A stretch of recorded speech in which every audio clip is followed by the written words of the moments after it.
Sometimes, what can you say? Trouble was yesterday, it's okay. Sometimes you gotta hit the restart and understand life ain't perfect. Sometimes it won't go your way, but it's cool. What's beautiful about the day is when it's new. You never seen it before, so much to do.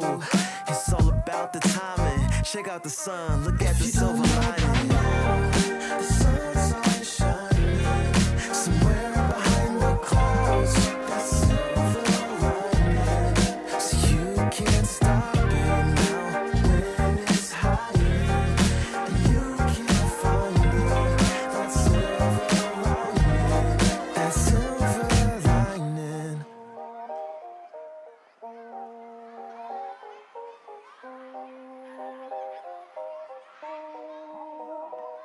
I told the black cloud sorry, I can't be bothered. Today I'm feeling like $1 million. Damn, where all these haters come from?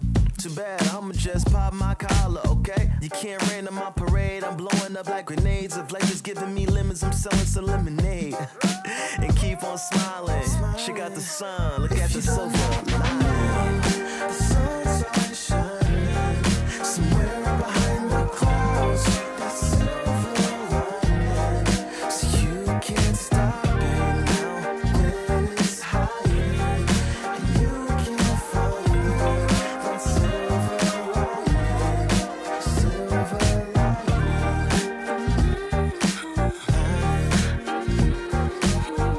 shining.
you wanna be with me?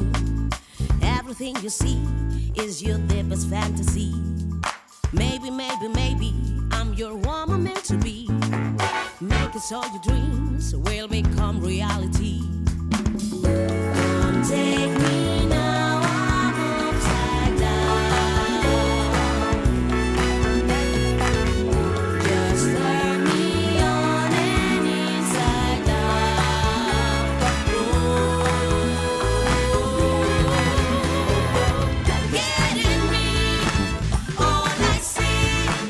Make me part of your fantasy. Your transgression, your obsession, that is all I want to be. Let me be your goddess and your queen. Everything I do, gonna make your body scream. Get me, like I've got you so beguiled. Open up our souls, or the sides running wild. Take me now, I'm upside down. Just turn me on and inside out.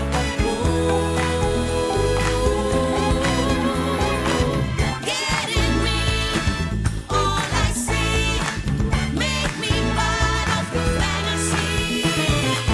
No concession, your obsession, that is all I want to be. Get in me, all I see. Make me part of your fantasy. Your transgression, your obsession, that is all I want to be.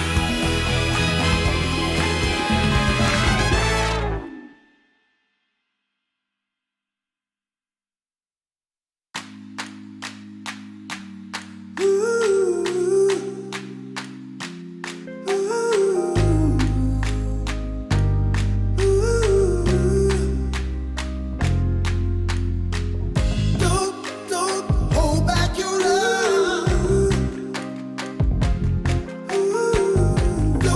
Don't hold back your love.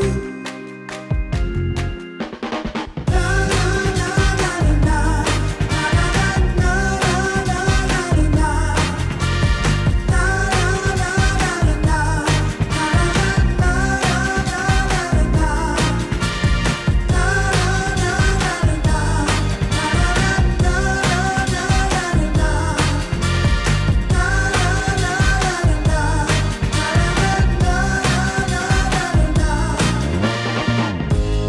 So when the sun stops shining, when you wear that tired face, and when the moon looks down, when you show a little grace,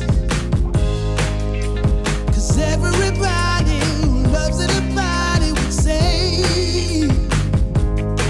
you're gonna be someone when you have a little faith. Gotta be grateful for what you got. Think it's some more. Gotta be grateful for what you got. Think it's some more. Gotta be grateful for what you got. Think it's some more. Gotta be grateful for what you got. Think it's some more. So when the sun starts shining, when you wear your tired face, and when the moon bows down, when you show a little grace, everybody who loves anybody would say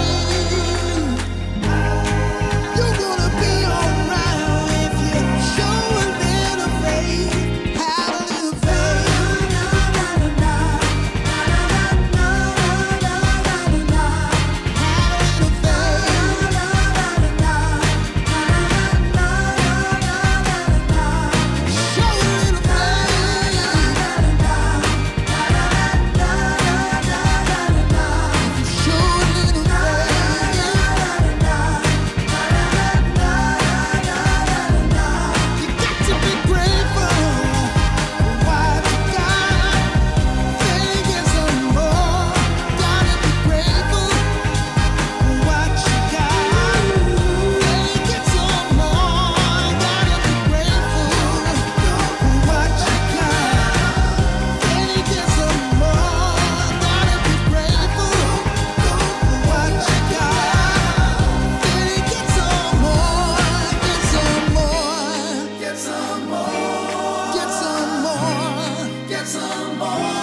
pumping. You got me dancing on the streets in the Hawaii. You got me dreaming of desire. You blow my mind. It's easy come, it's easy go. You got me pumped up like balloons on a string. You got me running wild. You got me wearing a smile. My heart is beating like an old steam train.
Welcome back to the Rising Legends EMEA finals here today. My name is Makes and I'm with Counterfeit and Impatches Panda for this glorious day number 2.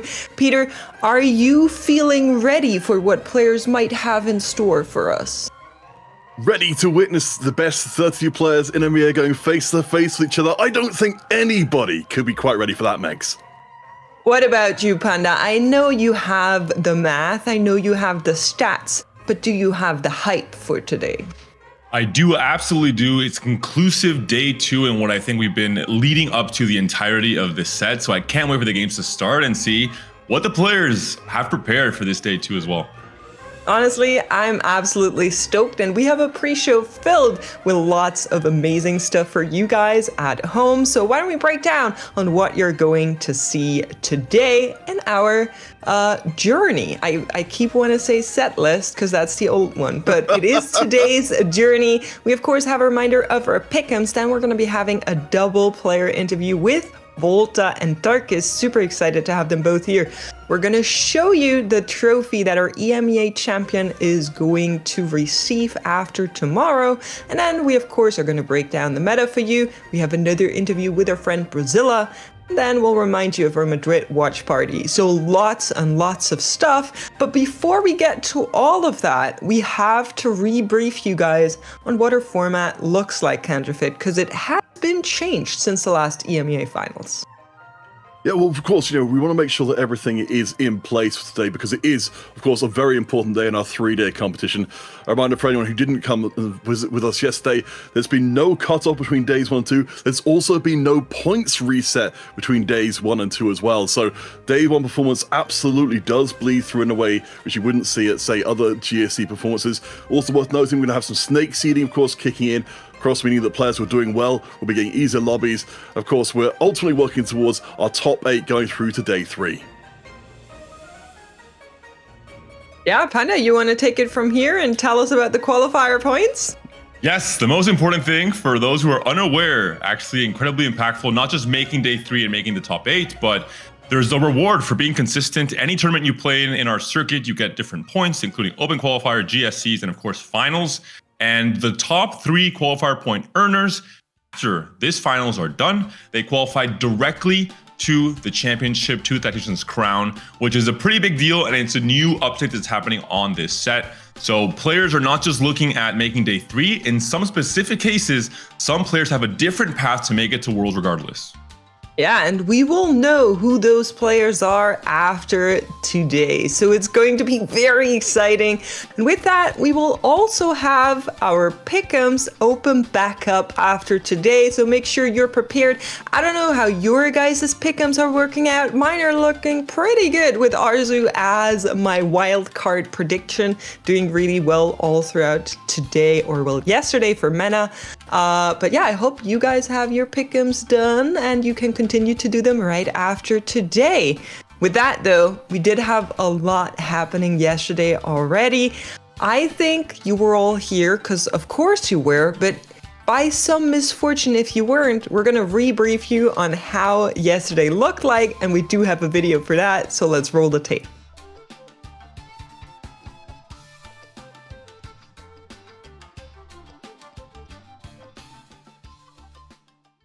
Alright, let's get started with the Inkball Fables regional finals in the KL. Up to not her full form, but pretty damn strong. It just proves to be a little bit too tough. And that will be Turkey taking the first on-stream lobby. But it's looking like, again, we've got so much power in front and back. The Dalasum, I think, is staying alive. No! Both the backline has exploded. You can see Dalasum so disappointed. As they are building up a big head of steam. Last shots coming in, and Shredden is down. Enzo takes the lobby. To be fair. Oh, recombobulator. Tyson too, by the way. Only a few left. Out comes the trick shot. Out comes the Zaya. Out goes Patik. And Soa Gasung from 13 HP turns it around into a first place. But she survives all casts that are thrown her way, and that is going to be everything. Look, Coco, with the game plan from the very start, takes a dominating first place here.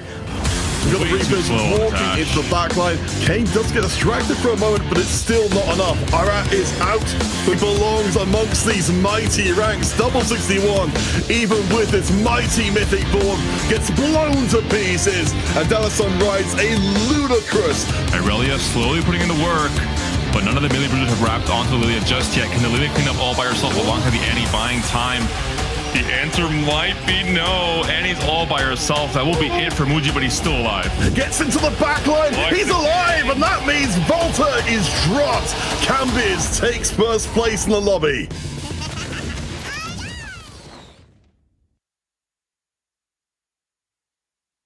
You know, from now on, I'm just always going to ask Richie, who makes these videos, to put just a heavy guitar riff underneath those. That sounded so cool. I want him to follow me around doing that. That'd be great. All right, let's get back to our format though, because as we mentioned before, qualifier points are incredibly important today. And with a look at our standings, we're going to tell you a little bit of insights on who is looking to make the cut, Panda. And one player that sticks out being on the second page is Wet Jungler. After his second place at Worlds, gained a lot of fans, everyone hypes him up, and you're thinking, oh no, he's not gonna make day 3. But do not worry, because Wet Jungler, through the qualifier point system, is currently very much in the lead. If he finishes top 28, he guarantees a spot next week in Tactician's crown. So any fans of Wet Jungler, you're safe. Next 3 players to watch out for who are in that race are going to be Arzu, Sologazang, and Darkus, who are all playing fairly well, but they have, I think, 1 point between the 3 of them. So it's going to be a really, really tight race for those last 2 spots. It absolutely will be. Of course, at the very top, we have some familiar faces here in our standings. And honestly, it wouldn't be Rising Legends if we didn't take this chance to say we'd love to talk about these amazing players some more. We do have 3 players here today that we did want to highlight, and we're going to be starting out with our former EMEA champion, Lelouch. Yes, I mean, towards the top of the table, you just saw on your screen there. He's a player for Warden Sniper, seems to be a comfort composition. One thing that stands out about Lelouch and Arzu as well in our top 8 is he didn't get any first places in day 1 at all, but still made it through the top 8. He's leading a pack of Polish players who are hoping to be able to punch through and deal with that mass of amazingly dominant French players currently at the top. Talking about French players currently at the top, no introduction needed, I think, for Double 61. I think, one of the most legendary figures in our scene. Yesterday played fairly generic comp, 2 games of Lilia, 2 games of Reapers, the 2 4-cost comps that most players are trying to play throughout this tournament. But I think the standout thing for me was started off the tournament with a 7th place and just brushed it off. The veteran mentality, the no pressure mentality, bounced back, finished now 4th in the standing. So I expect more from Double today. Had a lot of heartbreak the last regional finals, just barely missing that day 3 by 1 or 2 points. Hopefully this time, things will change. We've also got Dallas on the list here as well. As you can see below his portrait, a purveyor of trick shot around the place. But I feel like with him in 5th place, it really brings into the conversation about the Spanish players. We've of course heard from Sappho before, talking about how the Spanish community has come together. Dalasom is the only remaining Spanish player really in with a shot of making it into day 3. So hopefully he'll continue what has been, up until this point, a very impressive run.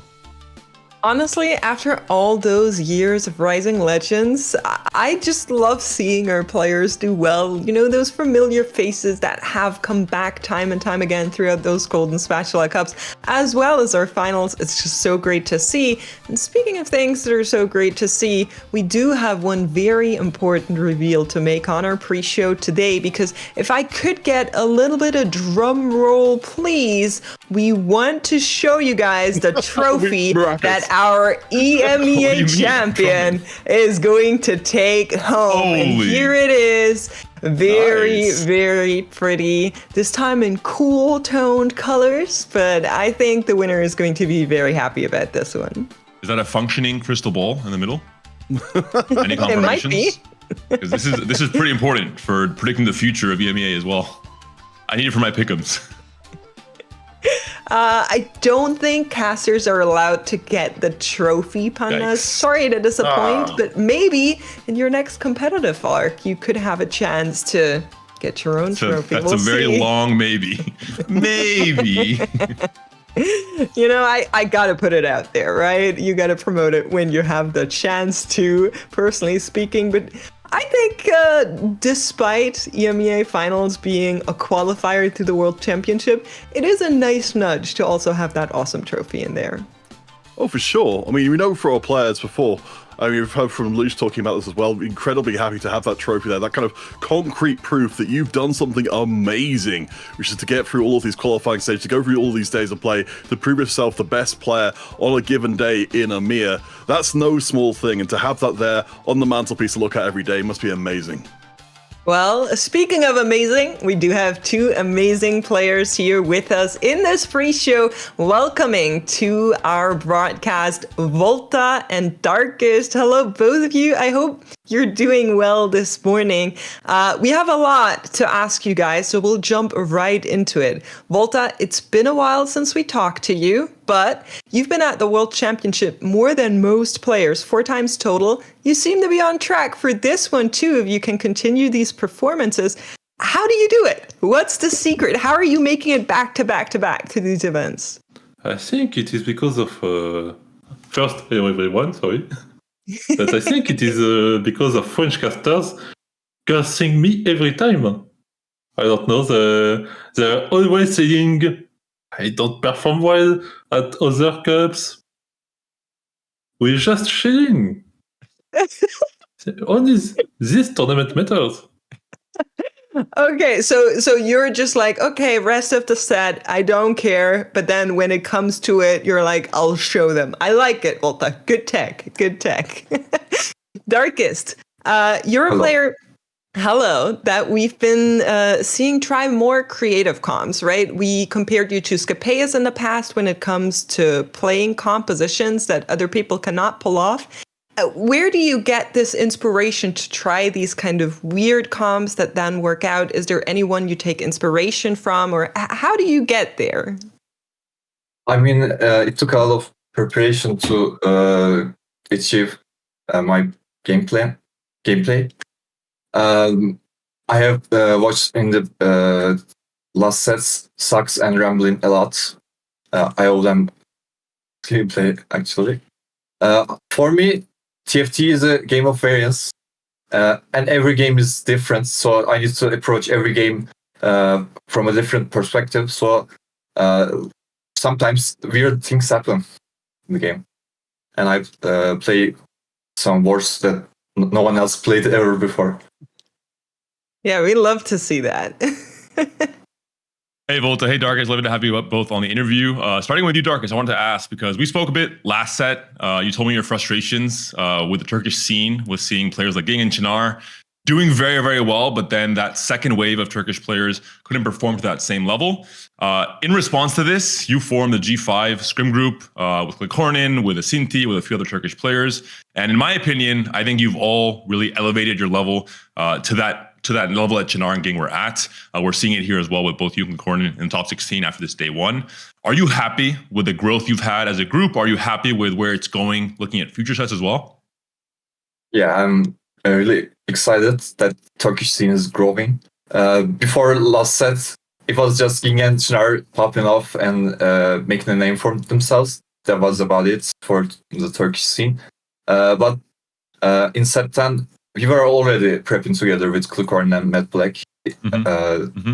But then we get to know other Turkish players and form this study group only with Turkish players. And we've been doing really well last 2 sets. We had 5 Turkish players in both Inform Fables and Remix Rumble. The last step is to go to Worlds. I hope we'll do it this weekend. Yeah, job's not done. Job's not done, yeah. Well, Volta, to come back to you and to go for the bigger picture here, I've got to ask you, as we mentioned before, France incredibly dominant in day one. I've got to, why is it the case? Why is France continuing to be just such a massive part of TFT at the highest level? I think France just took the lead way too early compared to other countries. I mean, For example, let's take the worst example. Sorry for Spanish players, but No, Volta. I'm right that's here. the best example. Go ahead. I'm giving you green light. I mean, they had nobody at really high level to take example on, so other players couldn't progress far enough. When French players just could take example on me or double 61, and so even the average players went to a level where some new players emerged. For example, they could take the example of Tom Jedusor and some others news like Tartman. So I think it is just a game of experience. So Volta, I agree. You guys have a big lead, but I think Spain will catch up. You know, I know you're not believing in us, but Dalesom we'll have some words with you today, hopefully in some of these. He has a good start for sure. Maybe you had a good start as well, though. I wanted to ask you about your comps yesterday, Volta. You're the only player in the top 20 who managed to play the same comp more than 2 times. 3 games of Ink Shadow Vertical yesterday. It's one of the more niche comps. It's not a comp we see everyone playing. What are the signs for you to play an Ink Shadow game? What do you need to have in the early game or in stage 3 to say, hey, I want to play Ink Shadow this game? I think my Ink Shadow games are not a good example. I mean, I got Keisa level 5. Don't tell me you high roll. This is not the answer I want, Volta. You have to change this image of yourself of being a high roller. I'm done hearing some players only calling you this. I mean, I always my Ink Shadow games. I mean, 2 of them at least. One was good enough, but one was way too high roll. Let's not take this one. Okay, so we understand now your 36 points. No, see, if you always high roll, then surely there is a system behind it that makes it work out, right? Like there has to be some kind of logic in there. But we do have one more question for you guys. Darkus, I wanted to ask you about your Garen game, maybe also a high roll, because you were the only player yesterday who managed to find Story Champion on 2-1. There have been a lot of nerfs in the past few patches, but still you managed to get a win with it, 100% win rate right now. What is the difference with Garen right now? Do you still play exactly the same? Is there anything you're doing to make up for the nerfs? I mean, there aren't that much changed for Garen, but I wouldn't say it was a high roll game. I hit on 4-1 with like 30 gold left. Okay. But I had great items. That was the high roll part. But I played a bit different without Zyra Zoe in the backline. I played 2 Lux 2s in the back because Lux was exalted that game, and I had exalted in. And I was actually really surprised that no one took the Story Champion augment other than me, because in the scrims we played, there's always a Garen 3 on 3-1, 2-6. They were placing really well as well. I didn't know how they hit, but I guess Enzo has 8 Garens on 2-5. That's fine. I mean, the augment is good. All right, we're running out of time. The first game is swiftly approaching. I do want a snap answer from both of you, though. Without thinking about it at all, where are you going to finish today? Volta, starting with you. A snap after Volta, quicker! Just go with the gut. Go with the gut. I'm a bit afraid. I never had a good start on D1, so it's never good. It's never good. I'm gonna choke for sure and end up being a 10th place. All right, 10th place. That will do. Darkus, how about you? I mean, for me, the placement doesn't really matter. I am currently 4th in the qualifier points, so as long as I outplace Arzu or Solgasang, I don't care where I'm placing. But hopefully I can make it to top 8. All right. Thank you very much. We'll take it. Before we let you guys hop off and prepare for the games today, we, of course, will ask you about our shout-outs as we normally do. Darkus, starting with you, anyone you'd like to shout out this morning? Or this afternoon, I guess. I want to shout out to my study group, G5, especially Clicorn and Matt Black. and so many others that helped me throughout sets. Yeah, that's about it. What about you, Volta? Shout out to all the Solis fans who support me since years and always the viewers from my stream. All right. Thank you guys so much. We're going to be watching today, and thank you for taking the time to talk to us. It's been an absolute pleasure. Thanks for having me. Thanks. Bye-bye. What a chaotic interview, but I love it. We'll speed run a little bit because we're having some things on our menu today that we'll need to inform you guys about. First and foremost, our social media contest. Well, we can skip this one next if we don't have time. What is Pango doing? Panda, real quick, what's he doing? Wearing a cowboy hat. I have eyes, so wearing a cowboy hat. That's my final. All right, you guys do better than Panda over on Twitter. Give me your creative answers for this one, and you can win some prizes. And then we are actually going to hop on right into our meta talks because we have the data, we have the numbers, and everything to back it up. Starting us off here with the most played comp, Reapers have been dominating basically every single lobby we've seen so far. Quickly followed by actually Mythic Invoker Lilia and then the Lux reroll. I think some players were expecting the Lux to come out a little bit over that, but still in that top 3 of played games. Yeah, I would like to point out the Lilia composition definitely not having the best stats overall. You can see there the average is way below what we'd expect. And Reapers as well is our most popular composition. I think a lot of 8th place is really dragging that one down. But to move on to our next page, we can talk a little bit about some of our really underplayed compositions here. Duelists, you're getting in some pretty decent average results as long as the situation arrives. I do think that the Ghostly Zyra and Zoe is being played a little bit more than maybe it should be, that we did see some good results coming out from the array. Along the bottom, Cogmore, Storyweaver, and Senna, all compositions with decently strong readouts there. They're all ones I think we'd be happy to see players play. And look at someone like Coco had an absolutely fantastic game yesterday with a Teemo, with the Blighting Jewel. I think this is definitely an artifact people are going to go for very often, but mostly looking at Kai'Sa. Forging into Kai'Sa, fantastic. Kai'Sa by itself, a little bit iffy if you don't have the right spot for it, but if you have the chance for a high cap game, Kai'Sa is usually the angle to go for. Yeah, we talked about before, having the multiple different carries there can really overpower a lot of different compositions. So hopefully we'll get to see a lot more Teemo coming through today.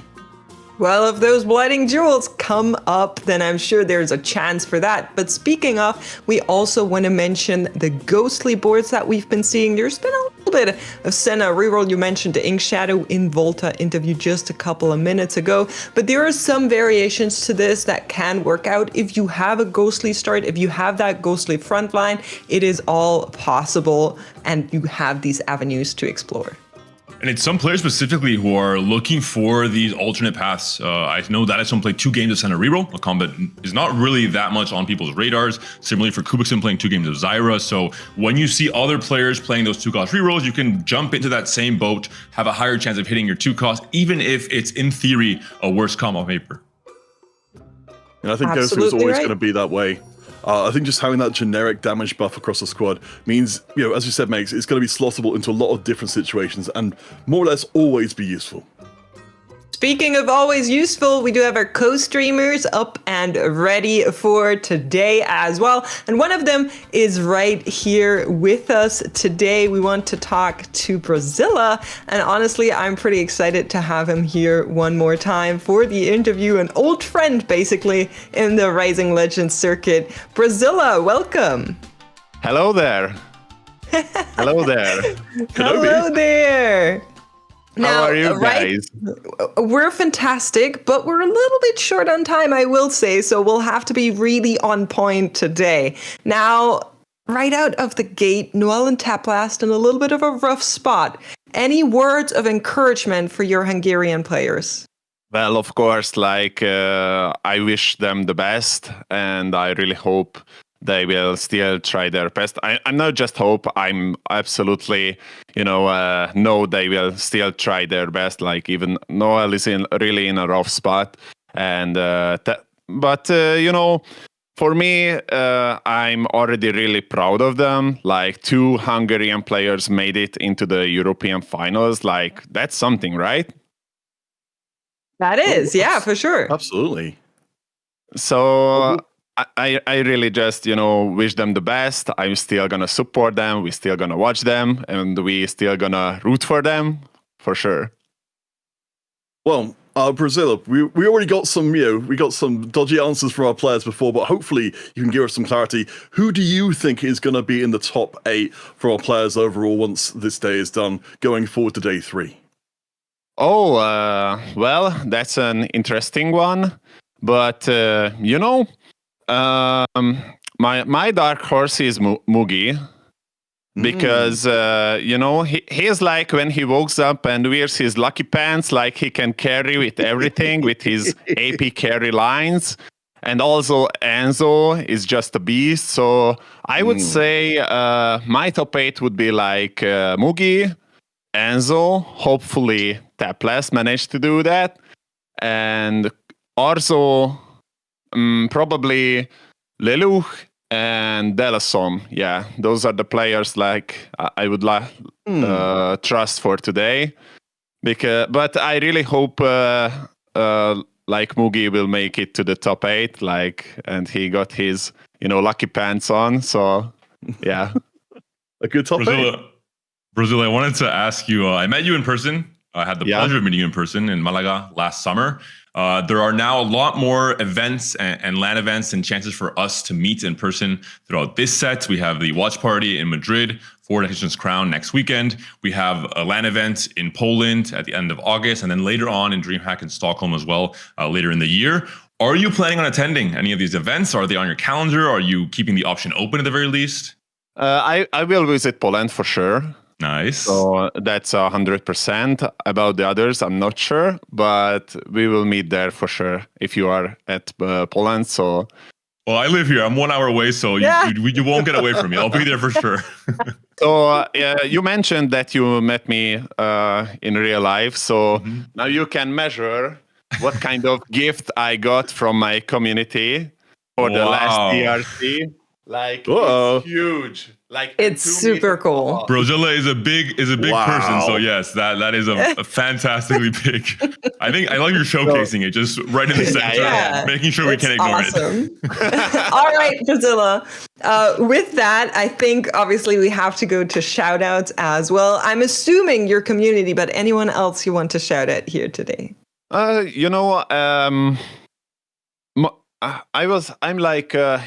course, I want to shout out my community and, the TFT scene. It's always huge and really warm event, when we met each other at these, offline tournaments. It's always good to see people, chat with them. Everybody is really friendly. And, it's like the best feeling. I really recommend everybody to visit these events because you will regret it if you miss it, because people are just, we are playing TFT. Everybody loves TFT there. We can talk a lot about it and we can enjoy it as well. So that's it. Thank you so much, Brozilla. We're going to be hearing from you soon. I hope you have so much fun today watching. And thank you for taking the time to talk to us. Now, because he was just saying how amazing those watch parties are and how amazing it is to meet the TFT community in person. We do have just the right thing for you, because our esports event next weekend, the World Championship, is going to be co-streamed in Madrid with a live audience. And Panda, you've been there before. It's absolutely amazing. 100% recommendation, right?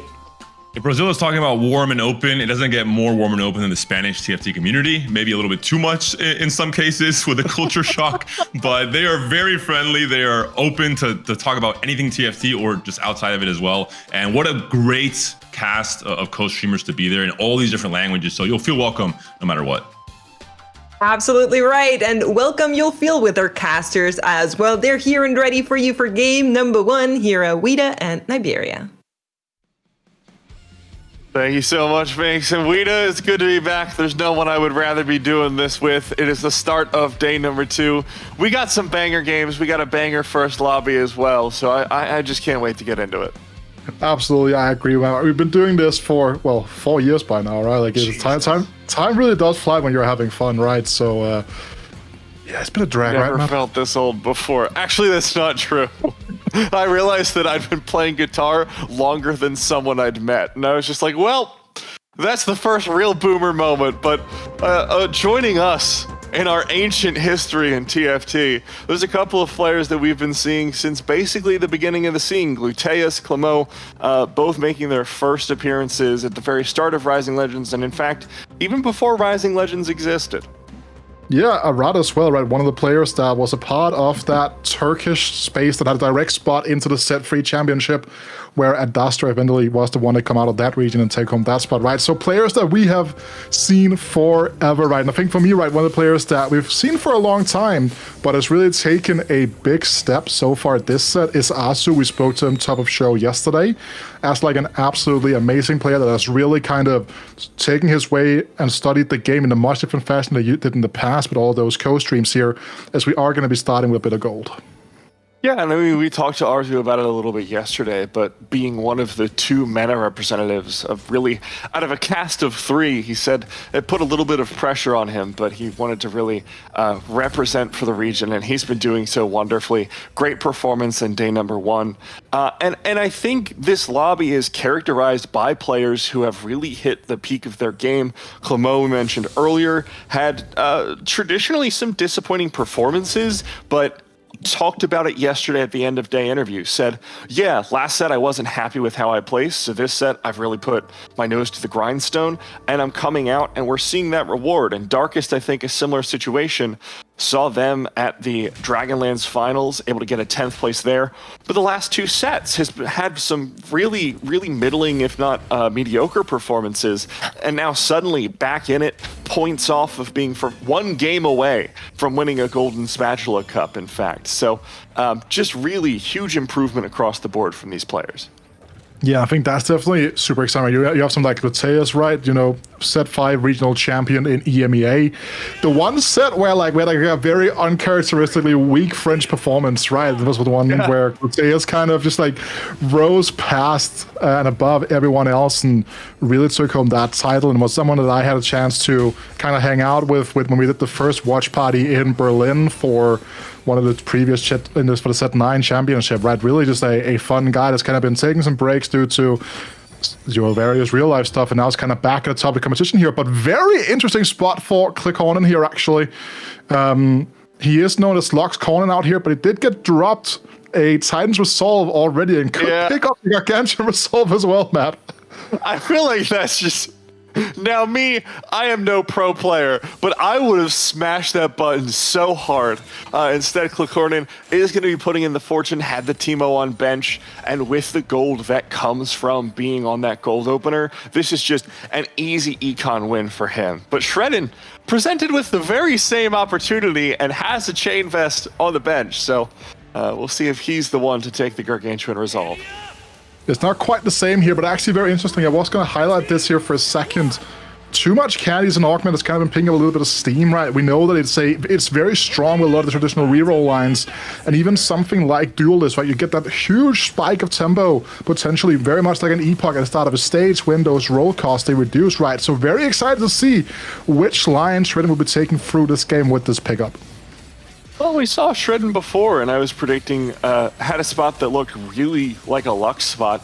Ended up going for Zoe instead, and I'm seeing him starting off with a Zoe, seeing him starting off with too much candy, and opting, importantly, I think, not to put in Fortune on this first turn. Had that Teemo on the bench, had the option, decided to not play around with that.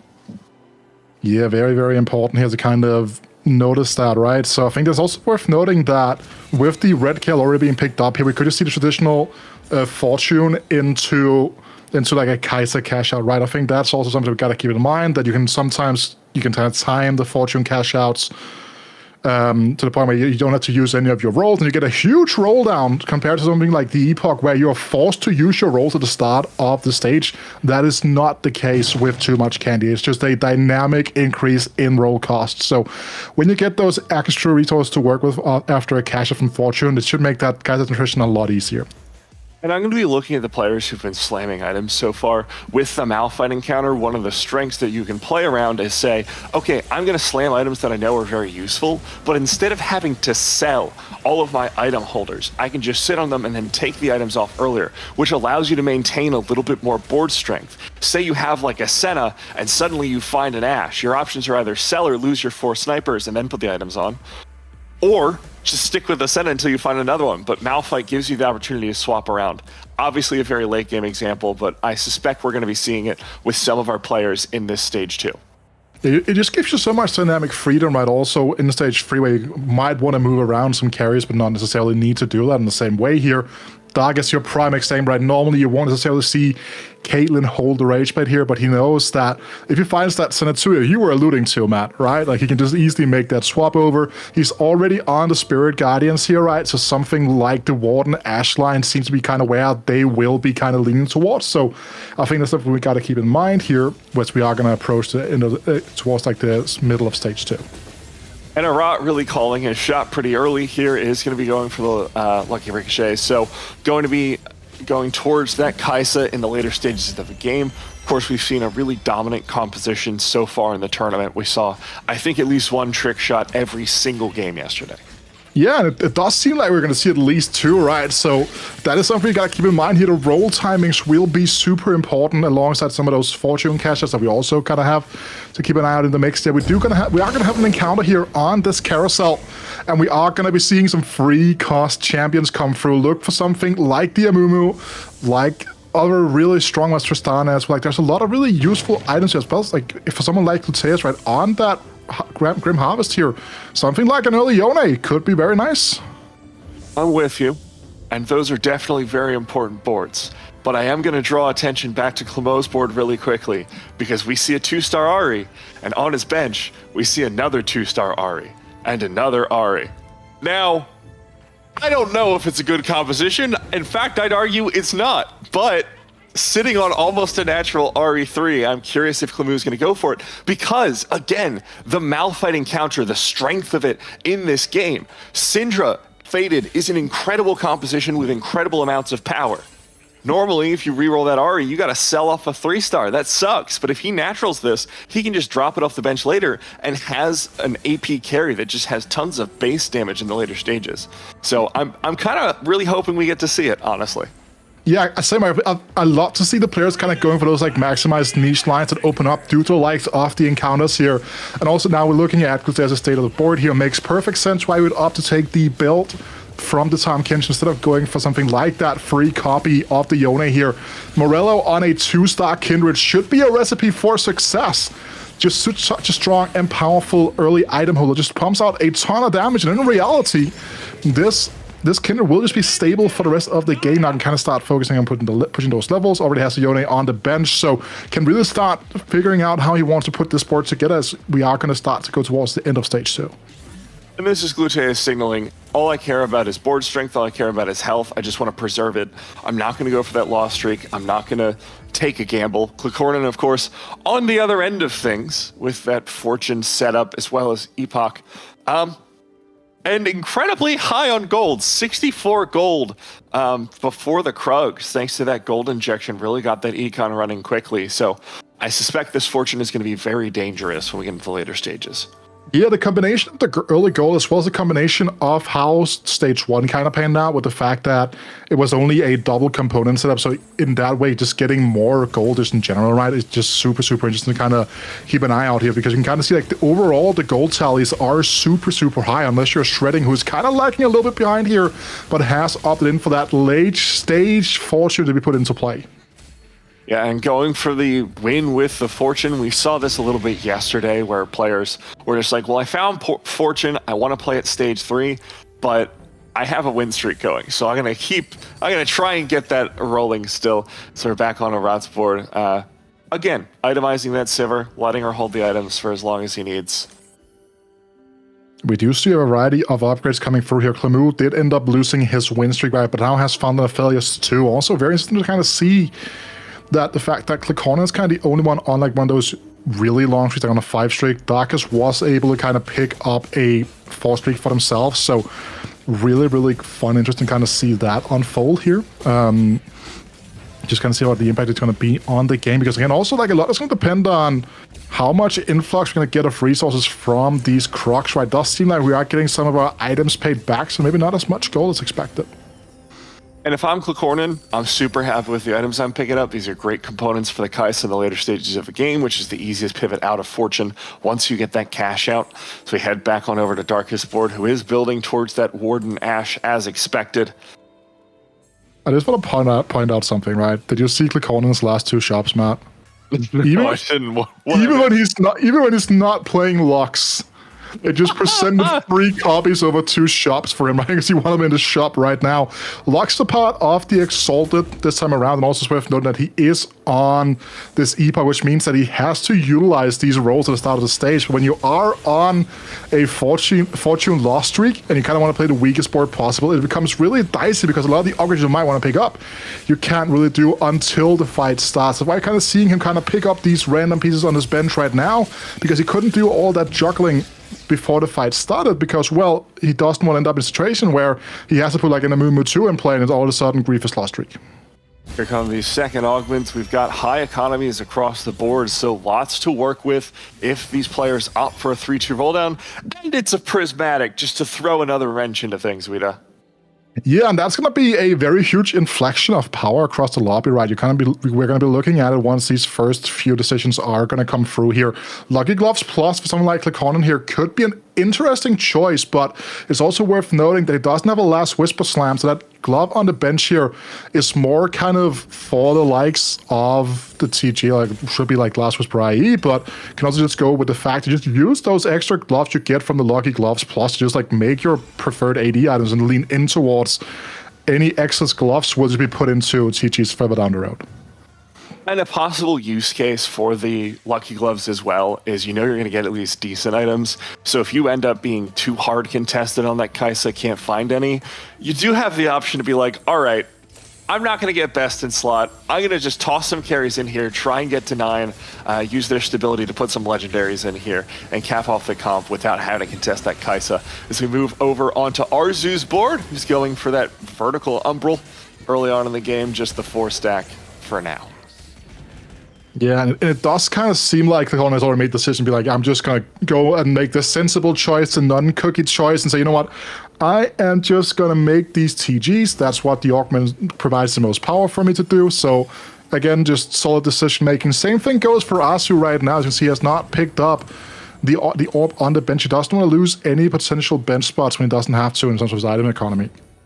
Yeah, Arzu angling towards that Silas with those items. I'm looking at the Diamond Hands, looking at the Adaptive Helm, and I'm looking at the Vertical Umbral, and I'm like, okay, I know what you're doing here, which is a comp we haven't seen in a while. So we head back over to Clemo's board, and as expected, or rather as hoped, he has been able to find that RE3 as his primary carrier for the early stages of this game. And worth noting here as well, he was one of the players to pick up the new recruit, right? So we'll have that extra champion duplicator to work with. Once it goes towards level 8, has to get and find those huge upgrades like the Orin 2, the Syndra 2, those upgrades, just even spiking a set 2, right? So very, very strong here with the fact that he's cashed out this RE3 without having to make use of a duplicator and can now potentially just feel relatively stable, kind of sit on 7 for a while, then build a strong economy, go 8 and take it from there. That Ash crit was gross, or not Ash, Ari crit was so disgusting. Just one-shot the entire backline. So he's going to be doing pretty fine now, even though his win streak was interrupted earlier. Going to be incredibly healthy going into this second carousel. Well, speaking of Ash crits, Matt, there is an Ash on this carousel with a frontline item, not one of her preferred components, obviously, but definitely a pickup here that could be good for someone like Darkest, but Darkest has kind of already committed themselves down the Ink Shadow line, right? Something we heard them talk about together with Volterix at the top of the show. But has the Ink Shadow crest, so I'm wondering if it's just going to be incidental Ink Shadow.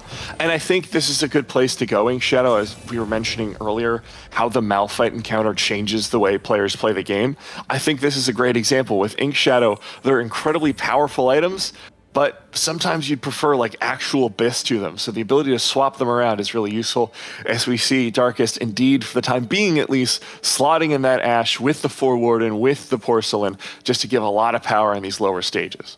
I'm just gonna say, Matt, right? Incidental Ink Shadow would go hard as a band name. I think so too. I think, we had Pentakill, we had True Damage. Next up, Incidental Ink Shadow. Get them on the festival poster, like they're probably gonna be like one of those like long names you see like in the fourth paragraph. They're playing like a side stage in like the final day of the festival when everyone's kind of going home, but they're gonna give their all. Like they're giving a unique experience every single time they show up. How about that? Glastonbury's missing out on hearing a Mumu. He's got so many feelings, and the only way to get them out is through music. Licornin's still on the 9 loss streak. I will point out, 29 HP, bottom of the table, is going to be looking for a cash out very soon, if not already. Yeah, that's the cash out, Matt, right? Hey, sure is, Weta. So, able to pick up a Xayah 2 on 3-6. So, if I'm Licornin, I'm pretty hard chilling at this point. Yeah, it's also worth noting right here that even if this roll down is not going to be as fruitful in terms of finding the Kaisers, he's going to get another try at the start of stage 4 with that Epoch coming through, providing him with those free rolls. So for now, this Kaiser 2 will obviously be Xayah 2, sorry, will even obviously be a great bonus for his board state, but still lacking that Kaiser, still lacking that like strong secondary carry that will just going to probably take one of these item sets that are currently being produced on the Tristana, but just a good start overall here, but we'll need to get that 4 trick shot online to really get going. And I will say for Licornin, getting those blacksmith gloves, fantastic. Because look at that, you've got these incredibly strong items on your Xayah, not your primary carry, so you don't care if it's exactly best in slot. Still going to be looking for that Kaisa to do the bulk of the stability, but having... Okay, Shredden has hit the Zyra 3. On this Zoe reroll comp. So not surprising with that too much candy augment. Maybe he's going to pop off those items and transfer them to Zyra for the time being at the very least. Yeah, but its economy is in kind of a weird spot to manage, right? When you're looking at this right here, we were talking about how he was one of the players that was in a very awkward spot financially at the start of the game here. He's level 6, just made it back above this goal point here, right? But it's also worth noting that with too much candy, he's going to be able to kind of reclaim that at some point in the future, right? So he does need to like put money into rolling as successfully as other people do, but he's going to get those first few rolls. He can sit for a turn, then go towards level 7, then try to roll for that Zoe free. Darkus going for the Dark Tech Ink Shadow Dryad.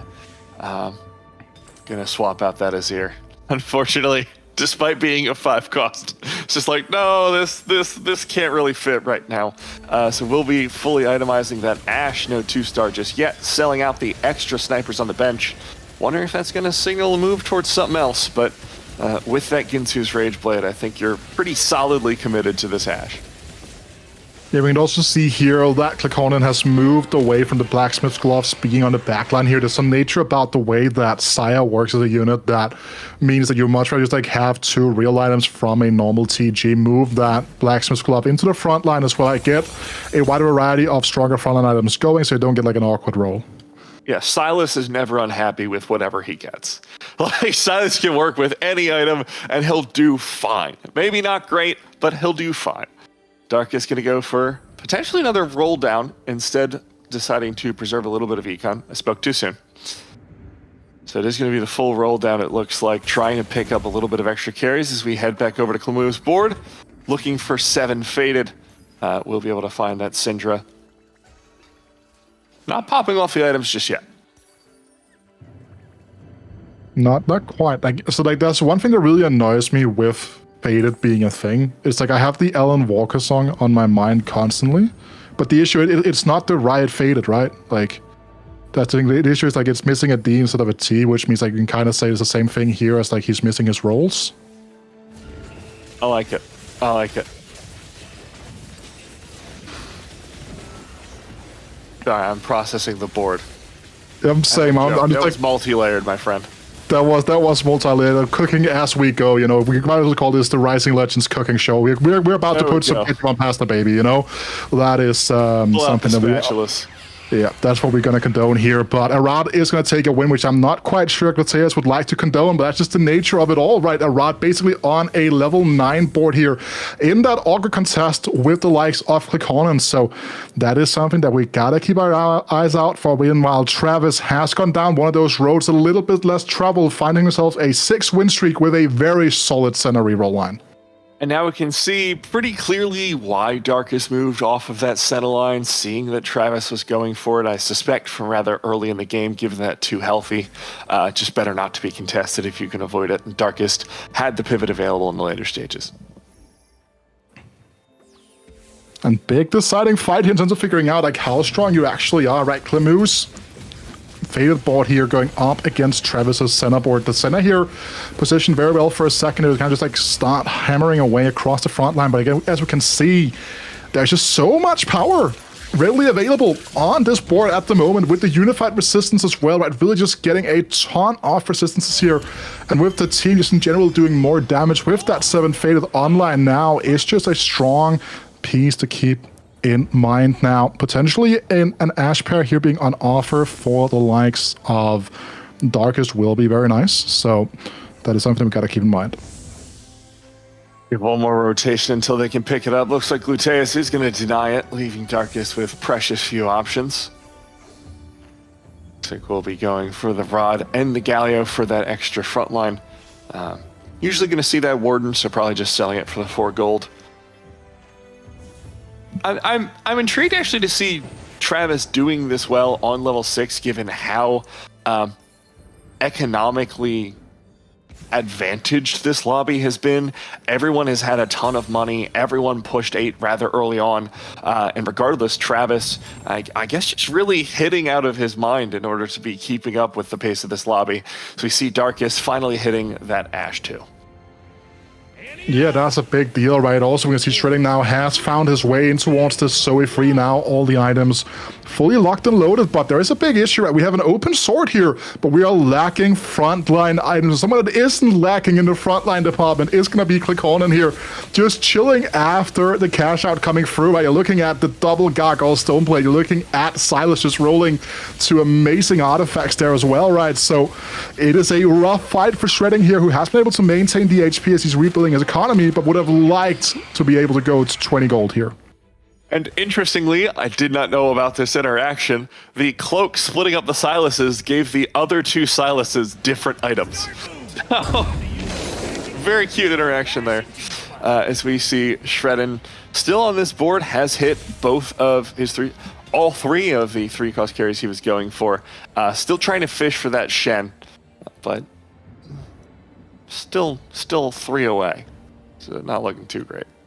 No, and that's a big issue as well here with the fact that Travis is also kind of relying on Shen to be one of his primary frontliners, right? As we see right now, Travis has kind of decided to itemize his Alawi, which is the same thing as Shredding has done here, right? So there's so much overlap on these 2 frontliners that it's going to be an issue for those 2 if they stay in the game consistently, because that is going to be something that they kind of will have to deal with and kind of figure out how they're going to navigate, because those comps really spike with those huge 3-star frontliners, and if they're not able to kind of match the lobby tempo in that regard, once the Udyr 2s and the Set 2s of the world start coming out, well, they will be in trouble. Worth noting as well here for Rot's board, that extra new recruit, allowing him to fit in an Udyr 2, who I expected to be a little bit stronger, but turns out the Ari with these items as well, it's just far too strong for this board. A Rot, despite having that solid trick shot set up, despite having that new recruit, going out in 8th in round 7. And as we were talking about here early on, as you pointed out, Matt, correctly, the second that this Syndra 2 was found, those items were removed from the Ari, moved over to the Syndra. And at this point in time, Ari will just kind of take whatever offensive items will be available. She is such a versatile unit when it comes to kind of just like holding a lot of things at the start of the set.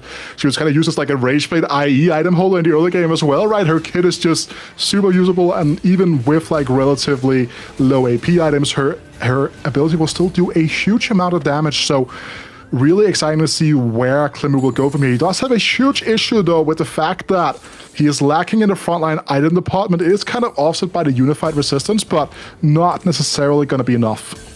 Had components for Asterix, which we've seen a little bit as a frontline item. so far in the tournament, so wouldn't be surprised if that ends up being slammed. Is not, actually. Instead going for the Morello and the Shiv, so really just all in on the offensive items, relying on the natural tankiness of the units plus the unified resistance, as you said. And now another big test for Travis here, right? Click on can kind of put Travis under him in the standings, just HP-wise, with a win here. You're looking at the sides again, rolling that trench cloak here this time around. Some interesting items coming out of it on the side as well. It's just like one of those things where Travis really struggling with the fact that his front line is either easily bypassed or easily just torn apart. And it's a huge loss here. And really, just again, not enough. And that's the issue when you're playing lines that are kind of like trying to stabilize heavily around like all the same units. But you're looking at Travis, you're looking at Shredding. Both of these players now are really in the muck and the mire despite being at the top of the standings at the start of the game here. We see Asu reaching level 9 as well. Travis was holding on for a while, but that level 8 spike might not be enough. We've been seeing this Lilia line so much during this tournament. Has really turned around since the last time we saw it at Golden Spatula Cup 3.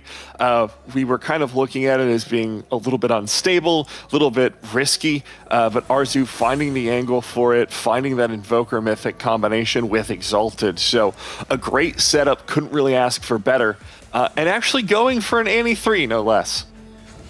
Yeah, you know, Matt, like when you see people play Lilia line, I'm always like thinking like they're not crazy, they're just a little unwell. But right now you can't tell because like when it works, it's really good, you know. Yeah, it's the problem is it's not quite working against this board, but the Yone 2 hopefully will stop ducking and dodging around and will finally get taken out. As the Kindred jumps too little too late, and Gluteus' board really taking a hit. So we're seeing this huge divorce in the lobby of that top stage. Clamu and Darkest just really a significant lead. Who's playing Alimony? I think at this point it'd be Shredden, really, or Travis, really strong start, but down on his luck, just not able to make those payments. As we see Gluteus' board with these artifacts, you really couldn't ask for better artifacts if you're going for this Reaper board. Just great attack speed, tankiness for those frontliners, plus the Grim Harvest is and Keepers is just a really strong setup for Gluteus here. Yeah, right, and that's the thing as well. Right? He has kind of been struggling a little bit with just like the overall lobby time, right? Like he really found his strong start with that Kindred 2, was unable to, like he hasn't found that Yone 3 that's like such a huge backline threat, right? So really just relying on this Kane 2 to now put in all of the work here. The Syndra is slowly but surely starting to scale up, but should be taken down here. Massive win for the likes of Gluteus, staying in the game. Travis, one of the players that had great yesterday, actually, right? 28 points. Really solid totals to go into day 2 with. Will be going out in 7th. That our top 6 and a juicy carousel for anyone who might be running that Warden. So if Darkest is able to access that set, pretty good setup for them. Offensive items on offer in addition. Darkest going to go for the Redemption instead, just feeling that the tanky item is much higher value in this lobby. Yeah, Clamu going for another damage item. Keep in mind that he can just plunk this onto the Ari, move something else away. So, gonna be a nice little damage increase. Click still undefeated, Matt. You know, like he's just like, again, just showcased how you're supposed to kind of navigate these cash outs. He's also on his way to a Galio free in the making. So, there's even more spice to come from this board state. So many players going for 4-cost 3 stars in this lobby. It just goes to show that early econ that started the game off just completely changes the pace of what you're able to do. That early interest pays off so much as you head into the later stages. And Gluteus, on his last life against Clicornen's board, I don't think it's looking good for him, Wida. I don't think so either, right? But I also want to highlight something else that we kind of glossed over for a second. That's also 6 copies of Saya and Rakan. I see. Clicornen sitting at level 9, rolling fully down for both a 3-star 4-cost and 5-cost simultaneously. No comment. He's got it, because Epoch's going to proc again in like 2 rounds. Right, and that's a big thing here as well. Meanwhile, someone like Clavu still sat with that duplicator in hand, right? Still trying to find that last little copy of the set to get that front line fully working itself into a stronger position here. Also, interesting kind of position to be in right now if you're Arcliconin. He has given up on the Sire Rakan line, it seems like, but One now off the Galio. he is exactly one off the Galio. That was exactly where I was going with this here, right? But he doesn't want to buy it until the round starts. You can see people are kind of still scouting out, and when the fights are starting, then people will kind of slow down with the scouting in terms of like what's on people's benches, stuff like that. So very important thing to look out for here as well. Shredding now moving over to the Riven as his main tank for this reroll line. Not necessarily ideal. As you can see, she's not as bulky as something like the Shen. So will just be taken down here. These bounces have to do a ton of damage. They will not, but Shredden does manage to salvage a 5th. Yeah, rough setup there as Darkus runs into Clicornin's board. And the result is pretty much as expected. Darkus going to take that loss there. So we do have 2 players going for 3-star forecasts, and I think whichever one hits first is really going to decide the lobby. Clicornin and Clamu, I believe it was Clamu, also going for the same setup. So Clicornin, one off the Galio. I saw one being held on another board. So may have to wait until next round to roll it down. 60 rather. It's also worth noting when you're looking at this, right? We were talking about like 4 specific players trying to keep our eyes on going into this lobby, right? You have Clamu, won the Cactus Land, really improved himself. You have Clicornin, right? We've spoken about his switch from the Turkish ladder to the EU West ladder so much this set. Asu, right? One of the strongest players in terms of qualifier points, has had a fantastic season. Then you had Darkus, right? That heartbreaking, soul-crushing loss of that GSC2 title earlier on in the set. So these are all players that we highlighted for so much of their ability and have been playing well so far this weekend, and they're all just keeping up steam. Yeah, Clicornin has the opportunity here. Use those epoch rolls, was not able to find the 3-star Galio just yet, but triple stone plate on that Galio is gonna feel like a 3-star if nothing else. Arzu now with this mythic setup, gonna be going up against Darkest. Top 4 for all of these players, and none of them going to be too disappointed by this placement. That Ashe going to finally get her ultimate off. Lilia still untouched in the back line, but the front line is starting to die pretty quick. Ashe gets off another ultimate. Hui's ult doesn't have a frontliner to hit anymore. Ashe gets a final ultimate off, and it will be down to Lilia. Down to the wire, one more ult. Takes down the Udyr. The Azir Soldier, MVP, like the Kog'Maw of yesterday. But I'm not sure if Lilia can get this last ult off in time. Indeed, she can't. 4th place for Arzu. Very close fight right there. That was almost... I have never seen a bigger tribute MVP performance since Katniss Everdeen, I will say. But wasn't quite strong enough right there. You can see now Darkest here will be the player in the matchup pool for Clicornin here. A bit of a G5 battle here. And that is a big deal, right? Because Darkest might have been able to kind of sneak in a win against Clamu's board state, but will most likely fall to this board that hasn't lost a single round ever since that cash out coming through from the Fortune. It still isn't fully upgraded. That's a new Udyr 1 in the front line. Like, there's still places to go for this board to cap out.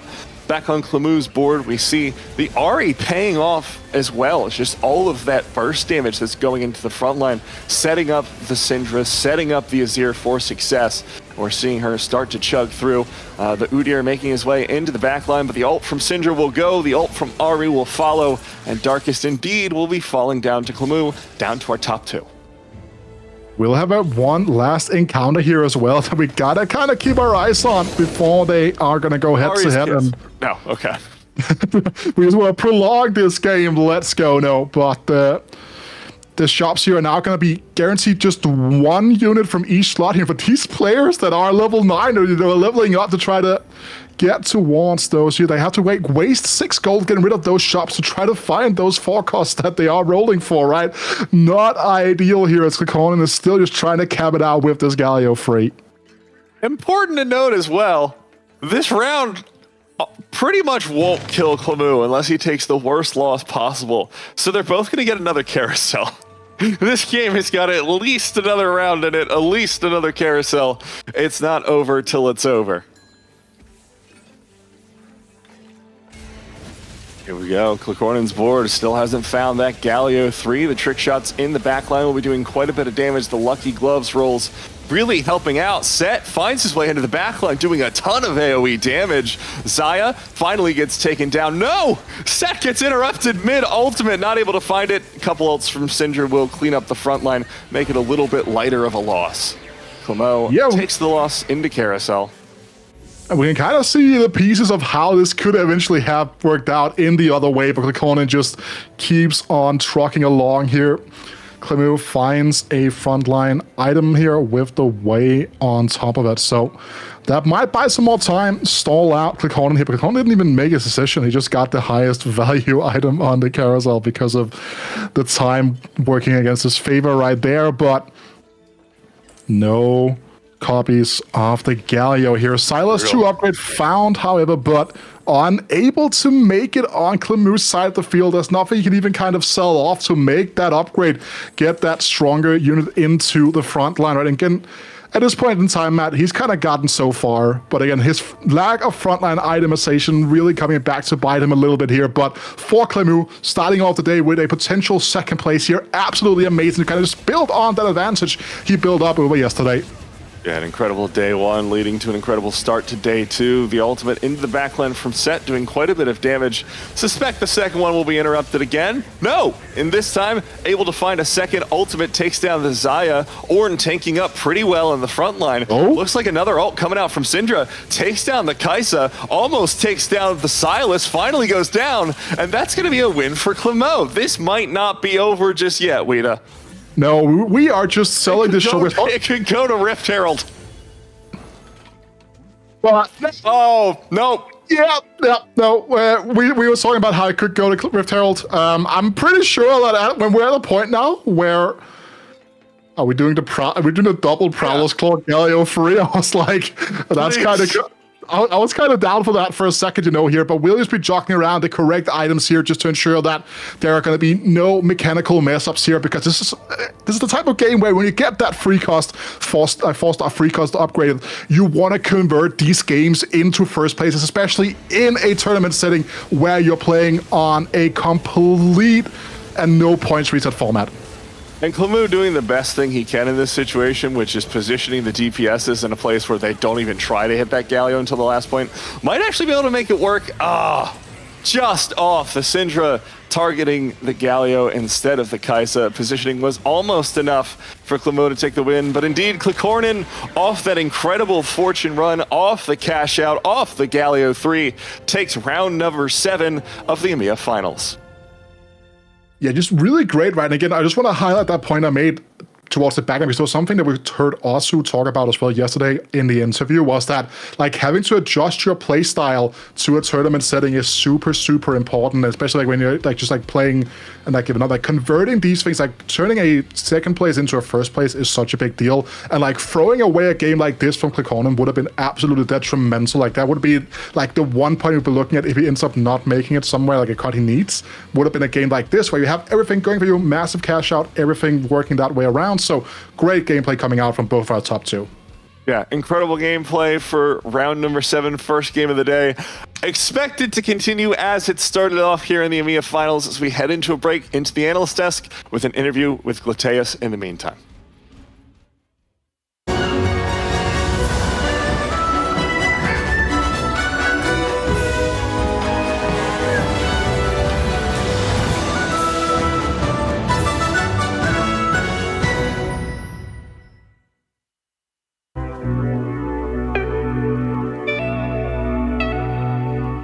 Hello, my name is Glateus. I'm from Germany and I'm currently playing for High Rollers. I've been enjoying set 11 so far, not necessarily because of encounters, but I just like the synergies and the unit. And even though the encounters usually influence your playstyle a lot, I mean, it's hard to say who's going to win the next GSC because there's so many good players, so we will see. I hopefully I will perform well again and make it to the finals. I mean, it's hard to say exactly one player. Let me guess. I don't know. Let's say Kubikson, because he's rank 1 right now. I mean, I did win in set 5, the regional final, but I guess this wasn't in the Rising Legends circuit. So for the Rising Legends tournaments, I think previous GC was my best performance where I went 10th. I don't think he's that underrated, but I feel like a lot of people who recently joined TFT or played TFT don't really know about Salvi. So yeah, I would say Salvi, because since the beginning of TFT, he was always the top player, and just recently he found the big success. So yeah, so Salvi. Yeah, I also wanted to shout out my family and friends and all the people who supported me so far, the German community and high rollers, of course.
Welcome back to the Analyst Desk after our game number 1 here at the EMEA Finals. And honestly, I feel like we were treated to a little bit of a cinematic show right here, right now. Out of the gates, a player that formerly was known as Lux Cornen due to a heavy lean on a certain comp now seems to be renaming to Luck Cornen on the back of that fortune comp here. Finds a Zaya 2 off of the cash out and absolutely pilots it home with a Galio 3. I think you have to give some credit here, Peter. Oh, absolutely. I mean, with a super ultra mega chicken, I think Cluck Cornen is just as appropriate as well. But this was a very big way to start off the day. Remember, of course, we only got 5 more games going after this one. The Polish players and the Turkish players as a whole, the ones most able to challenge France's supremacy at the top of the table. So seeing Turkish players coming through and doing very well here was very important. But of course, we do get to see something a little bit different from Clemu, Devin. That's right. It was faded, but with a different twist, leaning on secondary carry being Ahri, and the tempo gains from having that Ahri 3 in stage 3 and start of stage 4 before finding the Syndra 2 was absolutely massive. It really smoothed out the game for Clemu instead of, angling towards that Kindred 2 instead. And I really love the augment selection, especially the synergy with You Have My Bow, the extra bow to build key items like Nashers and Statics, having the new recruit, which benefits a team-wide buffing comp like Faded, and then also Unified getting that a little bit of extra value with that extra unit on the board. I think we saw a perfect game from Clemu where he really showcased strength across every single stage.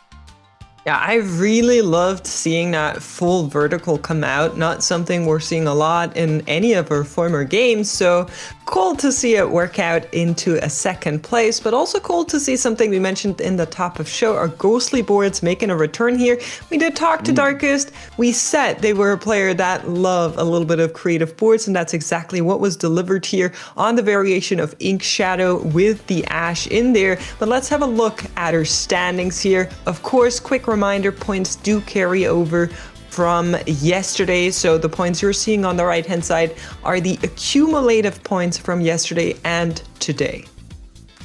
Yeah, the players at the very top started off with 36 total, so we saw seeing some more players towards the total low end, of course, looking to try and fight, even if they can't make the top 8 to cut through. But I think the big thing here is keeping track of how dominated the top 8 is by the French players, and it looks like, while it's still a lot, we've got some good other results coming in as well. It seems like not too much has changed with the standings. All the players that were at the very low end of the standings are getting 8ths and 7ths. The players at the top are continuing to be dominant. Maybe not first place for everyone, but generally a 3rd or above for most of our players, maybe a 4th. So it seems like there's very distinct meta reads, and the performances from players coming to the end of the set are quite different in my what I'm seeing here. Yeah, I agree. In former EMEA championships, we did have some players just absolutely turning it around after day one, after a little bit of review. I'm not getting that just yet, but maybe we're getting ahead of ourselves. It is only game 1 of today just yet, 5 more to go, so a fair few chances to find those first place. For the players that are currently in the middle of the pack, at least, there's still a chance. Our casters are ready, and we're going to go into game number 2 right now. Thank you so much, Makes. We are back here for round 8, game number 2 of day number 2. That is far too many numbers. So we're just going to say it's going to be a great game. Wida, there are a lot of big names in this lobby that we have been seeing since the start of EMEA. There are a huge host of them, right? Like, it's absolutely crazy. Like, we're looking at Volta, Lakoko, Campus, Shinar, Quebecson, so Patik and Noel. Every single player here has like some amount of like huge tournament pedigree to their name, right? Shinar has like faced more heartbreak than pretty much anyone else in any sort of like regional finals, right? Like, remember back in set 4, he was 1 point away from qualifying in the first finals, and like didn't do so well in the last chance. Last set, he was like on the final game, he was in a very good spot, and then, well, things just kind of went haywire from there, right? So a player that I think everyone kind of knows, he's one of the best players in the region, but sometimes falls a little bit short. Volterix needs no introduction. Spoke to him at the top of the show. 4 regional finals top 8s is what this guy has gotten in his name so far. Like, absolutely ridiculous consistency, absolutely unmatched. The last 2 have also been exactly a 4th, which I found entertaining. So, setting up there. And it really is a split from top to bottom. It is 50-50 between the people we've seen since the very start of competitive and some people who we've seen less of. Like, Kubikson was like 12 years old when TFT competitive started, so we definitely didn't see him. But we're looking at Shinar, we're looking at Volta, Lakoko, and Cambiz as those people we have been seeing since Galaxies even. And I think it's worth noting, those 4 players, the most experienced in the lobby, are also the 4 players with the most points. We don't always see that relation 1-to-1, but it's bearing true across this lobby at the very least. It definitely is, right? And I think that's something we got to keep in mind here, just to kind of keep in mind that the points total the players kind of normally tend to play around here is going to be 60 to 61 points. Obviously, you want to get as many points as possible. It's not necessarily a number that you're kind of holding closely to your heart. It's a number that kind of has at the back of your mind. But again, for these players, qualifier points, that whole entire qualification route is something to keep in mind, especially because Wet Jungler has not had the greatest of starts to the day either. So that spot that almost seemed to be guaranteed may or may not end up slipping away. So there's just so many storylines developing all over the field right now.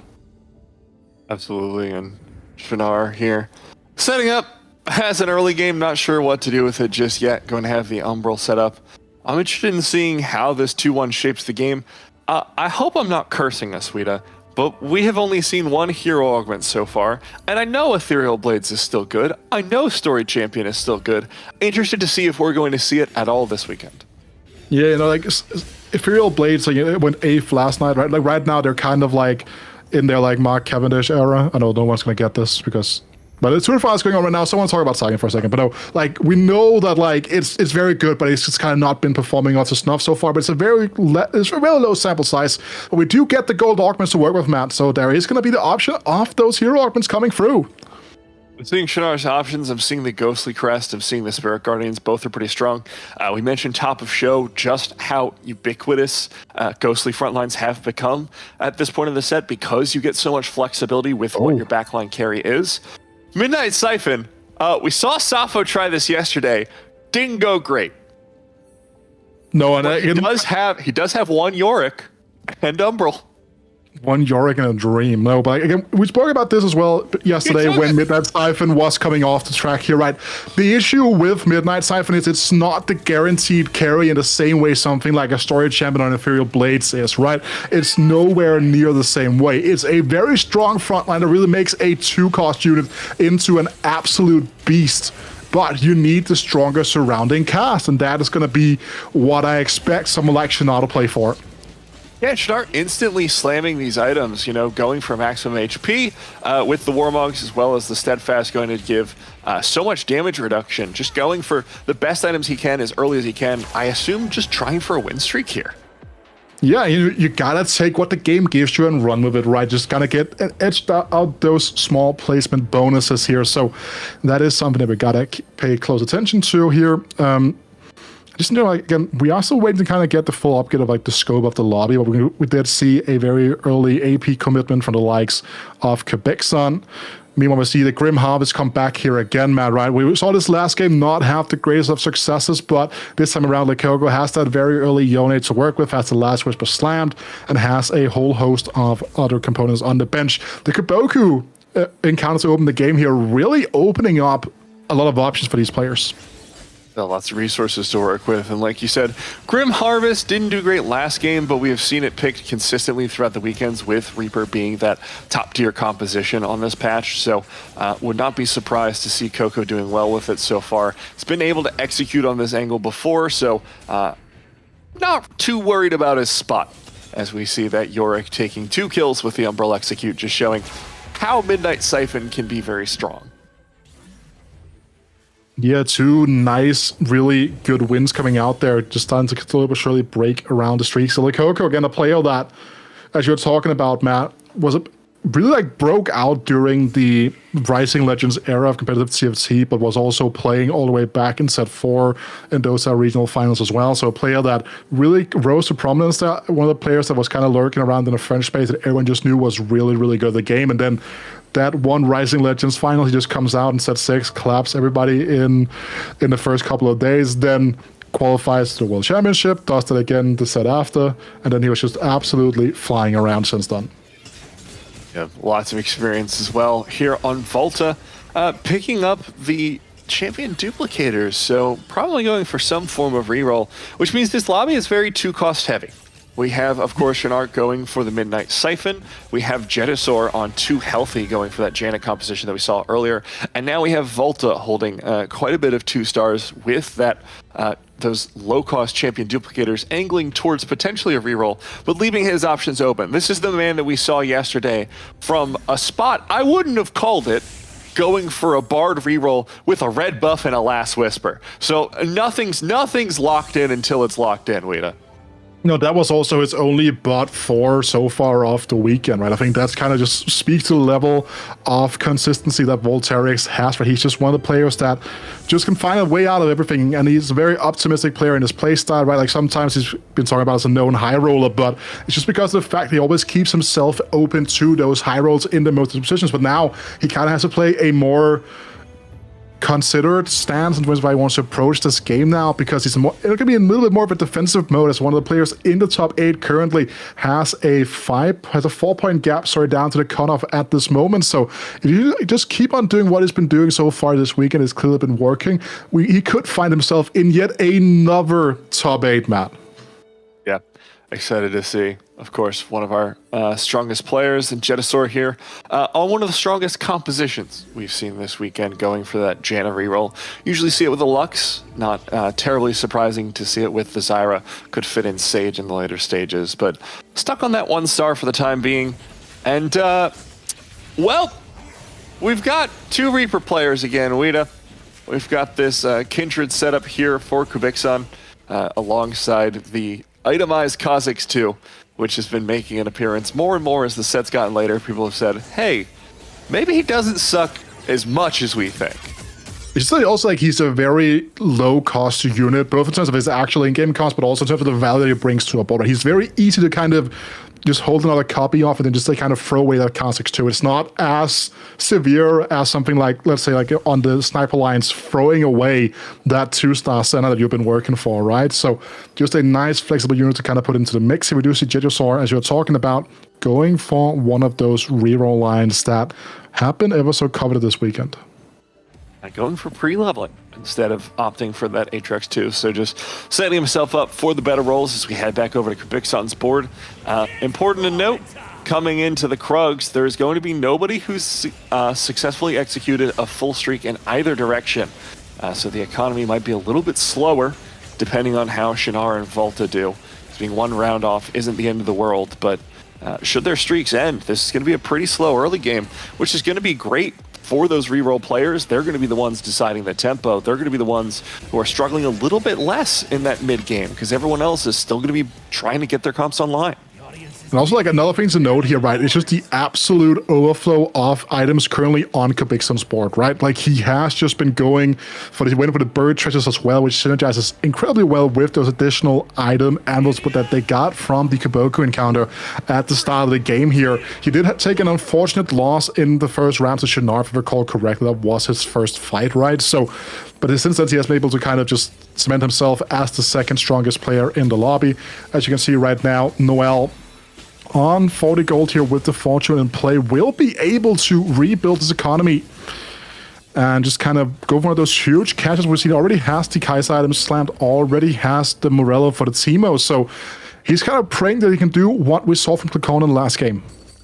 This is pretty much the nut setup here for this composition here for Noel. Important correction. Overlay wasn't displaying the right things. Shinar is 100 streaking, so we do have someone going for the 100 streak.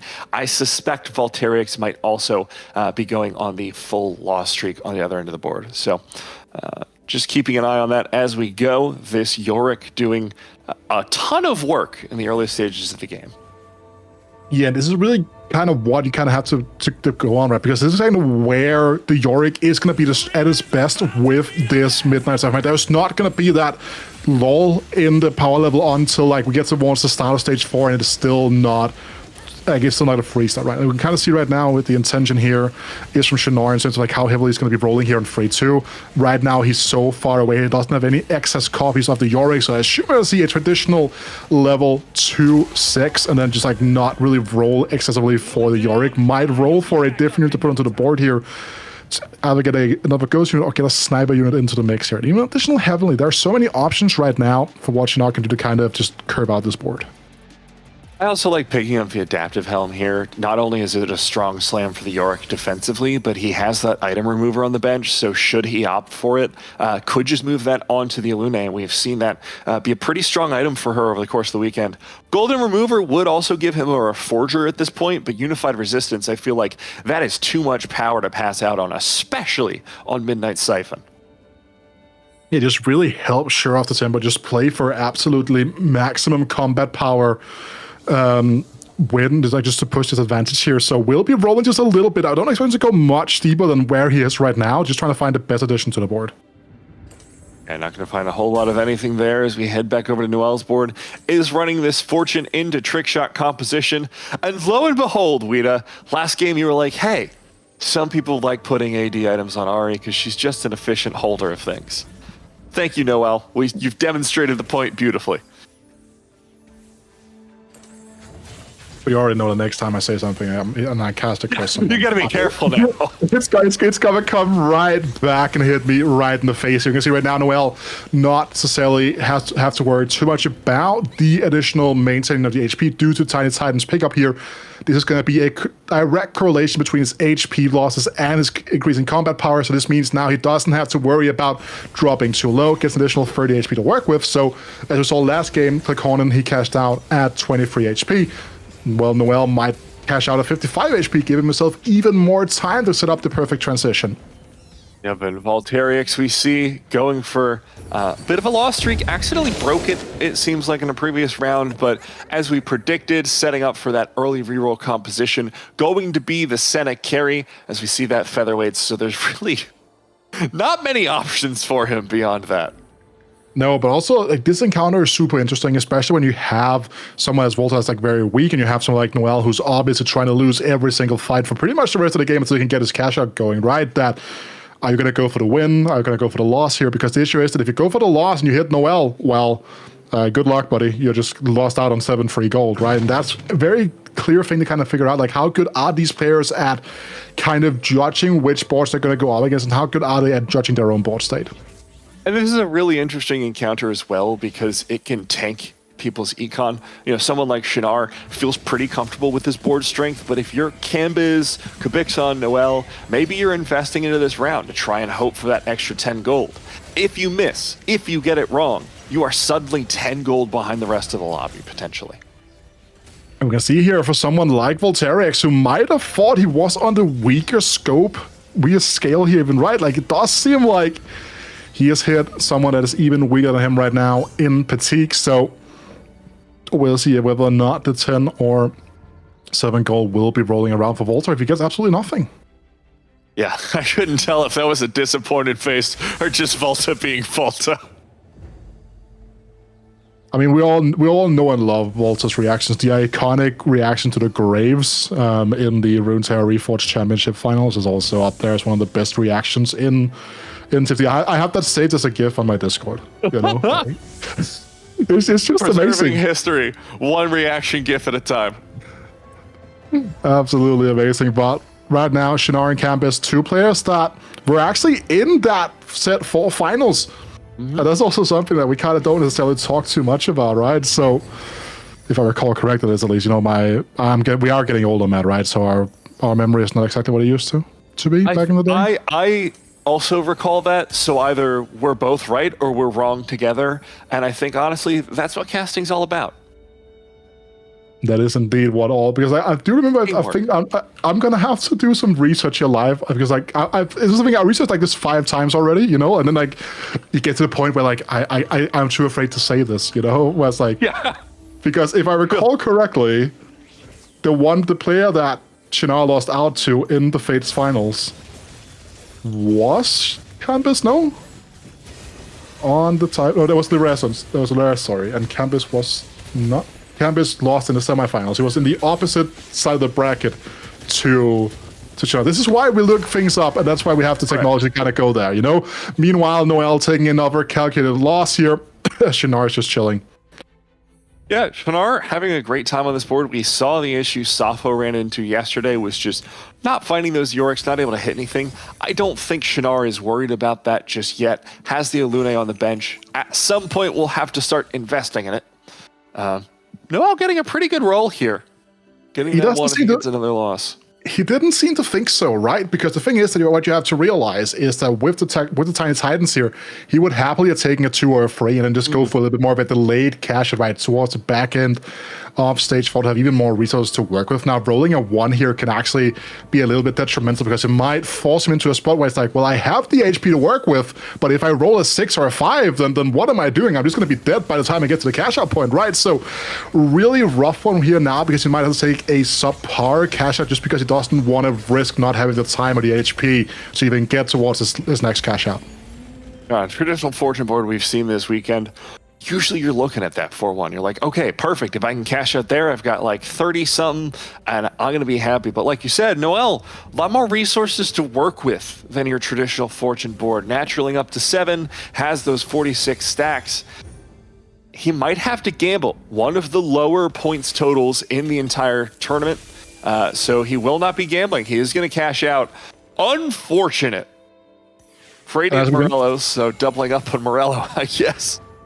But he does have the fortune to get rid of the Morellonomicon, right? So, but there's no guarantee that it's going to be a success, and that is definitely a huge issue here for Noel now. And when you look at what his reroll, like what his roll down here will consist of, he's not going to have a ton of gold to where we're going to be looking at a 30, maybe 40 gold roll down in the making here for the Hungarian player. And that is going to be a huge deal right now. Has even more item components just laying around. They need to kind of sort out as well beforehand. So, does seem like he is going to offset his roll down by 1 more turn here. So that's kind of what I was talking about, right, Matt? That this is like something that you kind of need to figure out. He rolls a TG on the Reforger off the Morello. That's perfect. You could not ask for a better item if you were looking for board strength right now. Interestingly, though, Wida, Noel not going for a roll down here on 4-1. Had the option, decided not to do it. But again, we talked about this a lot in the past. It's the fact that the trick shot board is just so expensive, and with the fact that you know that there are going to be different players in the lobby kind of leaning towards the same path, you are going to need all the golds in the world to work with. So we'll also get a chance to see what his last augment is going to be, and then I assume that the investment will come down here thick and heavy. And he doesn't have units that really support the composition. He's hit a couple of 5 costs, but they're not the ones you would associate with Trickshot. So I'm wondering if he's waiting for this augment, not only to see what power he can get, but see if he wants to pivot. And with a prismatic, there's a lot of options that are going to open up here. You gotta quickly brush away the first one here. We'll be going for the Jeweled Lotus now. Roll down incoming here. Looking for Saya, looking for Kaiser, nothing to be found just yet here. Jedisaur still trying to struggle along, trying to find, well, what his last augment is going to be. Lekoko, interestingly enough here, going for the prismatic ticket, so that's something to work with here as well. Really saying that he's going to be going for a heavy investment. Oh, Jedisaur called here we go. Chaos. Is it just me, or did nothing visibly change? You got 64 right, experience, that's why. I was not looking in the right area. I was like, oh, he spent a level afterwards. No, he just got experience. We're good. That's the issue as well. We couldn't necessarily see what his XP bar was looking like, but he's rolling for 2 costs right now. Now he's on level 8, so this featherweights is not necessarily going to be able to pull as much weight as was supposed to do right beforehand, right? So really not the most ideal spot to be in here. As we can see, Noel's side of the board also not necessarily the strongest, but has at least turned the first leaf. Yeah, one Kaisa, that Teemo has been doing absolute work. We saw that earlier as well. So we'll see here. Like you said, that cash out, or that call to chaos, not exactly what you're looking for if you're going for a 2-cost reroll and haven't hit just yet. But Volta opting for a rare choice, just picking those AD items, as he has hit that 3-star Senna, has hit that 3-star Caitlyn. No 3-star frontliner to speak of, and is still on that level 6, so I'm interested to see what his decision-making process is from here.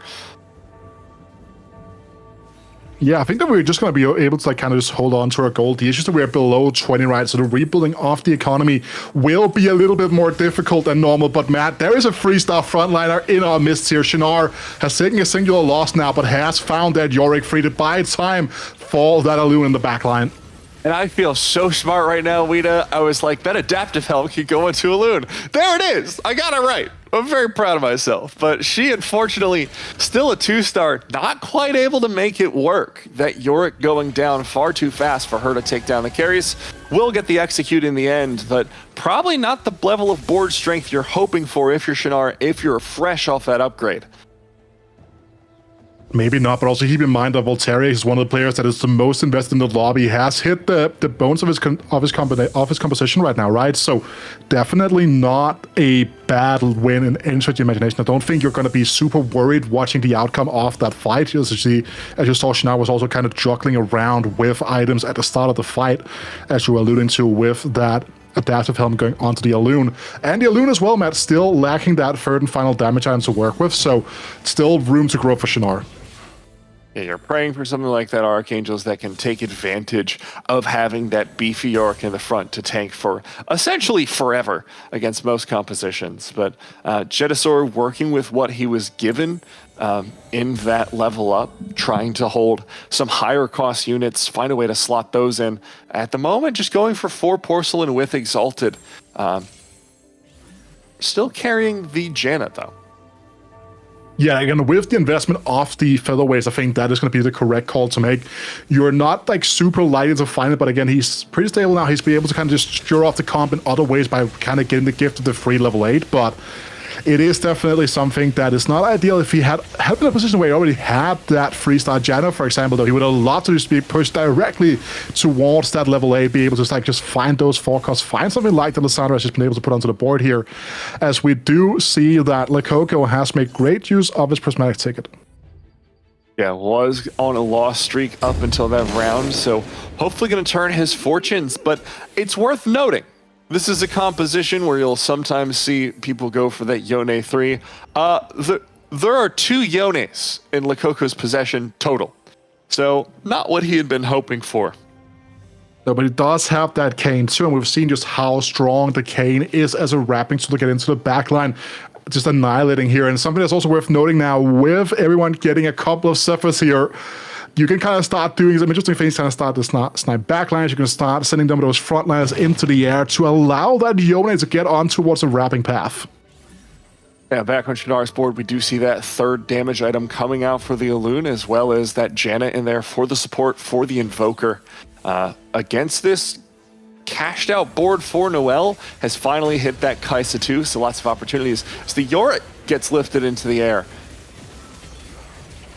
Yeah, it did, but the thing is, like, the Elune was not affected by any of the Zephyrs here, right? The Hex that the Elune was standing on was the one that was occupied by the kill on the opposite side of the field, so could have been a little bit worse and end up being here for Shinar, just holding on to the goal, trying to go towards that level 8 and then find some of those bigger hits.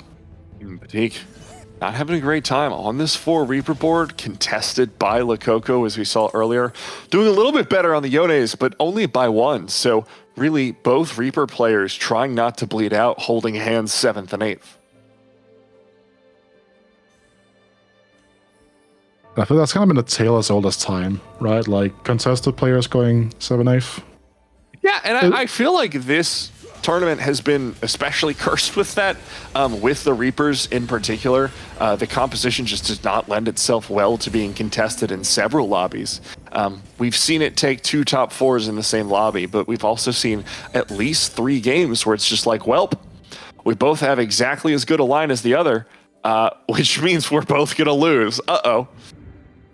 I mean, while here on this roll down, you're just holding on to a couple of canes here as well, and just trying to block those out of the pool for as long as possible.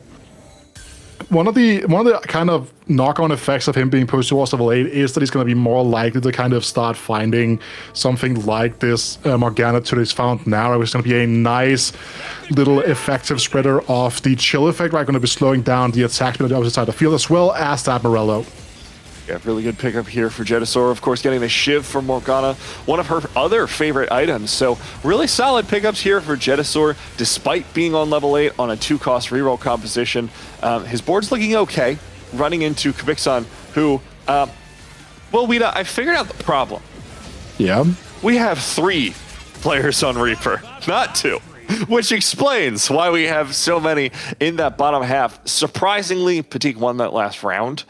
But as the only player without a Cane 2, I suspect that is going to change in this round at 5-2. Yeah, something else we kind of need to start talking about at the bottom of our standings here. Volterix, one of the players that is still kind of yet to take a big bottom but 4 finish in quite a while here. It's looking like he's on his way right there. We were talking about some of the issues with his lack of a 3-star frontliner, and it does seem like right now he's kind of been paying the price over these last couple of fights here, down to just 16 HP now. Running into one of the Reaper players, so the hope is that that Cane doesn't make his way into the backline fast enough.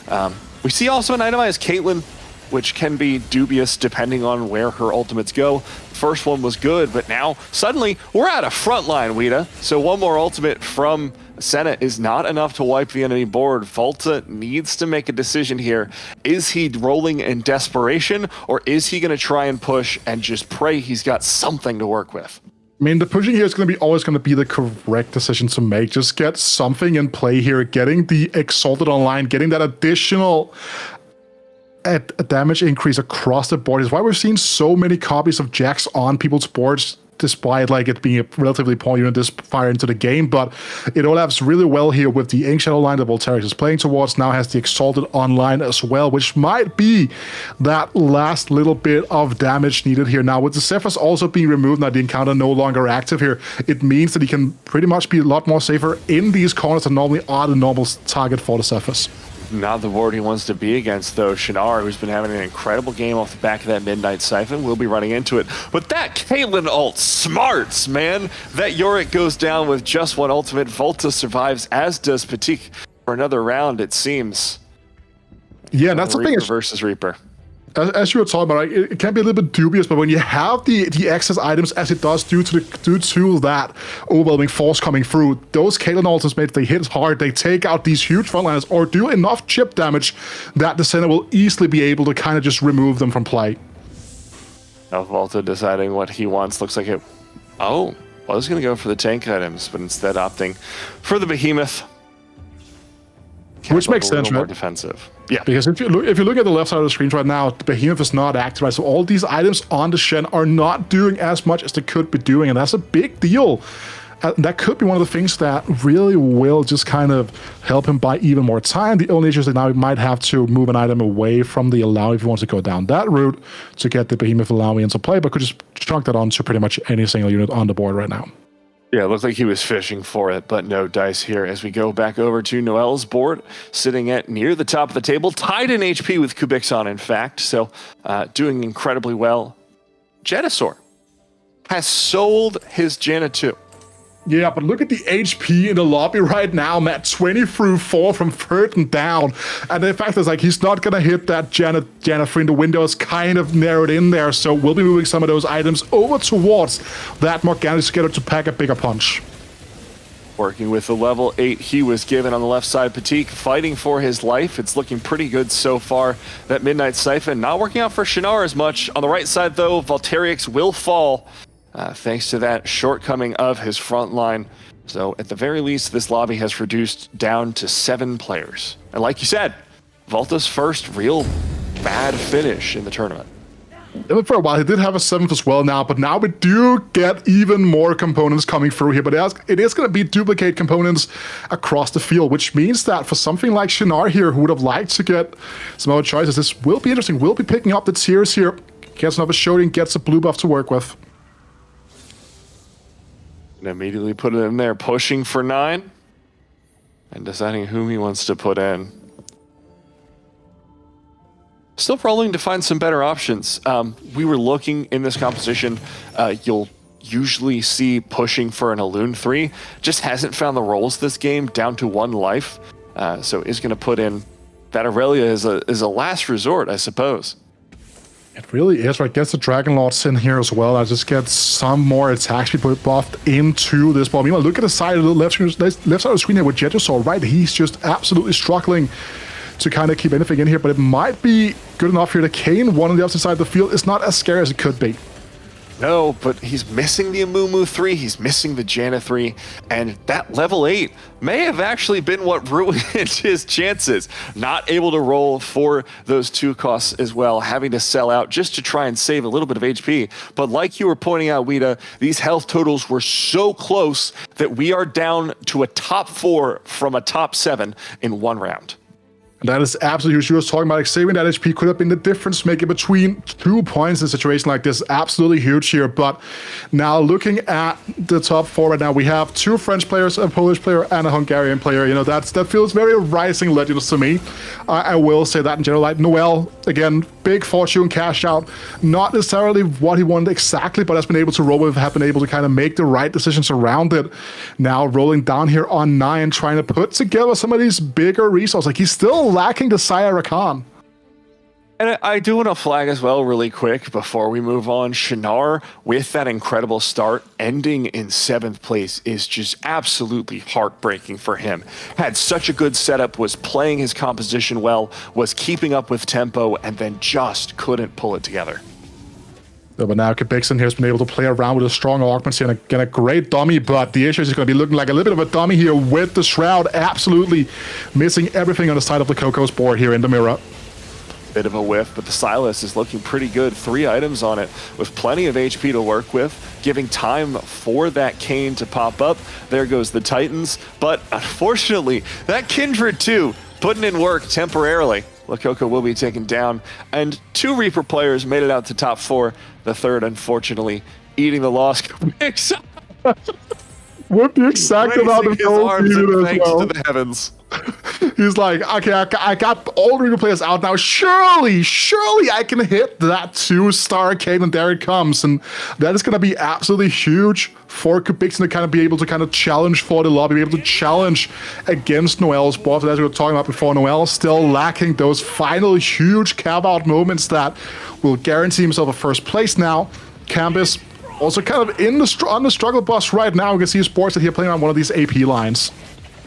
Yeah, going for a primary Lilia carry with an Elune in the back with items to work with, but maybe you'd be looking for an Azir down the line. This Reaper board from Kubikson is quickly shredding through that front line. Little bit of stalling there from the stun. Looks like if that Kayn gets taken out, Canvas may live another round, but the Lilia kind of whiffs there at the last second. Unfortunately, that's going to be the loss for Canvas. You can see the anger on his face. Just Lilia absolutely inting him. Yeah, and that's the thing about a matchup like this where you have so many moving pieces, right? The Kindred jumping all over the place. The Reapers also just being very dynamic in the movement. The Yone ability, right? You saw it at the point of that fight where the Lilia had a perfect line into the entirety of the clump, and then the Yone that she's targeting goes off towards the other side of the field with the backline. Then you see the ability just kind of following the Yone jump instead of going in towards the clump. It's such a big deal about this dynamic, but now we have the 1v1 fight here. Kubikson and Noel going head to head. Noel needs these points. He needs as many as possible if he wants to try and make day number 3. And meanwhile, Kubikson sitting pretty, sitting happy, already in that top 8 with 36 points. The trick shots are starting to tear through this board. The Kayn, the only threat left, gets taken down, and it will be Noel's incredible fortune board that takes it to the carousel. One more round for Kubikson, and he'll be out of this game. We can kind of see the price that Kubikson's had to pay by being two-way contested this game, right? Yeah. Like, he was so late to finding that Kayn too, which meant he's not been able to kind of save any economy to go towards that level 9, was not able to find that 3-star Yone ultimate cap out either. So getting towards the second place here, absolutely great, but being the one that rises above your the people that contest you just feels even better. Yeah, that second place is really the best finish you could hope for here. It's not done just yet, but this board from Noel has been winning for 7 rounds in a row, and I don't see anything that's going to stop it here from Kubikson. And also, it's worth noting, right, Kubikson is locked into the left side of the field here due to his unblock pattern, which means that Noel can just absolutely freely move everything around here to dodge the Shroud, to dodge the Yone, and the Kayn getting to the back line. Here we go, those trick shots in the backline all set up. The Teemo dodges the Shroud as well, so that AoE damage starting to fire out. There goes the Kai'Sa with her first ultimate. Down goes the front line.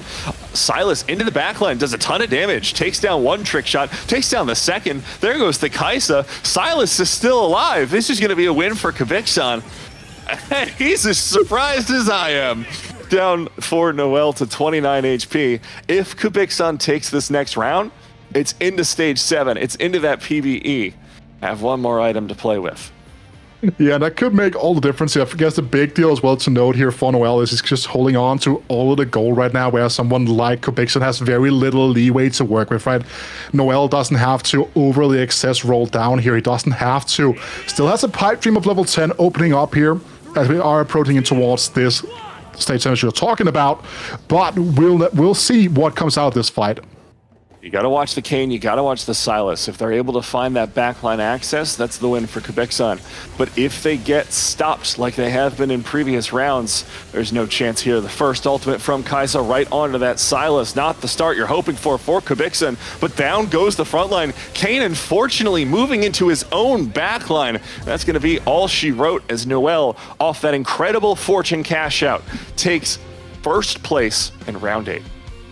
That's a big one for Noel, right? Again, #1 EU Nordic East ladder seed coming in here, showing that he still got it, right? A player that has kind of been lacking a little bit compared to results since that Vegas top 8, but he was in the top 8 at the Vegas Open. It's a player that's been to the championship before. It's a player of huge pedigree, and being able to showcase that here in this game number 8 here is going to be absolutely huge for him. Yeah, we'll be looking forward to it, and we're going to head over to break for the NLSS to break that game down. And in the meantime, you're going to hear from another Hungarian player. That's right, 3 featured in 1 broadcast within 2 hours. An interview with Taplast.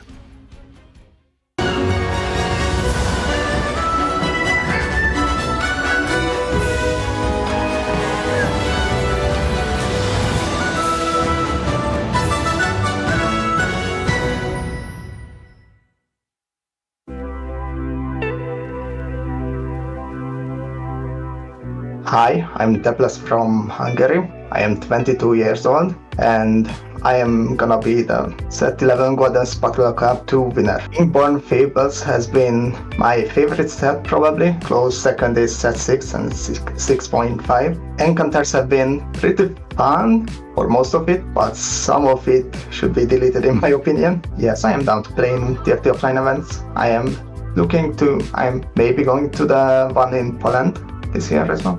I was actually planning to go to the Cactus Land this year, but I couldn't make it unfortunately. For people who want to qualify for GSCs, I would recommend to participate in all the open qualifiers, including the TRCs, and don't get too nervous about qualifying from ladder. My goal in competitive TFT is to win everything, to win GSC, win Rising Legends finals, and then win Worlds as well. Thanks for all the support I get from the Hungarian community and from my family and from Twitch chatters. I would like to shout out Brazila and Stylat for making the Hungarian community happen. And I would also like to shout out to Sven, the guy I'm kind of practicing with, but it's usually just exchanging ideas on Discord.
Welcome back to our analyst desk here after game number 2, and there was a lot going on in this one that we will need to cover after our second round here. Quick note, there will be a reseed going on during this break, so players will find themselves in new lobbies right after. But let's talk about the game, Panda, right out of the gate. Of course, Noel taking that first place with yet again another fortune comp.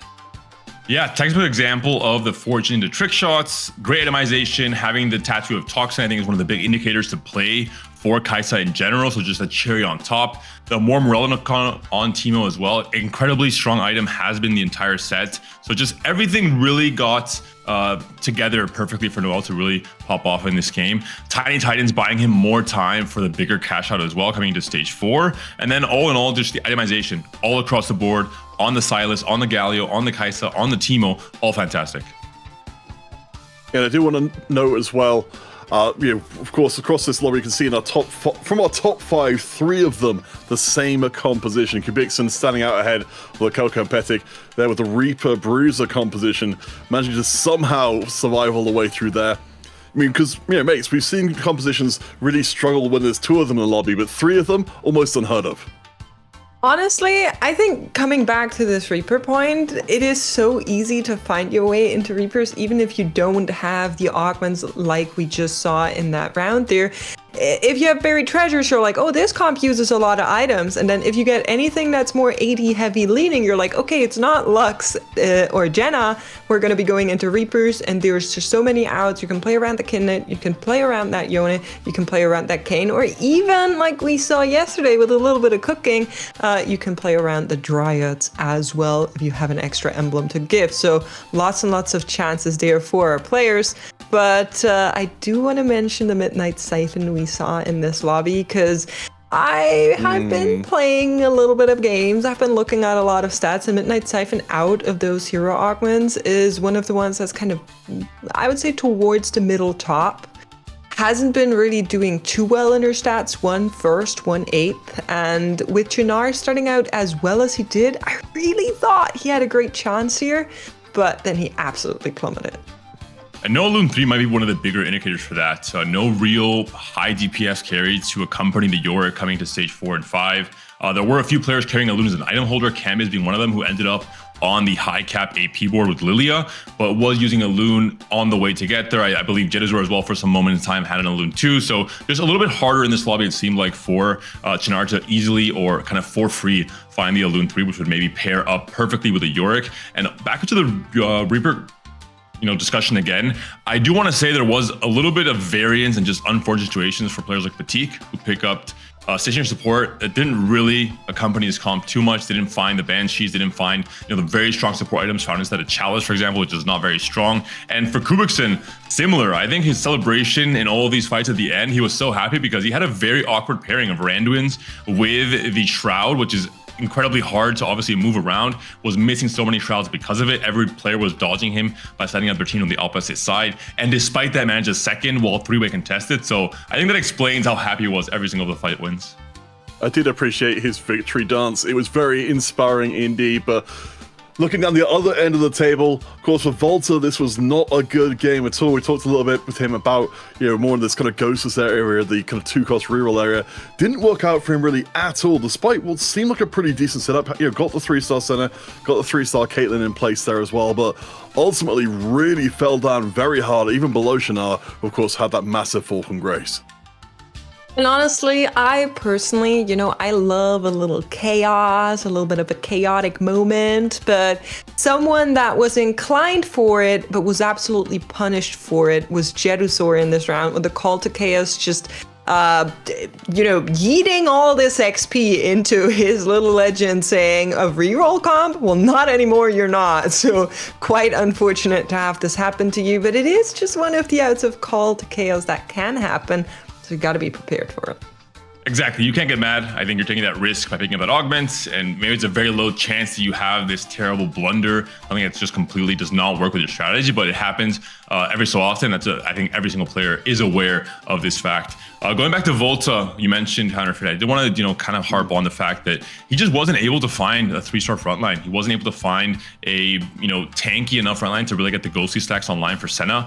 He was also obviously very contested on Alawi, trying to go for Shen 3. Didn't find the Shen 3, which is something that you expect to see when there are so many players usually rerolling 2 costs when it comes to Teemo and Lux and Jenna, etc. So I think that was the one big problem for Volta. The start was fantastic. He had a very early Senna 3 and Caitlyn 3, but no real frontline to accompany. Yeah, I mean, hoping for a lot more. I think it's a comp I want to see more of, but it's been kind of flip-floppy all throughout the day as well, especially when you are contested, when there's several players on something like a ghostly line. It can be very hard to kind of pull off in the long run. So unfortunately, it didn't work out here for Volta, but I'm not too worried for Volta in the overall run. I also want to mention that for Kubikson, this nearly was a back-to-back first place after not being able to find any first places yesterday. So a very good start into today for our Polish player. Yeah, and I think that's going to become more and more of a thing going forward. For our players, they have very different circumstances in there. I think, for players towards our top and our bottom, definitely both have the opportunity to play more risky. For players towards the bottom, of course, they don't play out of their minds to get these first places in. They can't pull their way out the table and get bigger prizes. Towards the top, if they are trying to get through to tomorrow, especially if they are a lot on the lower end of qualifier points, they will also need to play a little bit more risky and use those cushioner points they built up to try and deny any bad games that come their way. And a reminder for viewers, it's not just about finishing top 8. I think that is the maybe the biggest thing that people are going to be looking at coming to the next 3 games, the final 3 games, but also the separate little mini game of qualifier points of, Darkest and Arzu and Solo trying to one up each other, trying to say, hey, if Arzu just went 8th, I'm going to celebrate that. Not personal, it is what it is. So coming into the last 3 games, if they're in the same lobby especially, I hope we get to cast this and kind of, truly try and see if they're contesting each other and see those dynamics coming to play in these last games today. Yeah, I think it is something that our players are now a little bit more used to due to the format changes that we had in our Golden Spatula Cup in this set, where you have this moment of just playing with the top 8, and it is that one placement above another player that could just make all the difference. So hopefully we'll see some sneaky tactics coming out of our players with that. But we do want to tell you one more thing that might make you go, nyeh, when you hear about it, because we do have our reminder of the watch party in Madrid happening, and I think that is going to spark a lot of joy, Panda. It's just going to be really, really fun in the Spanish community. I'm sure there'll be a huge turnout. Not sure how it was in Level Up Berlin the last few sets, but in Spain, give players and viewers any reason whatsoever to join up together in Madrid to watch TFT, but also to enjoy each other's companies, and they're going to come out in absolute droves. So if you're anywhere nearby, you have some cheap flights, some cheap trains, maybe from France as well, definitely consider swinging on by. You're still in time to do so. And there's going to be a great experience with all the different co-streamers as well. I think the representation for different languages and communities, France and Poland and Spain, of course. So with 8 players, especially having the chance to play from there, it'll be bigger and better than ever, in my opinion. Yeah, I mean, certainly with the videos got snuck out of the Berlin event of how things work, I can only hope and expect, honestly, things to get even harder there in Spain. As was talked about at the beginning of the show, it makes such a big difference for the players to have everybody around them and supporting them, and it's such an amazing thing as well to spend time around our players. But of course, we have the most pleasant and wonderful players in all of esports. Oh, we actually do. Unironically, we do. It's not even cap. It's the truth, I'm gonna say. But yeah, it's definitely going to be super awesome, so make sure you check that out. I believe the command is !arena if you want to secure your tickets now. And I will add on to that, Panda, you said if you're near, I would say also if you're far, just travel over. I'm sure it's going to be worth it. Just, spend that yearly budget of holiday travels. It'll be worth it, I promise. All right, we are going to be going to a very quick break, and then after that, we'll be back with more action to come. You're watching the EMEA final.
And while across the globe, some of the first players are locking in their tickets to the World Championship, EMEA is going to follow very soon. We're back here after a break. We're about to head into game number 3.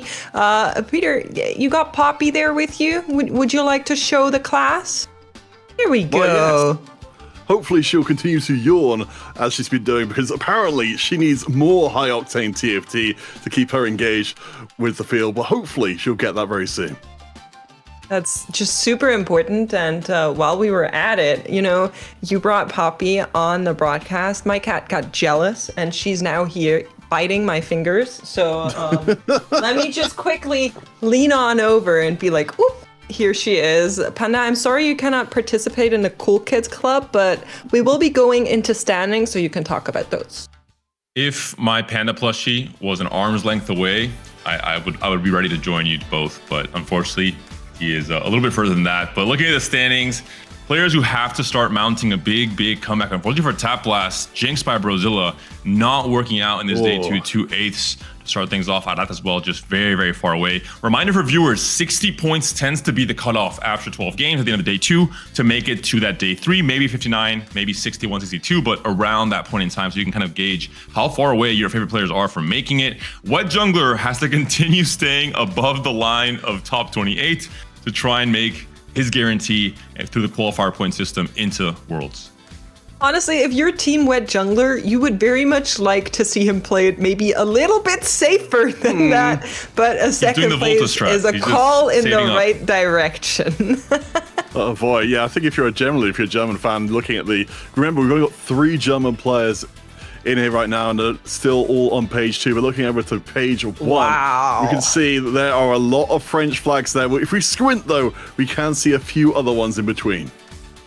And a big deal considering that first or second both finished 7th in this last game, so it really got a lot tighter all the way down to number 12, only 5 points separating Clemou from the Des.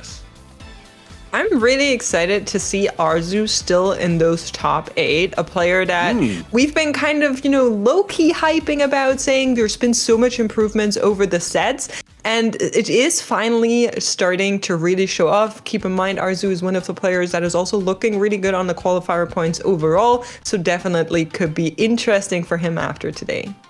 And I want to mention Yatora as well. Yatora is a player who comes from the Russian ladder. A lot of players and maybe some casters discounting what he would be able to do as a favorite coming to this event, or the opposite, really. But he's really popping off. 39 points, still 6 points away from number 1. I remember Yatora messaged me last set. Hello, Panda, please invite me for scrims. I swear I'm a competitive player from this ladder. And look at him go. He is really popping off in this tournament. Yeah, I really hope we get to see some big things coming out from him longer term. But it makes the thing you mentioned before.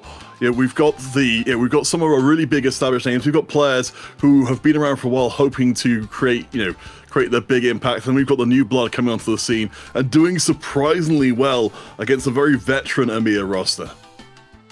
Yeah, I mean, I think a lot of the players in here at least have some history, but not all at this degree, right? Players like, Yatora or Arzu that we were talking about, they had good performances, but they weren't really able to finish it off. And Dallasum is yet another name in that book that we were talking about earlier on, but now we are going to be taking a look at our lobby here. Arzu and Yatora we already mentioned just before. We have a little bit of regional representation in this lobby for Panda and myself with Solo Gazang and Safo, and then I'm pretty sure we do have the Czech scene. Be very happy to see Petek in here as well. Actually, a surprising lobby. 8 different countries represented is a fairly hard feat to accomplish in EMEA finals when there are, so many French players, a decent amount of the other big 5 with Turkey, Spain, Poland, and DACH as well. So a lot of different players for you to root for, depending where you're from. And as you mentioned, Peter, as well, a lot of different expectations for each of these players.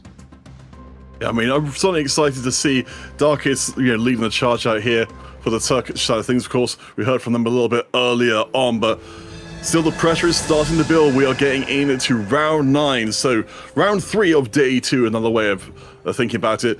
There are only a few games left before all those qualifier points and our final 8 for day 3 will be locked down completely.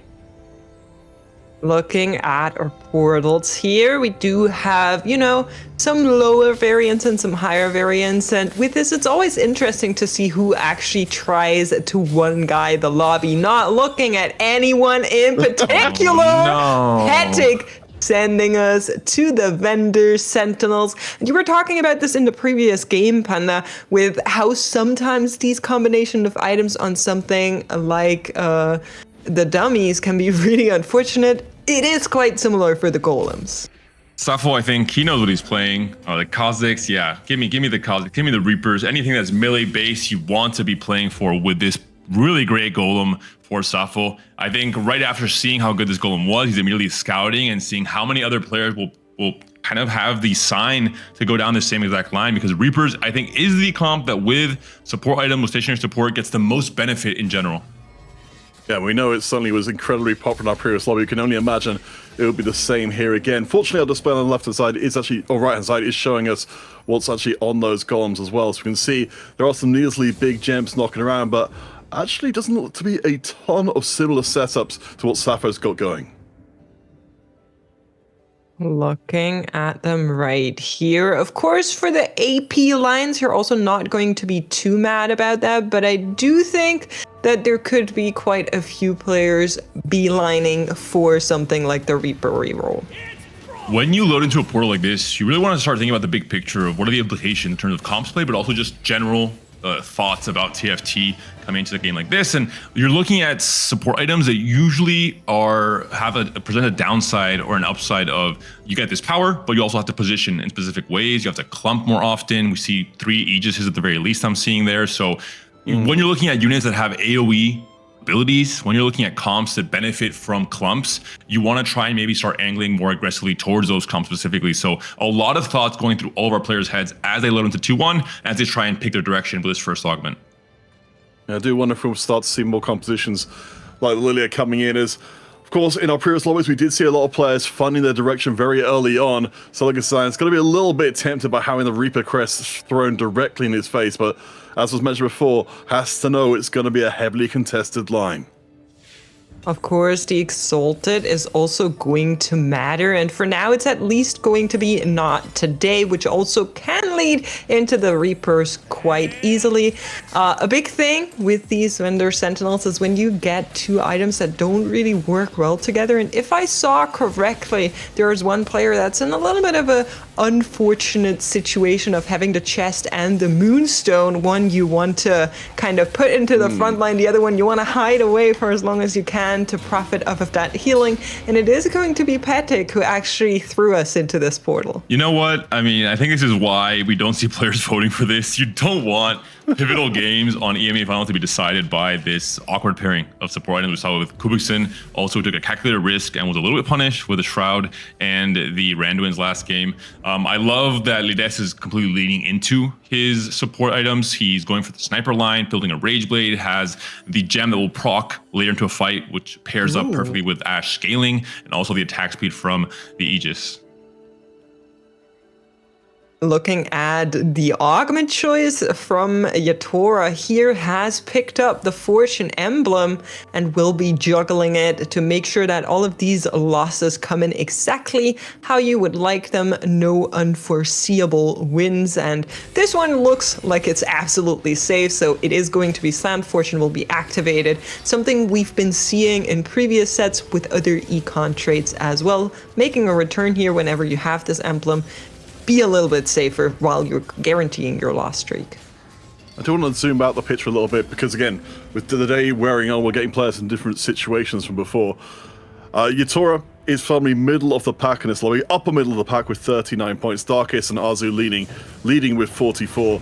I think the reason we're seeing players like Petek and Safo going for these big swings is because they are on the lower points, on 28, 26, nearly a full 20 or even close to that behind the leading players. So they need these games to have more variance and the potential for bigger swings. And honestly, I think if you're Safo, you're so happy about this augment coming through here when everybody else is getting these kind of signals to go into the melee heavy lines. You can just say, oh, I got built different. I'm just going to play strongest units.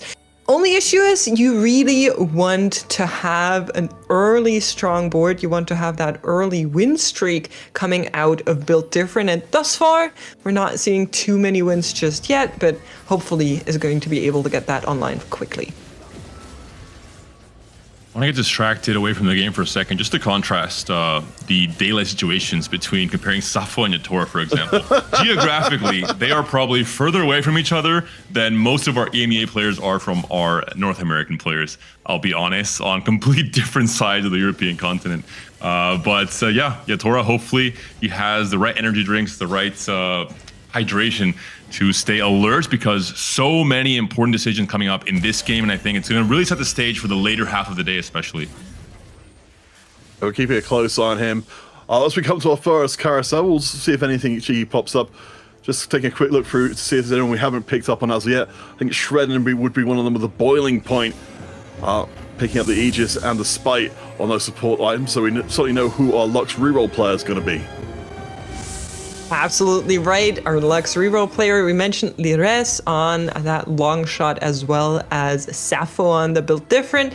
I will say, I think despite having a little bit of an unfortunate combination on the vendors, I'm surprised to see Petik go for Wardens. We'll see where he leads this one. There are a couple of outs that you can go to, and it could be interesting depending on what the choice is going to be. But we're going to be hopping over to Darkest Sport. A little bit of confusion with our cameras there, but is going to be running also on that declaw angle.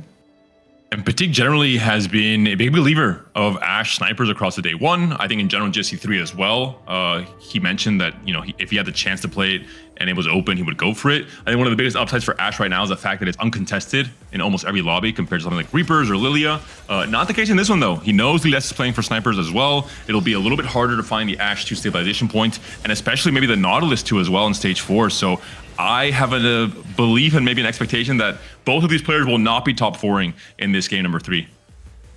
Yeah, it's going to be a bit of a big ask, though I do like, at least we've got a treasure chest. As much as the Moonstone Renewal, it's not ideal on a frontline unit. There's a little bit more beefiness there, with the Spirit Guardians in place as well. I guess Petik is, even if it takes longer for him to get his Ashe 2 online, he at least is going to have a pretty strong frontline to try and buy time for maybe the Ashe 1 and similar to try and get the job done.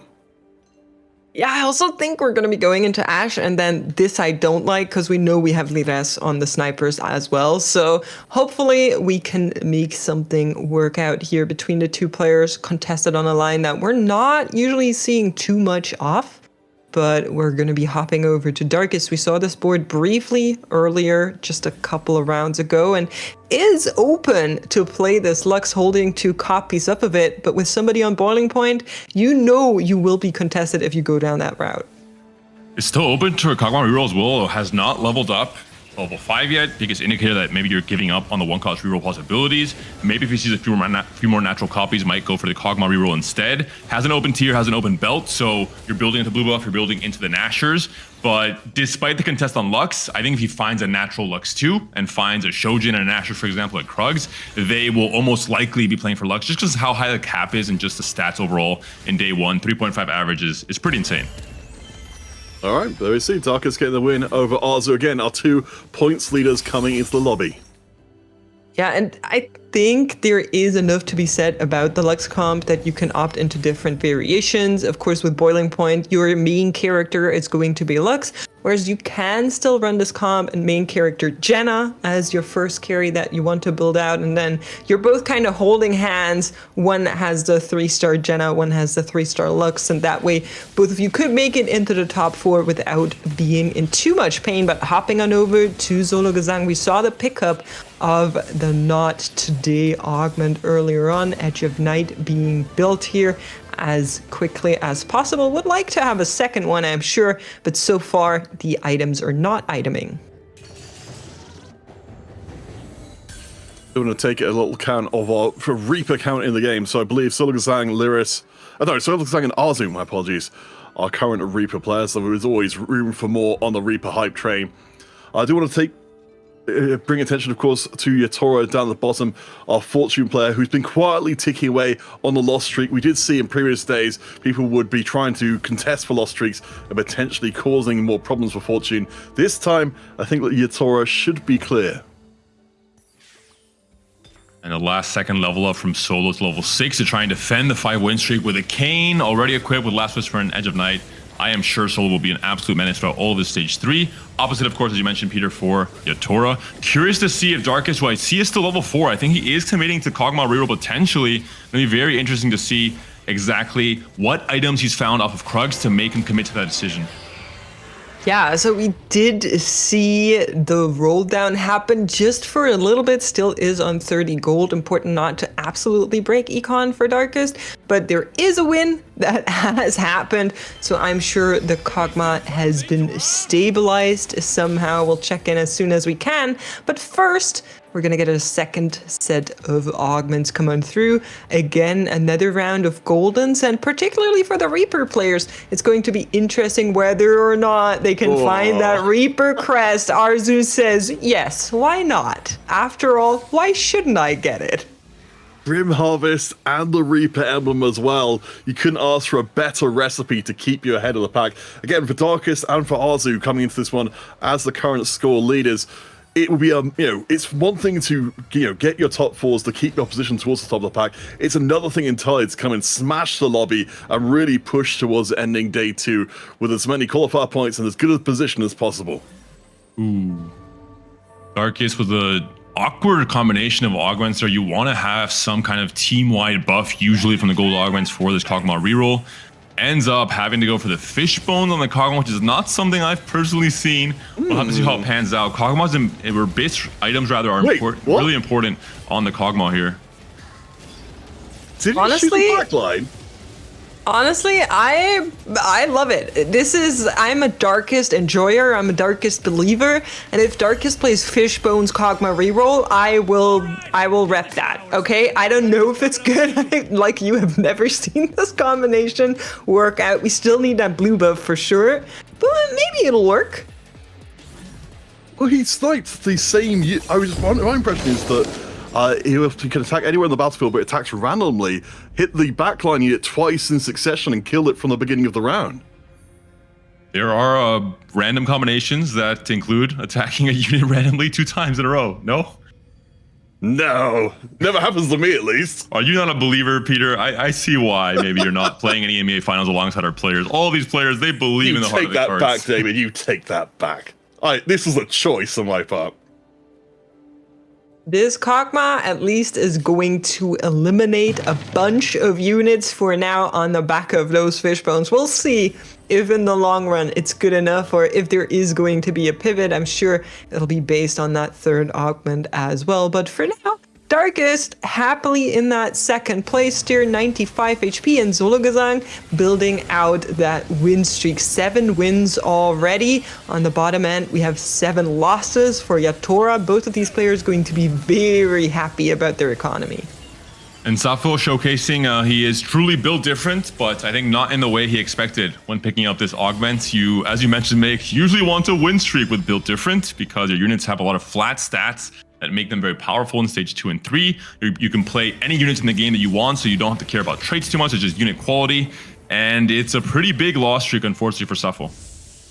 I do think that maybe the key to this, though, is that Safo's picked up Raining Gold as a secondary augment rather than looking for the straight combat power. So maybe hoping to get up to those 4 cost units faster and bring the endgame board online, rather as you guys were saying, going for the more traditional route of playing through the whole game strong.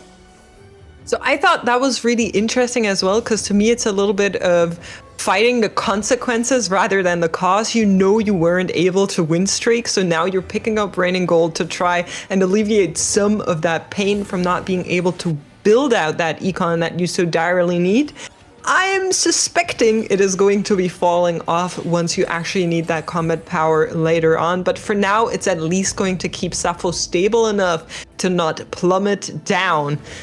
Speaking of, well, not plummeting, Sologazang is doing just exactly that on the back of the cane that he got so early. Now also has the 4 Reapers in play beautifully here, using that extra minion on the LDP to try and spread out those units and get the wrap going. We do know, again, this is the contested Reaper board. In fact, we can know that face-to-face as Sologazang goes up against Arzu, of course, picking up the Reaper emblem from before. It looks like neither of them are really suffering too badly as a result of this. Zolo, yeah, just got such a strong board. I think the Edge of Night, the enhanced Edge of Night in there is being such a big difference maker. I think the cane in stage 2 is really the biggest difference maker. Well, the one thing that is maybe keeping down Solo a tiny bit is the fact that he cannot build a 3rd cane item. The last components here were a little bit awkward, had to build the Onyx Spark on the Rek'Sai, has just a cloak left over. But hey, now he has an open slot for an artifact, so I guess he's still winning in anything he does in this case. Well, I will say, if there are any encounters that can change the win and loss streak of games, it is going to be Wukong and Ornn, where just every player gets 6 artifact items, and then some of these just can be really high roll and completely change how strong your board is. We'll be seeing whether or not that works out, but hopping on over to Darkest, Kog'Maw 3 online, blue buff acquired. This comp should be shredding targets left, right, and center. I'm fascinated to see how Darkest goes. I mean, talking to them earlier on, of course, Darkest really highlighted them as a player who was willing to take these less trodden paths. Certainly expect to see doing well with the Fishbones, the Silvermere in there as well. Up against Zolo, this could be exactly what we're talking about here, David, with trying to break the streak. I think it'll be this Fishbone Kog'Maw game plan will be very good against backline carries because you have that high roll chance of just insta-deleting a backline carry at the start of the fight, but less so against these melee Reapers who are just a little bit tanky overall, have Omnivamp, even a one-shot will probably not happen in most cases against a Kayn, so I think those matches will be a little bit more difficult for Darkest, but all in all, I have to check the stats later because I'm loving the Fishbone Kog'Maw interaction. I hadn't thought about this combination before. Neither have I, and for what it's worth, I've also never seen it, but it is very creative and very on point for Darkest for sure. I will say, in a meta where Reaper is so dominant that it shows up in every single lobby, it is a little bit risky to go for the Kog'Maw that does so badly into being under pressure, into being attacked from melees right in his face. So I'm curious on how he does with 2 of those in the lobby, but we'll be seeing at least against the other boards. The Fishbone Kog'Maw should be having a good old time. Lires now picked up that extra snipers, and we'll see if we can turn that into good use. Oh gosh. So Sappho, we've noticed from before with a built different board, I think you're very right, mates, trying to turn this game around. Actually finding room on this massive loss streak down to 48 HP to fit in a way as well. I mean, eventually this board is going to be very strong. At least we've got the Kaiser 2 online already, but for players like Yatoro down on 26 HP, he has even less time to work with.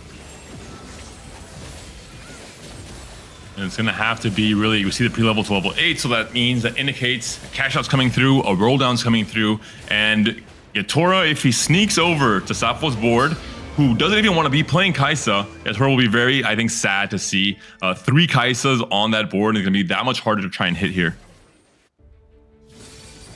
Going to be looking at our third augments. It will be gold throughout, which also means we could be getting some more directionals coming through Yatora with the cash out now. And the big issue is that you're now going to be on a similar line to what we saw from the build different player. Usually you want to go into trick shots here, a comp that's just so costly, so expensive. First Kai'Sa comes online, but then you get a free Ashe too. Silas. And both of the sniper players probably punching the air right now, saying, hey, but it's already been sold off. Yeah, that's Yatora's got something very specific in mind. Finding the Desire is a huge relief. I mean, item-wise, we're looking really good here, but Yatora's still running out of cash to be able to find the units he's looking for. Bit of a rough roll down. Skipped one Teemo, skipped one Silas, finds a Teemo in the end, but still has to pop all these anvils. Obviously, so much to think about and to do when it comes to the APM at this point in time on this important roll down. He's on 14 HP, it's just 1 life. So if he doesn't equip all these items, pop these anvils quickly, he might be in trouble. Can he do it? Looks like the comp should be strong enough to maybe deal with the enemy Kai'Sa. The rest of the board has crumbled, and she'll fall as well, and that's further bad news for Sappho, who is trying to get a little bit of a win streak moment going after that huge roll down. I mean, that's a huge moment, though, for Yatoro to survive that round. Now has as much time as he needs to put everything together exactly as he's supposed to. Make sure all of the stars are aligned here. But, I mean, we've seen people fight back from this kind of position and finish very well. Yatoro on 39 points overall is sort of towards the mid-lower point. A big win here could be very meaningful for him.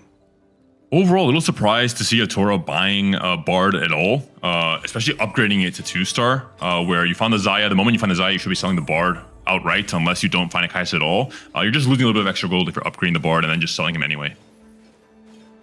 I think it was a little bit of a train of thought of, is the Bard 2 maybe stronger than the Kai'Sa 1? But with so much gold to roll down, you don't really want to go there. If you're not hitting Kai'Sa, your game's over anyway, I agree. Right? Yeah. Absolutely. But for now, for another round, it will be absolutely enough. Everyone is going to go into carousel as we approach Raptors. Not something we're seeing in triple gold lobbies as often. Players not making it to Raptors potentially, but Yatoro seems to have stabilized here. You can definitely see the stress though.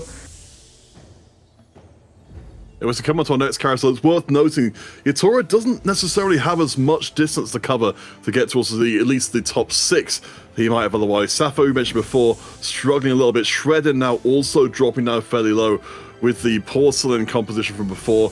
I don't believe he's really managed to put his comp online as early as he would like either. It's still Lux 2, and usually we see most of our 2-cost reroll players hitting early stage 4, where they know that the 4-cost players are going to come online, they're going to roll down on 8, they're going to find their 2-star 4-cost, and you have to hit that next power spike to defend yourself, to stabilize, to stay strong in a lobby like this. Yeah, I agree. We're now seeing the Jenna 2 at least come online for Shredden, but I think this is where we roll it, and we'll try to find those extra upgrades for many of the players here. Looks like a second Lux 2 has been hit.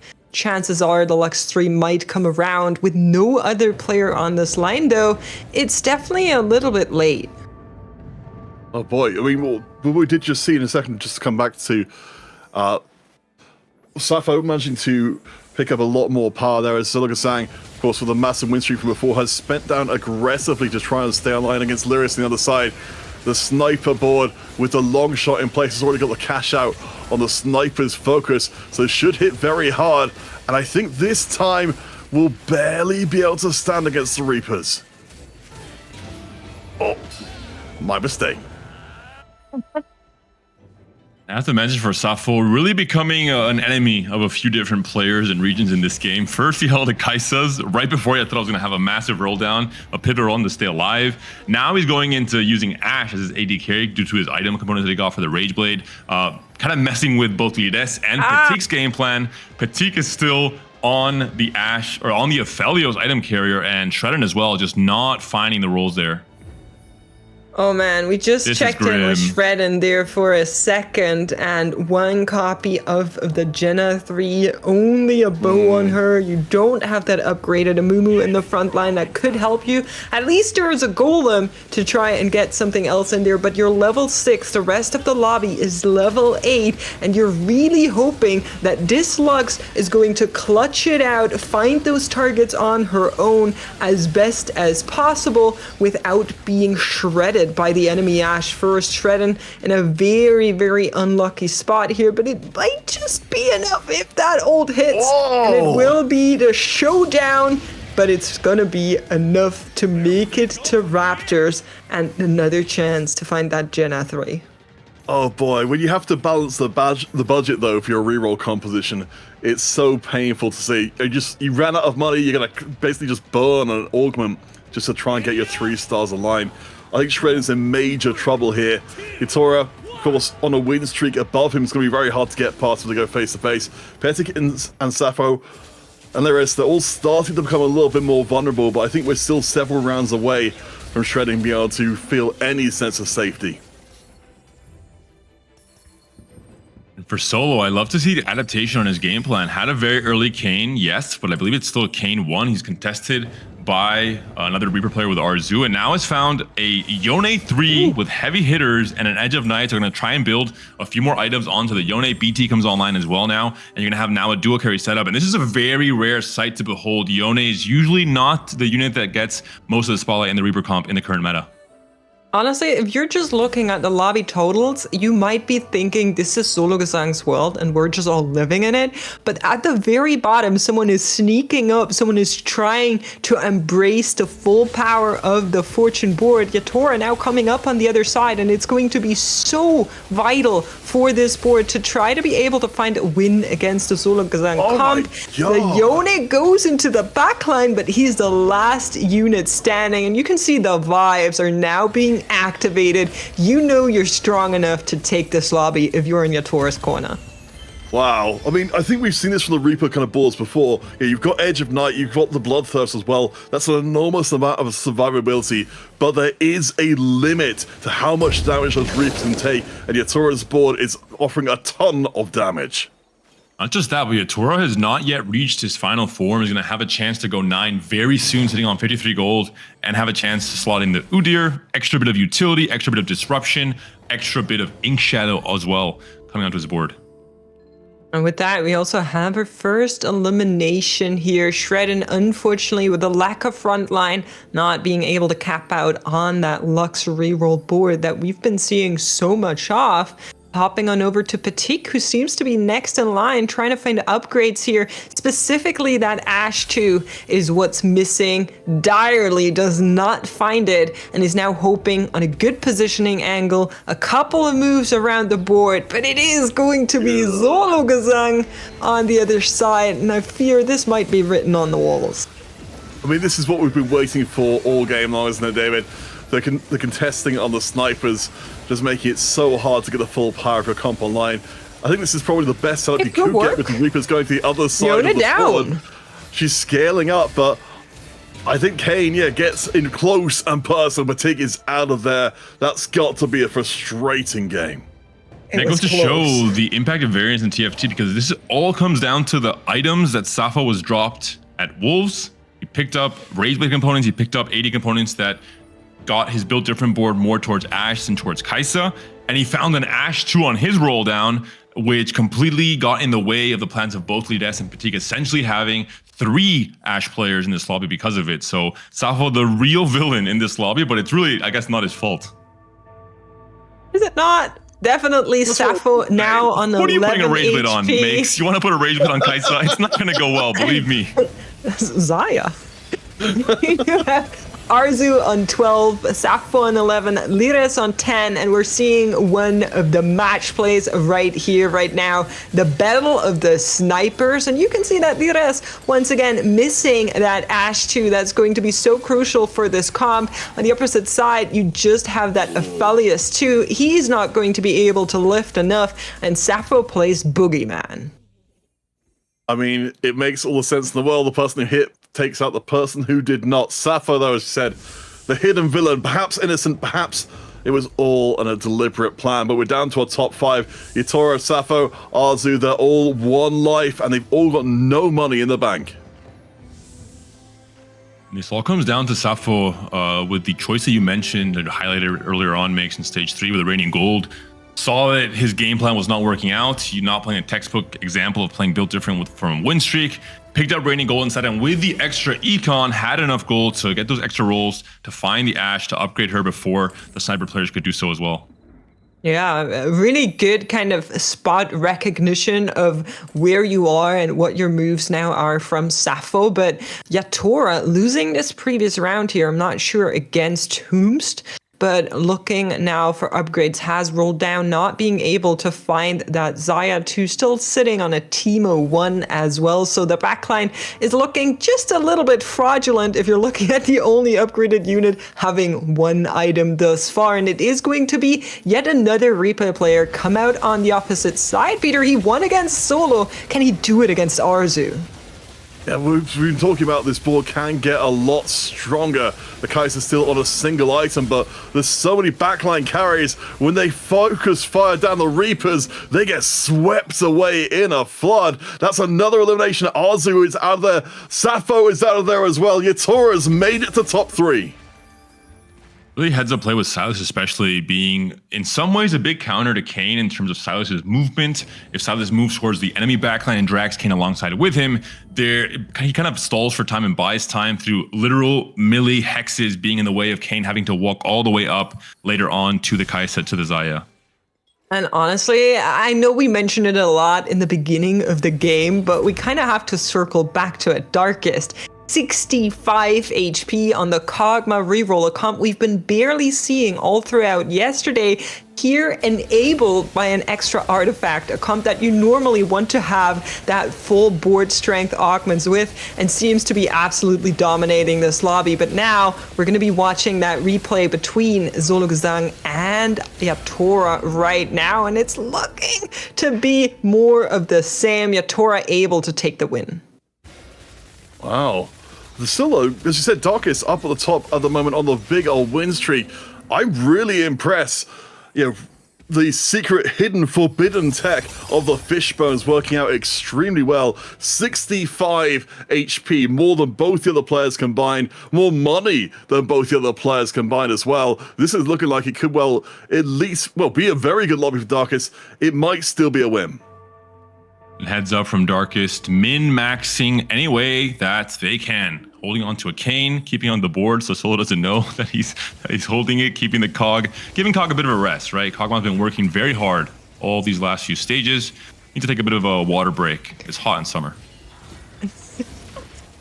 Yeah, that's exactly what it is. Thank you for elaborating and analyzing as eloquently as Put me in, coach. You did There we go. Oh boy.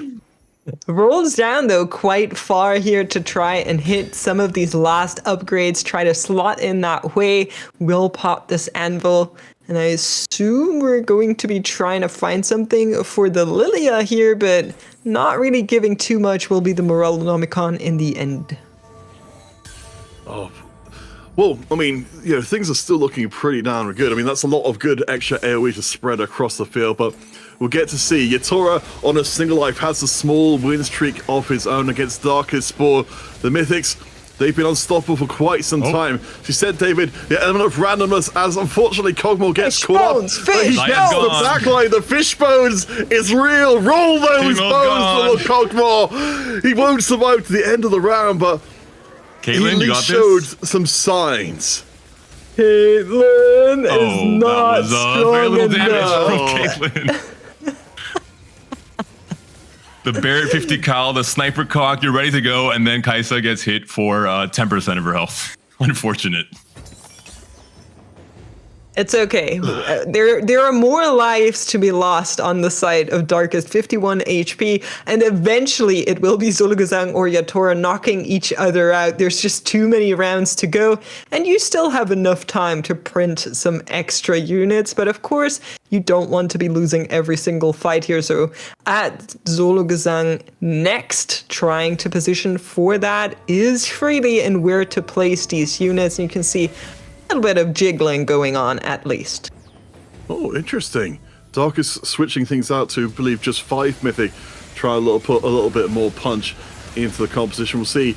Go up against the Ghost. I know we'll have to check which side is going to be the real one here. Yatora certainly fighting on the left-hand side. That's a minimal health. The Yone into the corner, cutting through the back line, which means Kai'Sa with 1 item left. But the Silas on the front actually does a ton of work and keeps Yatora alive. And it's a really interesting, I believe, rock, paper, scissors triangle to finish this game off, because I think Solo will be Darkest almost every single time. The Edge of Night proc, save from some random snipe from Kog'Maw. And even then, I think the Kog'Maw will not be one-shotting the Kayn or the Yone, for example. I believe that Kai'Sa is the opposite thing, where if the Kog'Maw dodges the Udyr, especially, we saw an Udyr incident in that last fight on the left side, there could be a snipe on a Xayah or a Teemo or a Kai'Sa, and the fight's pretty much over in the first few seconds. And the opposite way, I think Kai'Sa has enough damage to take down and burst down the board here from Reapers from Zolgazang. Well, either way, it is going to be a Tora against Zologesang one more time. And while the Teemo at least has been upgraded, the rest of the backline still looks very much the same. Kane trying to find his way back there. Whoa. And that he will. The Reapers collapsing onto everything Yatora has got. Top 2 locked in. Yatora will take a 3rd place. And Darkest able to beat at least a ghost board, whoever it was. All right, last bits and pieces coming in here. Certainly, German fans celebrating here. Zologesang having a very, very good game. Of course, Turkish fans celebrated Darkest, one of the front runners for Turkey at the moment. Coming into this lobby, coming out of this lobby with at least a 2nd place is great for their prospects of making the final 8. The Mythic Emblem could be pretty massive here for Darkest. Even if you don't hit the next trade spike, it's the extra stats from Mythic coming on to the Udyr eventually in this case. But again, all about the Reapers and the Edge of Night procs when they occur, if somehow it can work out for the Lily and Kog'Maw to snipe these units down, to burst them down rather. I think both of these players have room depending on how the loss goes. 19 HP stage 6 could work out if the loss is very close as they go up against each other. And honestly, I would say eyes on Kog'Maw, but it's eyes on where that fishbone lands and who it can actually take out for the most part here. A little bit of RNG, Kog'Maw under fire by a Voidling will not be enough. Darkest will take a loss. Oh boy. I'm starting to come around to your side of things, David. That just doesn't seem to be. I think the Fishbone is, doubles down on this idea that there may just not be enough focused damage to bring down the Reapers in time.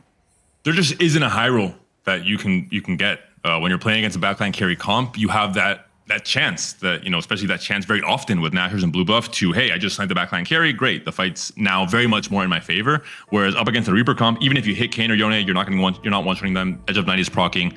There's very few high rolls here to have for Darkest.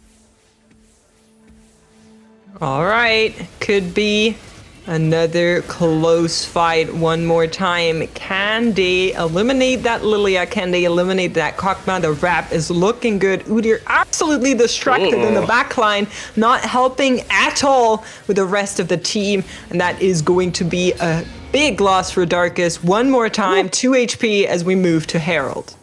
That wasn't even close, though. Just completely ripped through. I was hoping that the Mythic Udyr, who I don't think will get time to realize his full potential, would make more of a difference there. But it feels like the fights are getting less close as we go, rather than more close.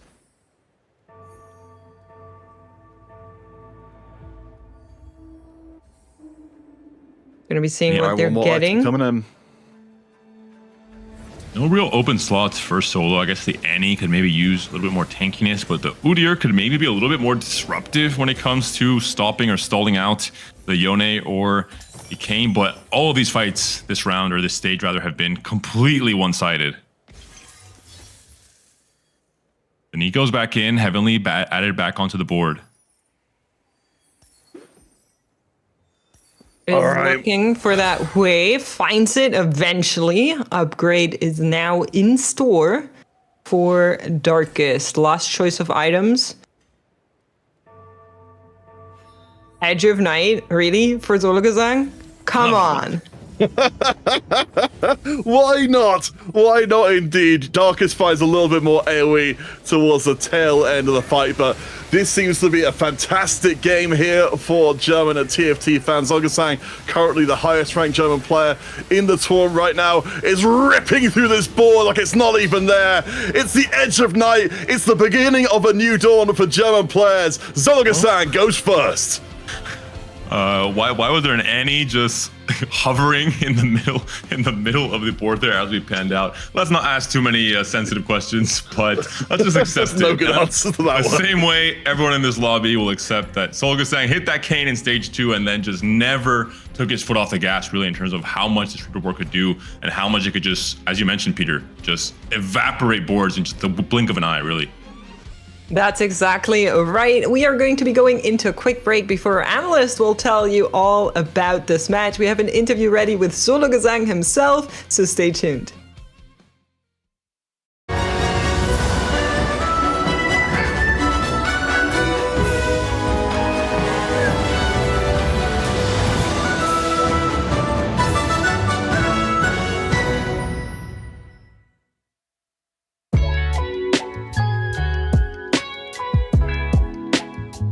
Yeah, my name is Solo Gesang. I'm from Germany. I'm a streamer and player. I discovered TFT when they first released it on the beta, on the PB, the very first set. Yeah, I got hooked up immediately, and when TFT got announced, new game by Riot Games, so it was very exciting, and I just spammed 10,000 games every day. I hope I will win it.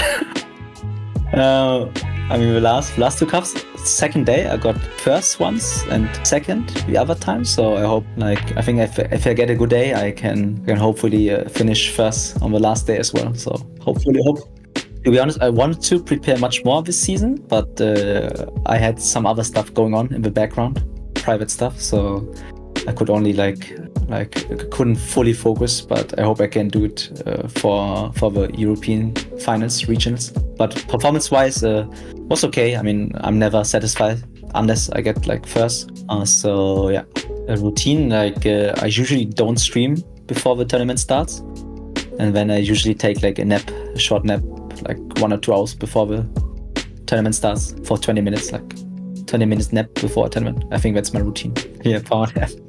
I would like to shout out my viewers also supporting me and the people I've practiced with in this season. Last set I practiced with Hydra, but Hydra will skip this set, so next set we will practice again, hopefully.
Well, Wita, I never thought I'd see the day of a Kog'Maw reroll reaching top 2 using fish bones of all things, but this is the world we live in the EMEA finals. Yeah, sometimes when you cook, you don't really remove the fish bones, but this time around we actually actively wanted the fish bones. He was cooking up a damn good soup. That stock really be good. This is a bone-in Kog'Maw sitting here for us. And I think what was most interesting about the interaction was the doubling of the range, allowing Kog'Maw to get that backline access from right away instead of having to wait for a couple of ultimates. Yeah, absolutely right. And speaking of backline access here, Solo Gesang made sure that Kog'Maw crumbled heavily under pressure than Sergio Perez, right, Matt? Yeah. having almost as bad of a season by the end of that. But let's go backwards and let's talk about the start of this game and how it moved forward. Patik put us all in this interesting situation of the Sentinels. And he didn't have a great time, but we were kind of working with Safo as the person that had the most interesting setup with that built different. And Wita, I don't know about you, but those first couple stages with the built different, I was just like, this looks awful. And then he found an Ashe 2 and kind of warped the lobby. Yeah, right. And especially if you look in and around him right now at Lires and Patik, right, both of these players really scrambling and trying to find their way in towards an Ashe 2. You saw Lires here really be stuck playing an Aphelios 2 carry, even with that on-par sniper's focus hit there, getting that from the long shot, right? So really difficult setup from them here as well. And that's one of the things about Build Different now compared to the early days of BD, right? Now it scales as the game goes on. So if you're able to stabilize as you're going towards it back into the game, you end up becoming really strong. But Safo was just lacking those last few pieces to make it work. And it was really interesting coming from there. Solo Gesang's board had a lot of interesting setups to it. The Edge of Nights came in handy there. One of the things that was mentioned on the cast that we haven't seen a lot of was going for that Yone 3, and I do feel like that was Solo's only recourse. You know, you start the game with a very early Kayn, you're stuck on Kayn 1, you're contested by Arzu, who's got the Kayn 2, you've got other people who are considering picking it up, and you're not finding these hits until literally stage 6. So your only real recourse is to say, okay, the secondary carry in this composition, generally speaking, is Yone. Let's try and get that to a 3-star. Let's try and get that to the point where it can carry the primary thrust of this composition. Yeah, it just highlights a great skill at the highest of levels where like you need to figure out how you play specific games contested, right? Because it is not a given, it's not a freebie to play a game uncontested in TFC. So it's one of the biggest things you really need to keep in mind is like, how do you get from point A to point B? Like, what's the stop in the middle of the way here? Sologasan correctly identifies it's going to be that Yone free, and then that Kayn 2 rolls around and he wins the lobby. And I think something that I slept on yesterday, one of Lococo's boards, that I was just like, why is this doing so well? It was the 6 Dryad for him. For Solo, the Dryad Silas with the 2 Dryad gives him so much more tankiness, allows him to stay in that backline for longer without having to be threatened. He has so much extra HP. The AP's great, but you have this beefy unit that's also sitting there on the backline carries and needs to be dealt with, but can't because there's just too much HP to break through.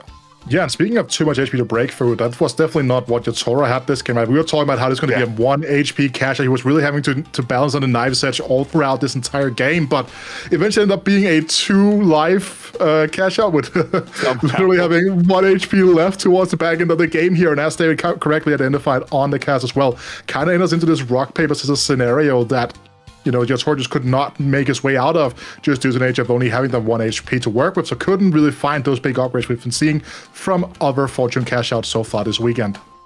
Yeah, the Fishbones Kog'Maw, definitely a highlight of that game. We'll see if it can be topped as we head into the 4th game of the day, the 10th game of the tournament with our lovely, lovely casters. Take it away, guys. Yeah, we're waiting. We're here. We're ready. We're puppeting. We're puppeting down this desk. I didn't quite get a chance to do it. Oh well. I love that. That's how production works. I don't know if you know. Physically throw. Yeah, actually, you don't know that, but every single time we throw, we actively have to throw IRL as well. That's just the law. But halfway checkpoint is what I'm trying to say today. After our first 3 games. Now, we did get a little bit of a treat in that last game with the Kog'Maw reroll, but is there maybe anything else you guys are wishing for today's games? Yes. I am wishing for players to not one-guy the portal into vendor sentinels. Or, wandering sentinels. Why wish for something that's never going to come true, David? Why wish for something that's never happened once, it can happen again, Peter. I'm trying to work against this. Join me. For me, I'll actually answer the question that I think makes us more trying to ask, which was to do with the compositions. For me, I'm hoping, you mentioned, of course, the Silas coming up before in the conversation. I'm hoping we get to see some more people trying more towards, go down the Bruiser route, trying to focus Silas as more of a carry presence in there, and ideally go deep into Bruiser at the same time.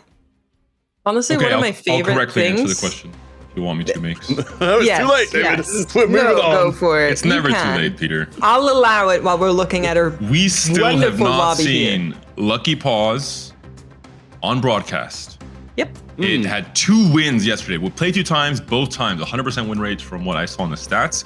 And Garen, similar case, we had Darkest talking about it. They had a chance to play it yesterday, but we haven't seen it on broadcast yet. It's only been, no offense, kind of the bad hero augments that we've seen displayed on the big screen. That's true, and now we're at least getting very low variance portals. Everyone should be okay with these. Gold subscription can be funky, but I think even if it goes Noel's way here, we're not going to be too mad about that. We'll be 3 champions instead. And honestly, to bring it back to the Silas, we saw a little bit of dark tech today with the Reaper emblem being slammed on full AP Rakans. I'd like to see that again. I very much enjoyed it. It brings us back to the previous GSU where we were seeing Rakan going around and murdering everybody. I was talking, I think it was Matt at the time, just saying we've never really seen that happen before. So it's great to see that there is still a little bit more variety left of them. But As you mentioned, we are going to be in one of the lower variance portals coming into this one. Our players, each of them getting themselves the 3 coming in. We'll see if we do get anything spicy coming through from our early boards. Someone who does not want any spice whatsoever is Wet Jungler, who is sitting now on 35 points. Luckily for him, the 27, 28, 29 placements on the current standings are 5 points behind him, so there's been a bit of a sizable gap between Wet Jungler, Shredder, and Yedusaur and the rest of the players on the bottom end. Reminder for viewers at home, when it comes to the qualifier point leaderboard, Wet Jungler is very much ahead of everyone else. As long as he finishes top 28, he absolutely guarantees he makes it to Tactician's crown next weekend. Yeah, but there are places below 28, so he needs to stay away from those. And he started the day on the 21st place, has now fallen just a little bit. So hopefully we'll be able to stabilize where he is right now before taking any further placements. That would be quite cruel as we are moving through our first couple of PvE rounds here. I do want to highlight coming into this round, since we didn't get a chance to talk about too much coming into the game, Clamu, one of the players who are coming in. Of course, the Land Warrior are currently leading the pack with 53 points. We're starting things off here. We've had a low impact portal, but it looks like we'll have high impact augments from the beginning. Easy pickup for Wet Jungler, considering his item components. Has a very strong setup for melee bruisers, can slam Last Whisper or Titans, can slam Edge of Night, as we're seeing here, or Styrax. So a lot of different options. We'll be going, I think, for the more classic combination of Edge of Night and Last Whisper. That's not the Garen that I was asking for that, but thank you very much for participating. You squid real hard. Yes, if the prismatic augment was that color. We're actually getting double build. Oh, wow. Triple. What? What is happening? Build-A-Bear Workshop is back, baby, in TFT only this summer. Wait, 2 of those are living forges, right? They just use the same icon? No? I'm pretty sure. The one with the sparkle on the right-hand side is the living stop baiting forge. us, mates. 2 build-a-buds and 2 living forges coming out for our players here, and we will have a stern talking to the TFT design team after this. So wait, so this is Clamu, who, of course, in our previous games, famously brought an RE3 and carried it through until nearly stage 5, finding another RE3 by just calling it out of the ether. This is starting to develop into something of a trademark. He has the RE seed. That's why it's just a game. The game knows he's an RE. He prefers RE, he prefers a faded line, and now it's given to him. And again, perfect AP items as well right away. Maybe missing that blue buff that can later on go into an Syndra, or maybe just stay on the RE in this case around. But overall, very strong start for Camus, who is the current point leader coming into this game. Honestly, we're calling Click Cornin, Lux Cornin. We should start calling Clamula Hagra, Clamula Ari if this goes on. I mean, you've had some pretty good success with renaming players up until this point, so perhaps it would be a commemorative one. Oh, I thought you were blaming her for her choice. I think it was pretty good, mate. We can workshop it later. I was talking about Travis Cat. Okay. We work on it. It's okay. But yeah, if you've seen the previous game, you know that for Clamu at least, it's going to be a very strong early game. But Mujiwara says, I'd like some of that, and just finds a Silas 2-3. Cam is on 48 points, essentially 12 points away from what should be that magical 60 points that almost always guarantees you, or gets you close enough to guarantee a spot into day 3.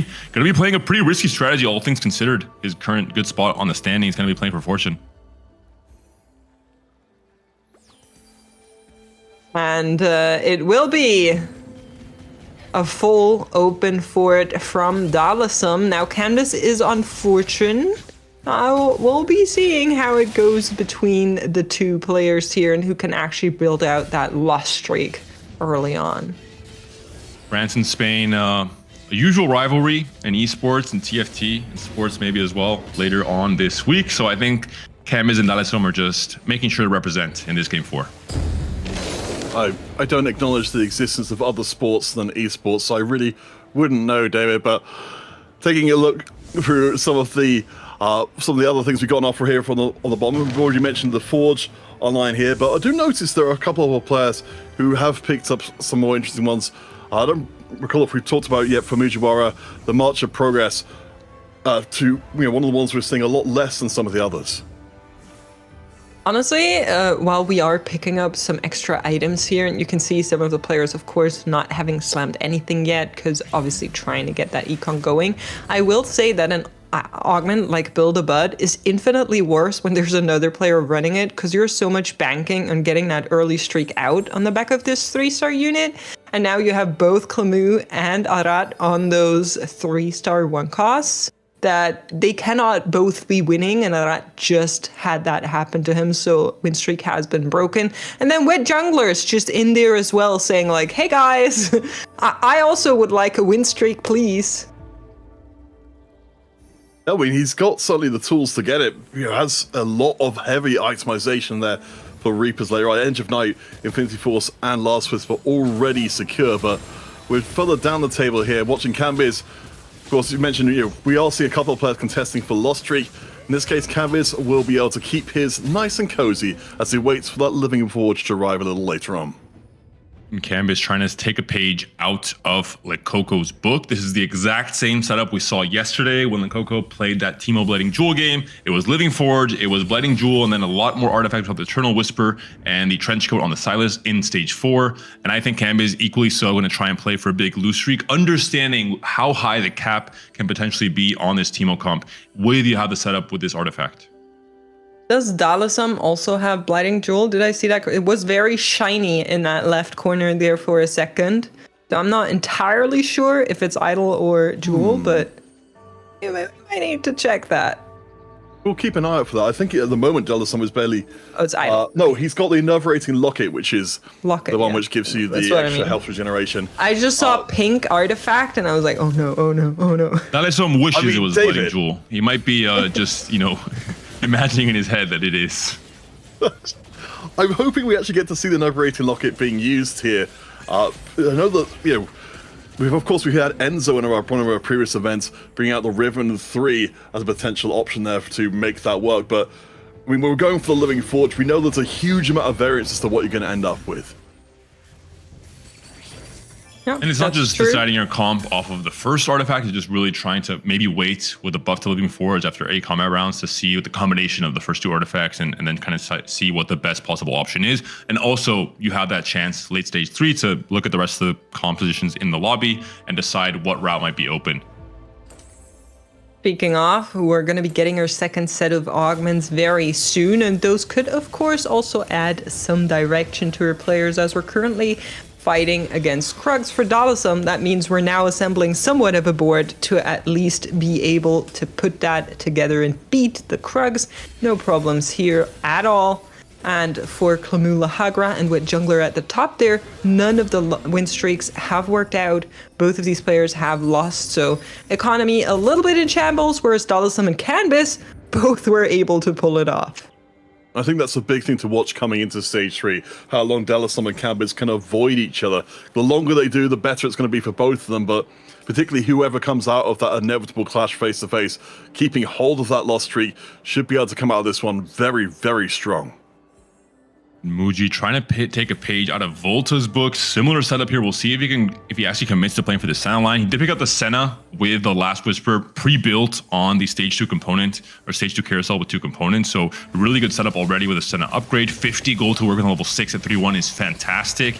I think really the key difference maker when it comes to the Senna comp is finding that Shen 3. Ideally allow A3, but that's really unrealistic, I would say, in the current meta. A little bit on what our players are running. We've definitely seen it in previous lobbies, although rare it is. But for now, we're going to be getting those augments I was mentioning before. Silver to calm down everyone at least a little bit after those prismatic starts. And we're probably going to be seeing a lot of generic pickups as they're coming in. With Jungler, interestingly enough, on Keepers, looks like it might be the Reaper board, but could also be going into Duelist. We've seen it in an A in the past days, so I'm open to it. Yeah, I mean, I'd be excited to see that one happen as well. Do you want to know as one of our kind of ongoing stories for the lobby, Dalasum and Cambiz, the two loss streaking players. Dalasum losing out on his loss streak in the previous round, so Cambiz will be our sole survivor. As you pointed out before, Makes, there haven't been many other streaks in the lobby, so this should mean Cambiz should be economically very far ahead. And that's a spot he's very comfortable with, right? Both Canvas and Double 61 very much known for being able to play on low HP so long as the economy works out. So I'm not too worried in the slightest about Canvas right now. The only thing that could give you a little bit to think is that surely with this duel, he wants to be running Teemo eventually in this combination. And there is somebody else buying Teemos. So hopefully he's going to be able to at least get that Teemo 2 online later on once the Fortune cash outs come around. But first, we're going to be getting our encounter here where Lysandra will be offering artifact and component anvils, and everybody in the lobby is rich enough to take one. Players like Muji and Klimu especially though, because they are defending win streaks, they are trying to stay healthy, are I think a little bit more inclined to go for it. Klimu does in the end picking the Deathfire Grasp, and Muji looks like he's not going to try and go for it. He is playing reroll, needs a lot of gold to hit that Sentinel 3 in the first place, so, and I think with the tattoo as well, going to have a very easy time filling out those item slots. Deathfire Grasp though, I mean, we're talking before, you know, about how much work this RE3 could do when she was picked up naturally, the build above version. She's going to have so much punch to just absolutely destroy the first tank that gets in front of her. Ooh, is it time? Ooh, I love this. Finally time, Makes. I'm getting excited. There's a Bard 2, he has a Rage Blade, we have the itemized frog in the front line, Locket as like I'm already on board. Say less. He will be losing here though, and I'm a little bit surprised that Dalasum did not pick up the artifact anvil to maybe find that extra artifact Wit's End, which could propel this comp even greater than it normally would be, but I think we should be in a good spot as soon as this front line is a little bit upgraded. So go for the second Rage Blade here. And he's gonna have Living Forge. It's going to work out. Yeah. Well, there's still a chance for there's more more artifacts chances. regardless. I would say for players specifically that have Living Forge is a little bit less interesting, less appealing to pay for an artifact because you're already getting a lot of them anyway. And usually the more artifacts you have, it's not always better in terms of those artifacts synergizing together. No, I agree with that. I just think the choice would have been great. We'll see how things develop going forwards. Said there's a lot on the line here. Cambiz will be going for the cash out here on 39 HP. He's lost a lot of HP getting to this point, but he has racked up an absolute ton of gold. Though, as you pointed out before, Makes, the Teemo is going to be a bit contested, which is definitely unfortunate. He does seem like he's in a solid enough position to start pushing up and maybe picking up some of those higher end trick shots as well. So one heads up play here from Cambiz might be waiting to pop the artifact, or the anvil rather, because if you wait until stage 4, you remove some of the gold generating artifacts from the pool of items that you're possibly given. So maybe the loose streak you could have angled for that, gonna pop it anyway in this case, pick up these Anyas there for the Zoe. Been a nice little move there, but I think he wants the immediate power, especially against a board like the one we saw from Avrat, and that is a player that is holding Teemo, so you're kind of going like, hey, I'll take this win, thank you very much, and does exactly that after the cash out here. One more encounter coming our way though. This lobby has a lot in store. We're gonna get, more chances to reroll. This could be very interesting. Yeah, we've got a ton of players, well, in fact, the entire lobby, as you've mentioned before, keeping hold of a lot of their money. So we can see from Apal in particular on the right-hand side, and for Muji, our players are not going to wait for those 3 rounds to expire before getting their rerolls in. Cambiz wants to go 8 instead, so we're going to hold on to some of the gold, probably 4-1 it with the extra rolls you'll have on level 8. And Cambiz taking the Spain-France rivalry a little bit too seriously, holding on to some bards. Obviously needs it for the trickshot comp, but maybe just hold one, Cambiz. You're never upgrading bard anyway. Give Dalasum a chance, man. It's not just a bard, it's also the Tom Kent, right? Both of the target units for Dalasum. It is ratting that we're seeing right now, but it is part of the game. Both of these players are playing similar lines here with that loss, so if you can deny the other person, you are going to do that for sure. And the story has changed. We're now on to Zoe, so Teemo is up for grabs for Canvas. Yeah, I mean, this has been such an interesting game for Arat here. As you said, Teemo in place before. as I said, very much a placeholder as we move further forward. We don't have the Story Weaver emblem we've seen really bring this comp to life before, but we've got a couple of Kaisers on the bench. Of course, we've got that Garen 3 who's going to be in place for the time being, so hopefully Arat will continue to perform well. Dalasan, though, I have a request has picked for up both the of double you. Ginsus and the Infinity Force. Let's just pretend it's a Wit's End, okay? We can I cast was going to point it out. Pretending it's a Wit's End, and let's just hype up this board and this game plan from Dalasan. We could pretend the Locket is a Forbidden Idol as well. Okay, all right, double down. Yeah, I like it. I mean, so we're gonna at least need the Tahm Kench too. So I'm happy that this one showed up for now.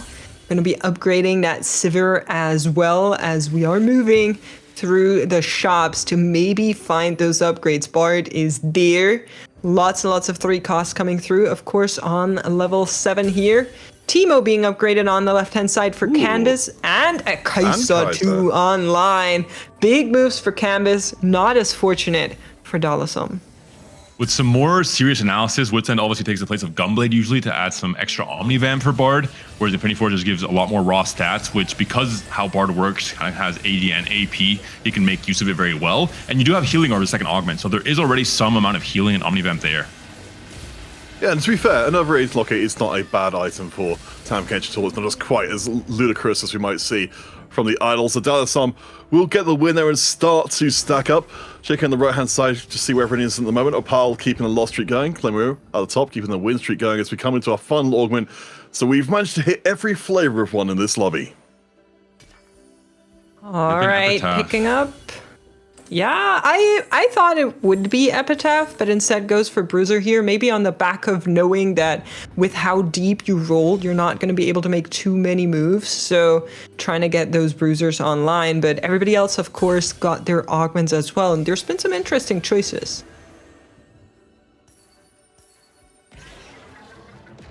Yeah, for me, the ones that are standing out, as we can see on the right-hand side now, having the extra CC immunity from Opal, I think it's going to be making a big difference running one of the Reaper boards in the lobby, because we know it's only ever going to be one of them. Looking around through some of the other choices here, on the new ones coming in on the gold side, Dalasan picking up the Bruiser emblem. Perhaps we'll get what I was looking for. Opal's still missing the blue buff though, which is even more important in this case because of the Baboom, where you want to proc the Baboom more often. You want to have blue buffs to get those extra casts out early on into the fight. So the Kindred not really going to be at the highest level just yet, but the Kayn, fully itemized, can clean up Alcir for a board where Noel does not really have his key damage carries online just yet. Yeah, I agree. I'm in the overall scope of things. Noel, of course, in a position where it's not looking too good on that final elimination today. But we're going to be checking in with one of these boards, and it will be Noel's board currently on that Sniper Warden line. We've barely seen this comp. I think in the right spot it has done well, but for now I'm not seeing that spot work out for Noel. There's no Ashe 2 online. If I saw correctly, we're still missing one of the core items as well. No Rage Blade Slam, so a little bit of a rough spot. I mean, on the opposite end, though, for Wet Jungler, I think thanks to having that Freaky Friday in place, having such good item selection here for both of our core Reapers, means Wet Jungler's in a really good spot towards the top of the lobby. If we were at all worried about Wet Jungler not being able to get over the bar towards the tail end today to get him through on qualifier points, this game is looking real good for his chances. Dalasan, unfortunately, still one Bard away from his key upgrade. Donkey rolling every single round trying to find it. Canvas is certainly holding on to a few of them, but hopefully for the Spanish player he can find on this carousel, or maybe in the next few rolls as well.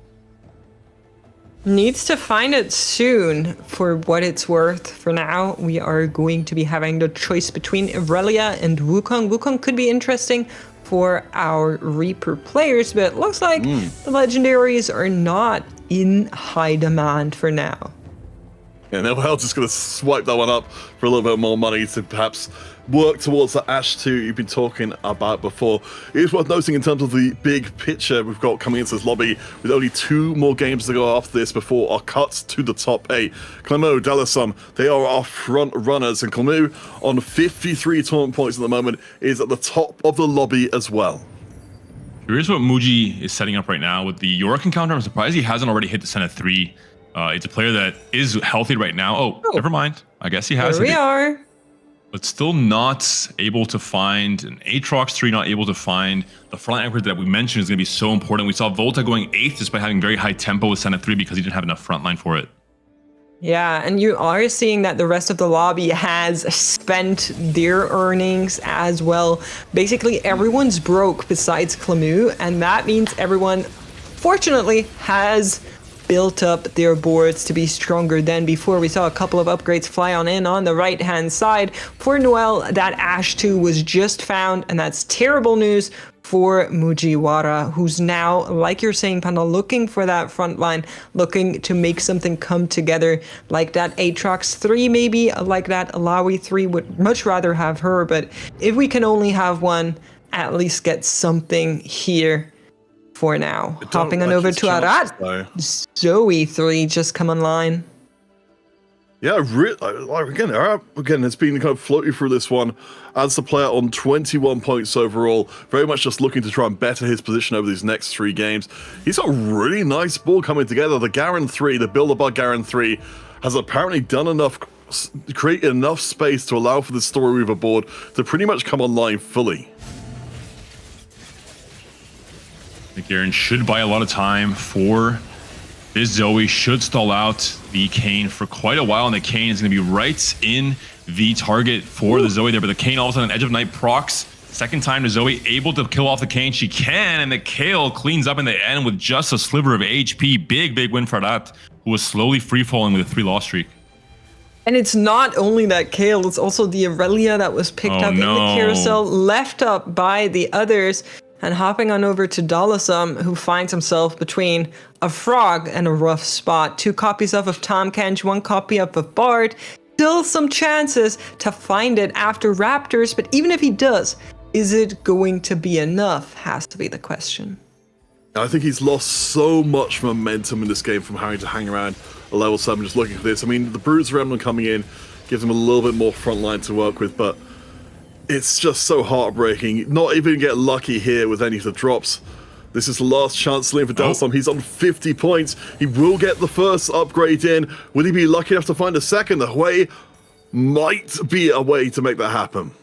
Needs a Tom as well, though. It's going to be really important to buy time here. And a quick reminder for anyone who's not really following with the Spanish scene, there's never been a Spanish player that's made it to Worlds, so all the hopes and prayers of the Spanish community are on Dalasum right now. He's on 50 points, 3 games, including this one. He just needs to make it to around 60, 61, so 11 points. Completely doable, but he needs to not go 8th in this game to have a better chance. And that might just be out of question for now. It is going to be a battle between that Senna 3 on the opposite side from Mujiwara and the Bard 3. Can he stay in here? Can he keep that chance of maybe finding that Tom 3 in a couple of seconds? The front line has crumbled. The Bard will not get the heals in, and he will be reduced to 1 HP. Maybe the encounter can save him. Oh, it's all you need. It's no. It's a lot. No, okay, it's the encounter cannot save anyone. I take it back. To be fair, at least this doesn't make the situation worse for Dalasum than it could be otherwise. It could have helped the other people in lobby get stronger. There we go. Tam Kench 3 and the Living Forge proc on the same round. We find the Wit's End. It's just a little bit too late. Wait, just reforge the Rage Blades. Please don't. Surely they'll come back. They'll come back, Dalasum. Believe in yourself. We can't even duplicate the Tam Kench either with a Trickster's Glass. This is offensive. Mortdog, please. Just don't. Look at him. He's just in a sad place right now. Oh, that's sadness. Honestly, like Dalasum is one of the players where you can have a really hard time in reading the emotions, but this one, I think we all felt the pain just now. Hopefully, it's now going to be enough to deal with the RE3 from Clamu. She's been winning for all of the early game, for most of the mid game, and now it is Bard's chance to take her down once and for all. Syndra 2 not online just yet, and Dalasum gladly takes this win. Opal goes down to 3 HP in that round as well, so it's not out of the question. Dalasum of 50 points is on the lower end of players in the top 8 right now. If you can just have now a you solid get the game, come on, Riot. Oh my god. The hand on the forehead immediately. More Everything's coming but just way too late. This is truly, it hurts to see for Dalesom. I'm glad his mental state is good enough to understand that he has enough gold to go 8, to add in the Zoe, to get the Story Reaver online, to get that little bit of extra oomph. Oh boy. Well, the good thing is he did get the XP, he did get the level 8, so he's not as far behind as some of the other players right now to maybe have enough on this board to buy time for the Bard to do his thing. But there's still some very scary boards in this lobby. We're going to be watching Dalesom on the right-hand side, Opal on the left-hand side. Both of these players fighting for survival. Left-hand side, you have Clamu on the Ahri that was just beaten by Dalesom. Right-hand side should be Arat's board with the Zoe in the backline. The Bard finds her instantly, will take her down, and it's now down to the double Soraka to maybe clutch it out on the back of this Tom Kench. Dalesom hanging in there.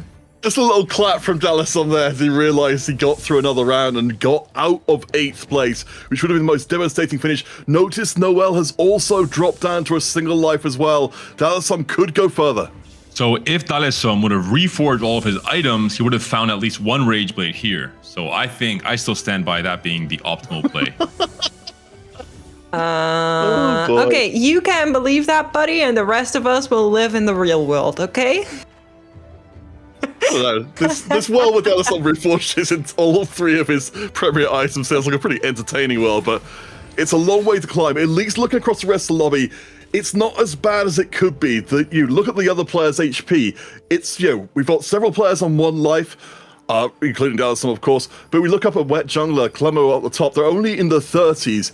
It's not impossible for Dalesom again to climb up, but everybody above him is also going to be spending every piece of gold they have to try and bring their board strength up and stay up for 1 more place, 1 more point. Honestly, the Noelle board is so interesting. You don't have a Rage Blade on that Ashe. She's now finally upgraded to 2-star. Instead, you're running an Amumu 3, which every Lux player is crying about right now. Thankfully, we don't really have some in this lobby. Everybody chose a little bit of a different route, but now it's going to be about survival for both of these players here, Peter. Oh my gosh. The tiny bit deadly, giving a little bit of extra punch. I think might actually get away with this one. 1 more car should be good, and that means 1 player saved life. Dalesom, is that him dying on the left-hand screen? He certainly had a big reaction there.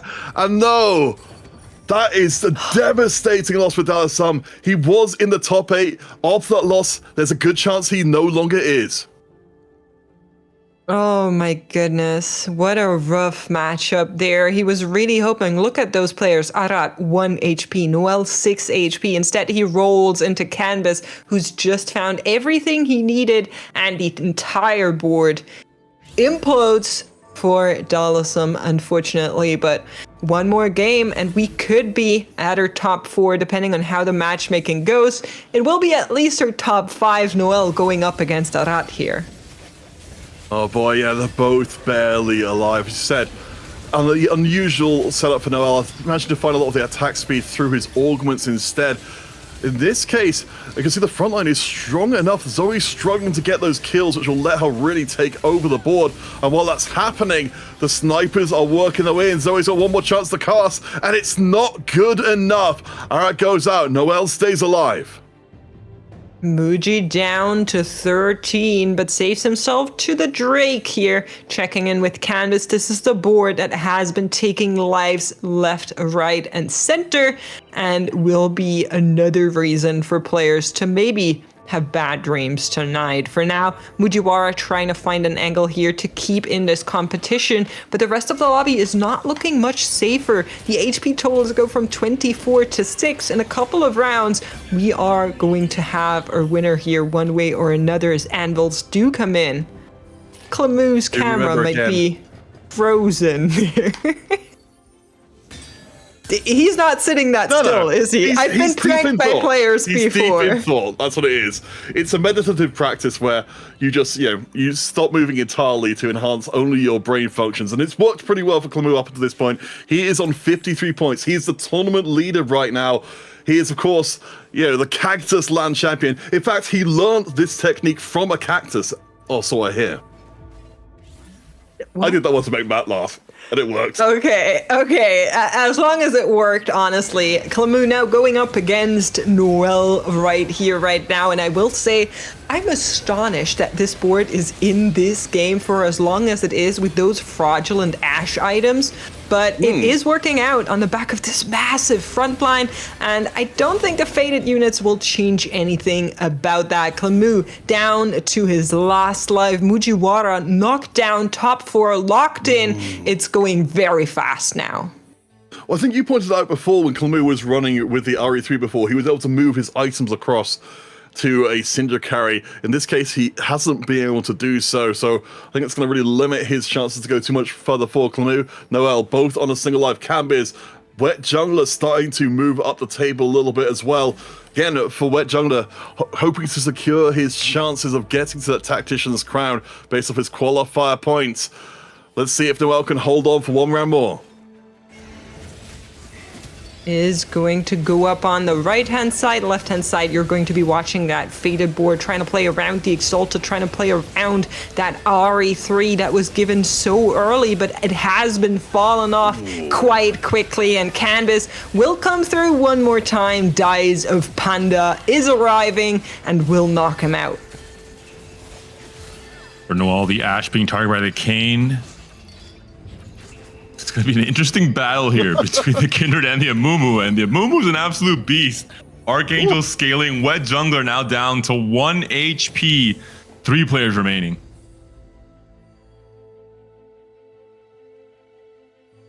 Oh, all right. So somehow we've ended up with Cambiz and Noel both on massive streaks while we've got only 3 remaining in the lobby. Of course, makes you mention Cambiz with the Blighting Jewel and the Toxin Teemo as well with the blue buff. Incredibly strong. I mean, we don't even have the Xayah in this board, but it doesn't seem to matter. We don't need her is the answer. Teemo 2 is a hidden legendary in this comp. The only question is, can he live if the Reapers find him first? So let's see how quickly Teemo can spread those toxic mushrooms all across the board. Kaisa will help, of course, wherever she can. And I think this is looking like it might be a very clear written story for Canvas. Finds an easy win, finds yet another elimination. And on the left-hand side, his ghost copy also takes down Noel, and that is going to be everything. Canvas taking a first place, quite unimpressed here on the back of Blighting Jewel Teemo. He should be impressed, though. That's a huge win for Canvas. He was in 8th position as of the previous game. That's a massive win to move him up, to be contesting, to potentially even end out day 2 as one of the top players. He is an EMEA champion, so maybe his ambitions are a little bit different to most players. Just making day 3 is not enough for him. He wants to do it again. But all in all, great performance from Canvas, who seems to be taking a page out of Lococo's book. You can tell these players prepped together because that game was almost copy-pasted from yesterday's day 1 with Lococo. It absolutely was, but of course they're close friends as well, so I'm not surprised in the slightest. We do have an interview ready with Candace's cousin, Double 61, and then our analyst desk is going to tell you all about it. Stay tuned here at the EMEA final.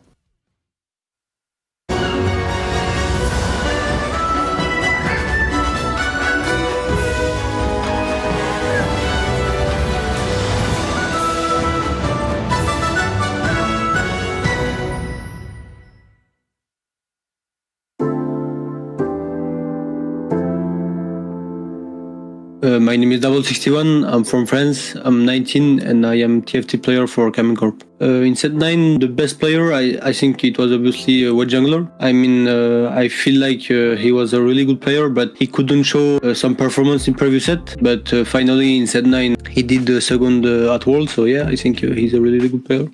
I hope it will be me.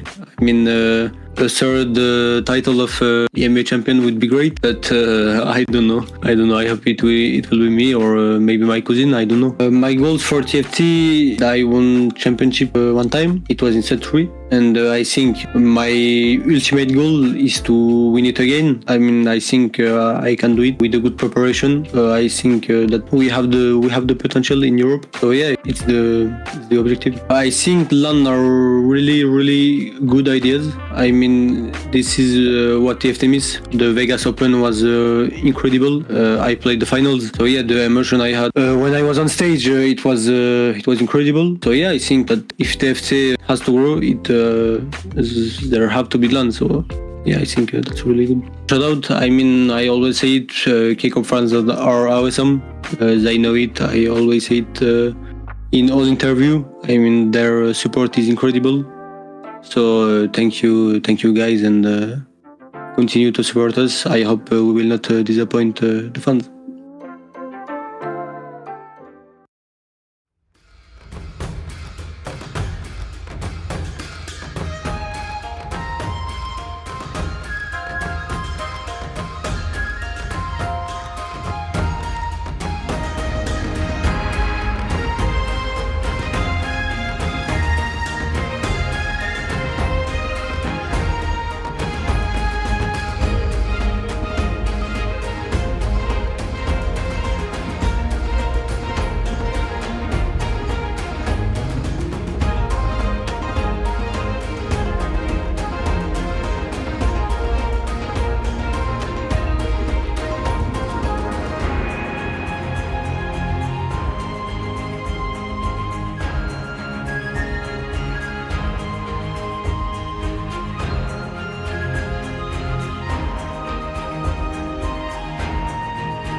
And we're back with the analyst desk, and we've got another banger game on our hand, opening up with the Prismatic, and everyone's favorite childhood store they'd find in every mall, especially across America, the Build-A-Bud Workshop, to start us off. Yeah, Clint Hager really fully on running it back, right, finding his old buddy RA3, yet again taking it to another top format. Yeah, he was like, all right, I know how to play this one, don't you worry. Something I did find interesting about his setup in particular was going for cybernetic uplink, which I genuinely don't think we have seen this on stream at all this entire set. But knowing that he had multiple AP carries, knowing that he was going to try and find something to put on the Azir, felt like it was worth the prioritization, and that will net him a 4th place. Wet Jungler with the Reapers in 3rd. And then, of course, topping it all off, Canvas. Yeah, Canvas, right? Like, again, at the start of the game, Matt, it was really like the Lost Street games. It was the Ballad of Canvas and Dualism. Terrible joke, terrible movie. I really prefer Captain Timo and the Blighting Jewel, to be honest. I hate you. I need you guys to know, he set this one up. He researched this. I'm very proud of him. I'm going to be honest. It was good. It was worth the bit. But Canvas, yeah, the Blighting Jewel, as you mentioned, really strong for him. I think one of the things that I want to pull out is the Living Forge really worked for his composition. Silas was able to get like several incredible items for himself. You got the cloak, of course. So just a really cool turnout from Canvas, and a win that was much needed to keep him in that upper bracket of players, as we only have 2 more games coming in after this. Unfortunately, I do feel like we should touch on Dalisum's game plan, Wida. I feel like everything just happened like 2 steps too late for Dalisum this game, right? Like, it's just crazy. Okay, so like he's fully committed all his items onto the Bard, finds the Bard free, then on the next anvil coming through, then the Vixen finally shows up. Screen. And then you see his face. Look at his face. Yeah, and his hands immediately just, oh. There it is. And then Production the encounter Giannis. comes through, right? And then the encounter comes through right before this round, and we just saw, right, where it's like, it's XP or rerolls. He just used all of his gold to reroll everything down, right? Just fully rubbing it. Just to fully close out the ballad of Cannabis and Dalisum. It is actually also going to be Cannabis that takes out Dalisum from the game. Just rubbing it in. It's so funny though, because this didn't show up very well on stream because it was subtle, but when Dalisum he realized he had a Rage Blade and he saw a Bard. I've never seen a player look more put out by what they found. Like, head in his hand, smirked at the camera like, well, I guess this is what I'm doing. So I feel bad that was only his 7th. I feel like he, on vibes alone, should have earned a top 4. On vibes alone, but again, he should still be in the running for that top 8, right? We can see the players on this screen will need to go first just to kind of guarantee themselves even a shot at getting in there, right? So that is going to be the big deal, because for someone like Shinar and Solgasang, the maximum amount of points that they can get right now is going to be that 61, and we've seen that bubble out in the past here with the rebalancing. But look at how close it is, Matt, right? Like all the way down here, everyone just like within striking distance. Yeah, especially this top. We have a triple 58 presence, all French. I am feeling a throwback, Wida, to when we first started this. We even had a French production team. Like, it was all France all the time, and we're back, baby. It's gone full circle. Absolutely right. I think that's absolutely lovely, right? I think that one of the things that kind of just like goes back to show that France has 11 players in this tournament in general, and right now most of them are within reach of making that top 8 as we go into the final 2 games of the regular stage of this Rising Legends finals. Yeah, I'm so excited for it, and I hope you are too. Before we get there to game number 5 of the day, we're going to go to a quick break and have an interview with Enzo for you to watch.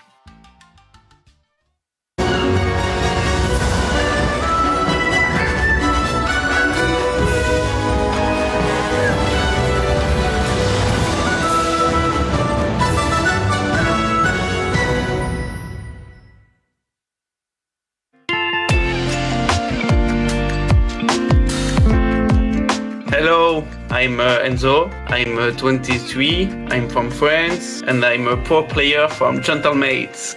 I really like this new set. I'm really good in ladder, but the mechanic of Chosen is not really competitive, you know. But I think it's okay. I really like this new change. I'm one of the players played the most in ladder, so I think 10th place is really good for having a really competitive ladder in Europe. When you have talked about the most good people in EMEA, I think it's Wet and Double. It's a good ladder. We have Ging, is very good. Lelouch, Travis, Combis. We have a lot of good players in ladder. No, I prefer a lot this new set. Set 9, it's only for a bad player. Gambling Tom, it's not for me. I think in this set, people is not really creative. People all play the same comp and can't be so creative. Yeah, I think True Damage is a little broken. I have only one goal. It's win world. Thank you to my family, my friends, and vive Gentlemates!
Welcome back for our 2 final games of today. After that, we are going to be eliminating a big chunk of our player pool, and we'll also know who makes it on the back of qualifier points. It's going to be really exciting, and I'm pleased to be here with Impatious Panda and Vida for those 2 final games.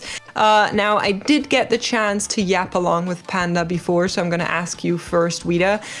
Seems like France still good. Looking at our standings. I mean, that's the thing, right? France has, generally speaking, always been good. Just like we just like disregard, we just disregard reckoning for a second, right? Also, that France has been absolutely amazing here, but there's only gonna be one French name in the lobby. But David, you're obviously very disappointed to see Dallas kind of crash and burn out of that previous game here. Now he gets a chance of redemption. He has the players like Darkest and Clemu in this lobby here that he's going to be vying to take those points away from.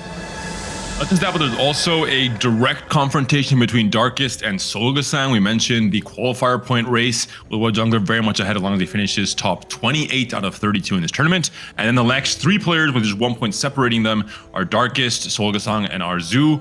Arzu also very high up in the standing, so Solo has some ground to make up, has to really hope for the heroics, either for making it day 3 or for at least leapfrogging Darkest and Arzu in the process. And we are going to be going into not vendor, but trainer sentinels for this lobby here.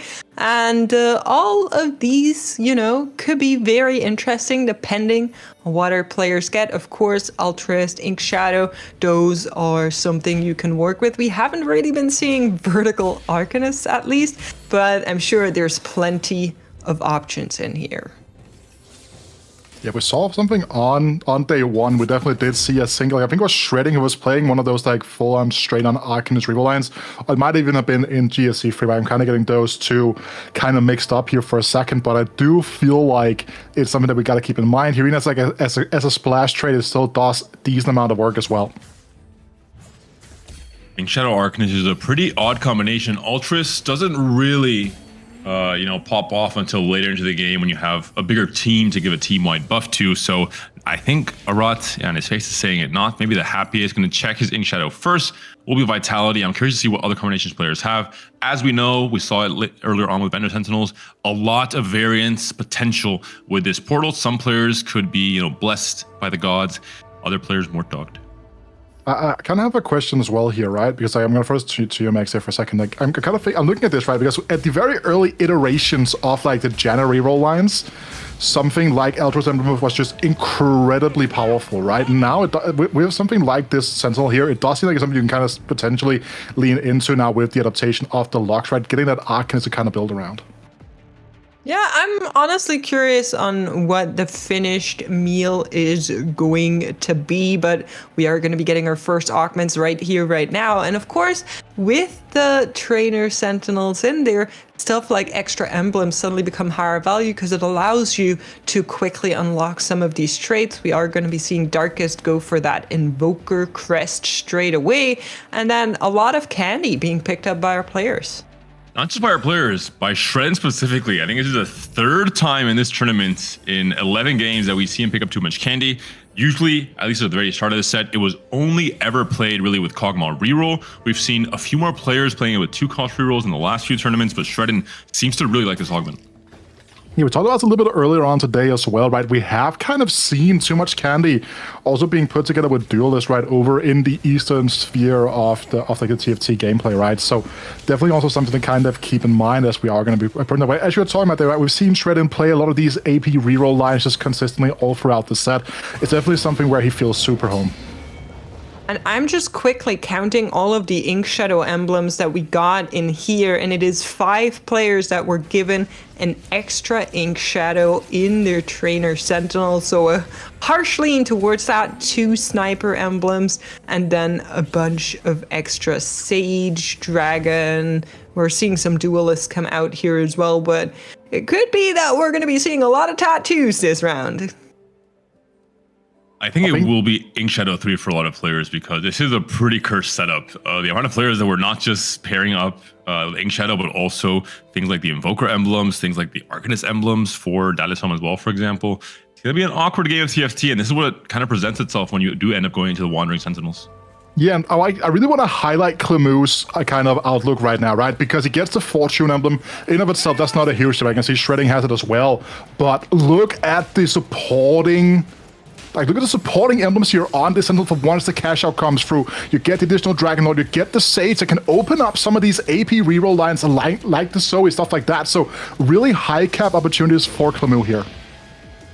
I agree. I really like Clemoux's angle, but what I also like is Darkest angle. I already mentioned that I think the pickup of the emblem on the augments is very smart if you are given something you can work with. And I was looking at what we have assembled. They're currently running Umbral emblem on the Sentinel. Then you have that additional Invoker plus an Invoker on the Trainer. So you are already now in stage 2 on 4 Invokers with Umbral active. This could be a very nice, quick and easy Lilia comp later out. Especially if Darkest is able to navigate the early stages. We've talked about it a million times. Econ is usually very good for Lilia, but any kind of stability where you're able to stay healthy and stay on top of your game, on top of the lobby, coming to stage 4, accrue enough gold to actually make it to the point where you can roll for, hey, not just an upgraded Lilia, but an Azir, a Hui, a Nautilus, and this is one of the highest cap comps in the game, especially the variants that end up on 6 Invokers.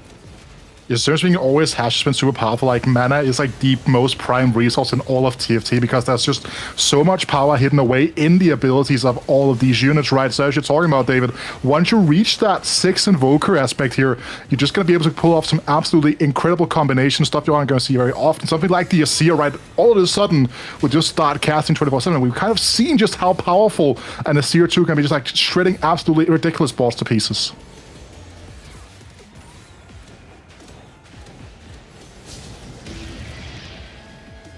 I want to really harp on the Sentinels. I think the fact that there are so many repeats, emblems, and traits for a lot of these players means that most players should not be looking for verticals. They should be looking for horizontals and trying to fit an Ink Shadow, trying to get one tattoo and think of it in, hey, you have an extra 1.5 items off of this trait if you just fit an Ink Shadow naturally anyway, like with Kai'Sa Trick Shots, for example, with some sniper boards potentially, with Senna. So I think that's the game plan for most of the players. Dalesom might be thinking differently though. Picks up a spatula, is open to maybe cooking a little bit more. All right, guys, I have a cook for you, and we know Darkest is, a chef that you can respect. What if next augment, Mana Shield? I'd be down. 6 Invoker Mana Shield, I could see it, maybe. We haven't really seen this augment at all. Generally a little bit discredited by people, but there's a potential. I mean, we've almost seen Darkest like do more crazy stuff just 2 games ago, right?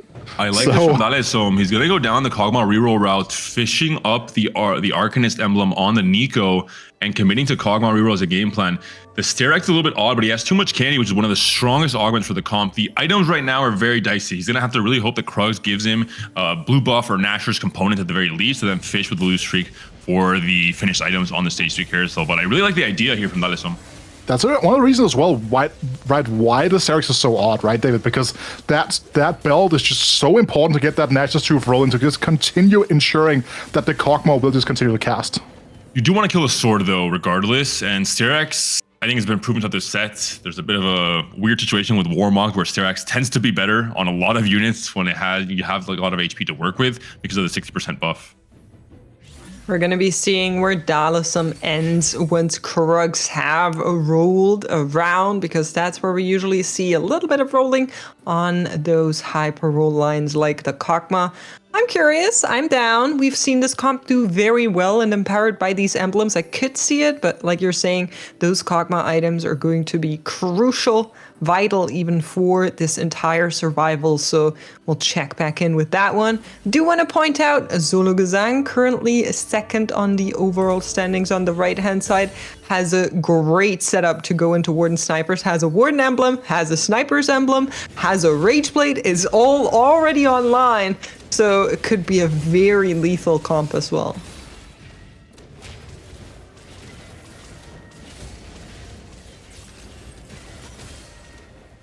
kind of wait and see. Like it's a bit of an awkward combination here, right, for Shredden when you're looking at it. Like the Fortune plus the Duelist is kind of giving mixed vibes, right? The thing is, like, you want like the Fortune to go long for the lost streak aspect of it, but the Duelist is just such a strong early power tool. So just to kind of treat the Fortune as like a incidental econ increase, I suppose, right? Just kind of saying, you know what, I can roll with this. There's overlap between that and Tristana, which is a really strong tool. Can use that to transition out of it at some point, right? So again, like just making use of what he's given here. The 4 win streak so far just proven very strong. The move, 58 points. Doesn't need any kind of risk, but I think is now playing for the respective his peers. He's going to try and smash through this day 2. Reminder that another French player, Enzo, I think did a record-setting, was it 80 points not too long ago? Which I think Clemou's still a little bit far from at 58, but Clemou is all but guaranteed as long as it doesn't go 8th, and tiebreaker just somehow crazy.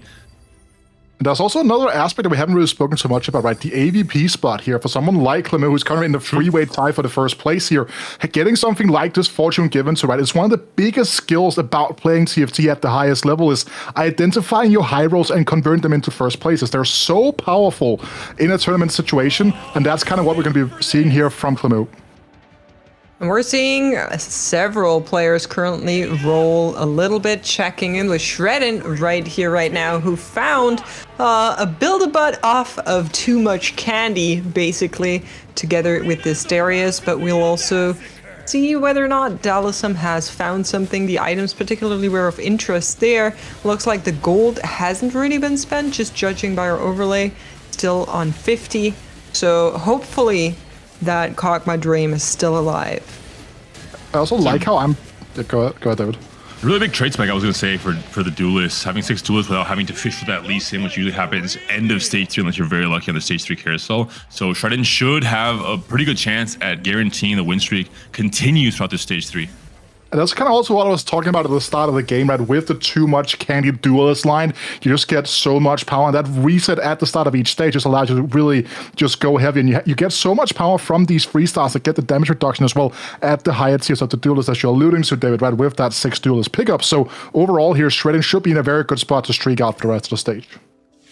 Has to be a little bit careful because Noel also has a Duelist emblem, could be on that line. We'll need to check in with that board and see if that's actually where he wants to go, or if he wants to go for the Ghostly instead. As our second set of augments are being picked up, we'll get Prismatics. And for some players like Arat, who we just saw pick up that Ink Shadow Crown, that will give a lot of direction.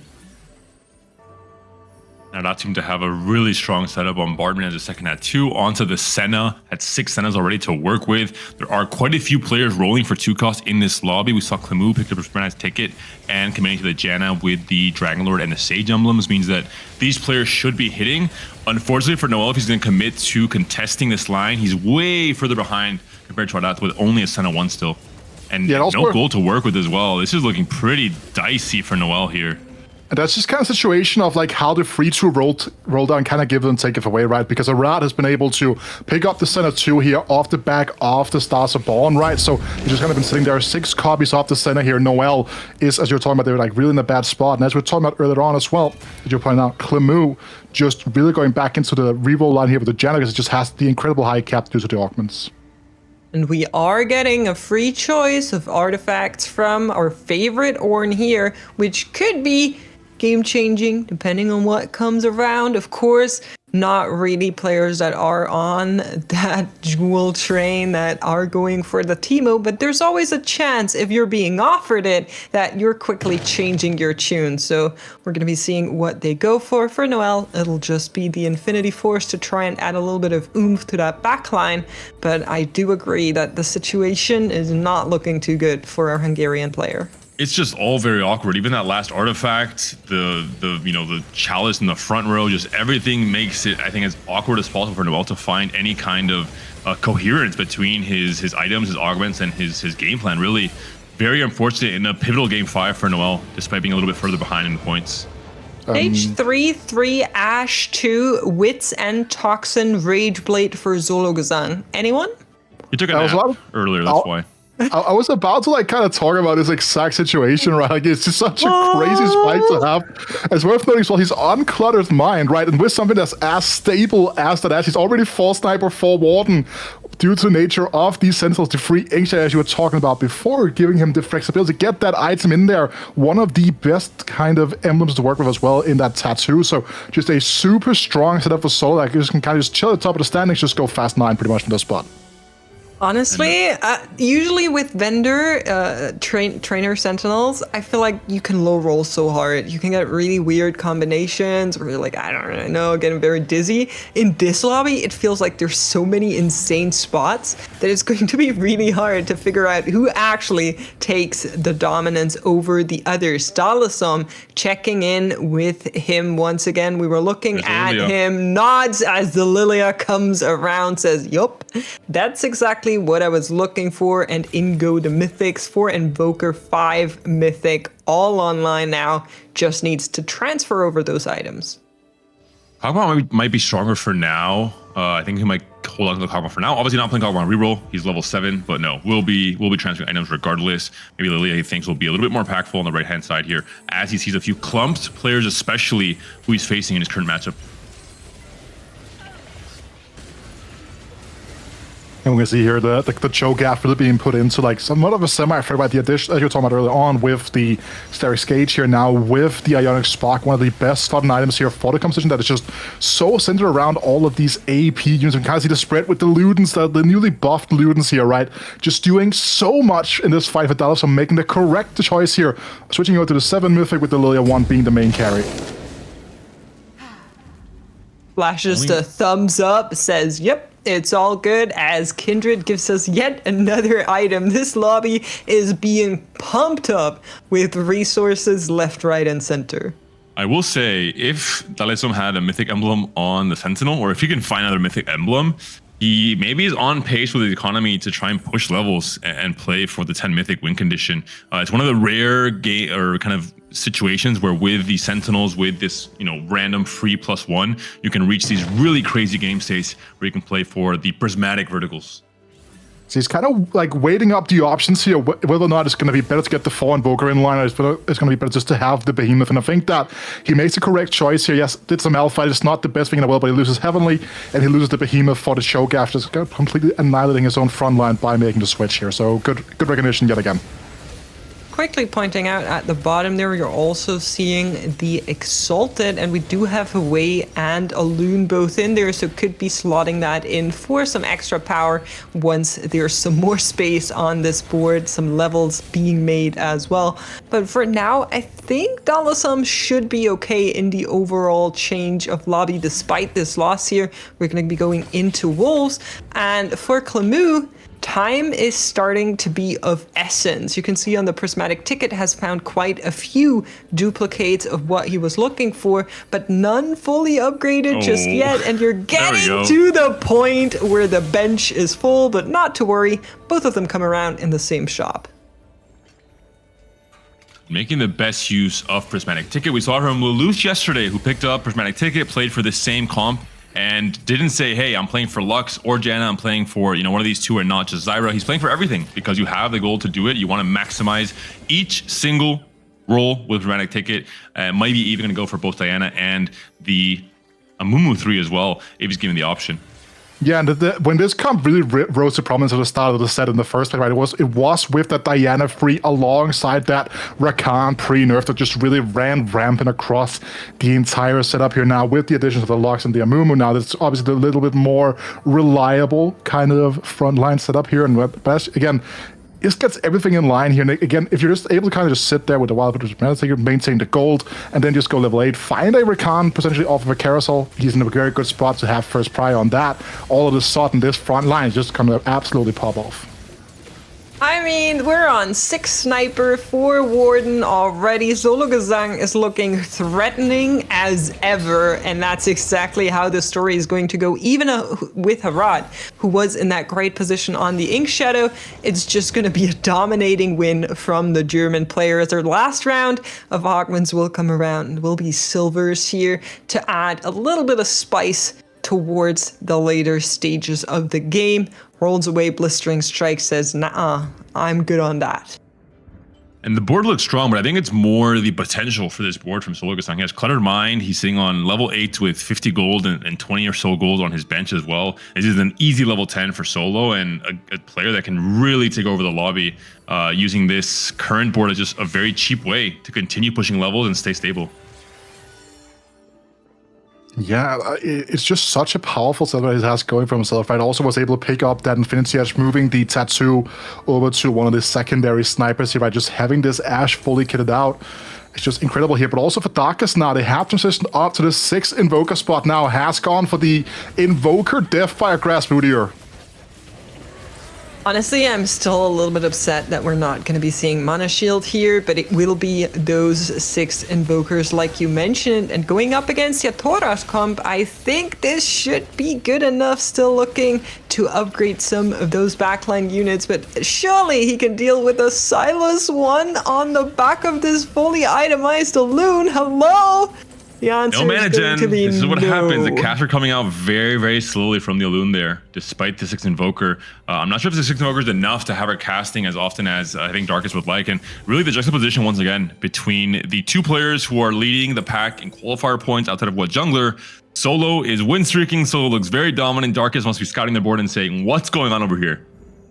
Yeah, it was something that Darkest addressed at the start of the broadcast today as well, right? Really talking about how they just kind of want to be in front of Sologasang, in front of Web Jungler, and then nothing else kind of matters. But as you were talking about, right now, that's not necessarily going to be realistic here. Meanwhile, Shredding has kind of found his way into a board that is free Exalted here. Free Fortune still chipping away with the resources, but not quite finding that free-star Tristana, free-star Kiana just yet.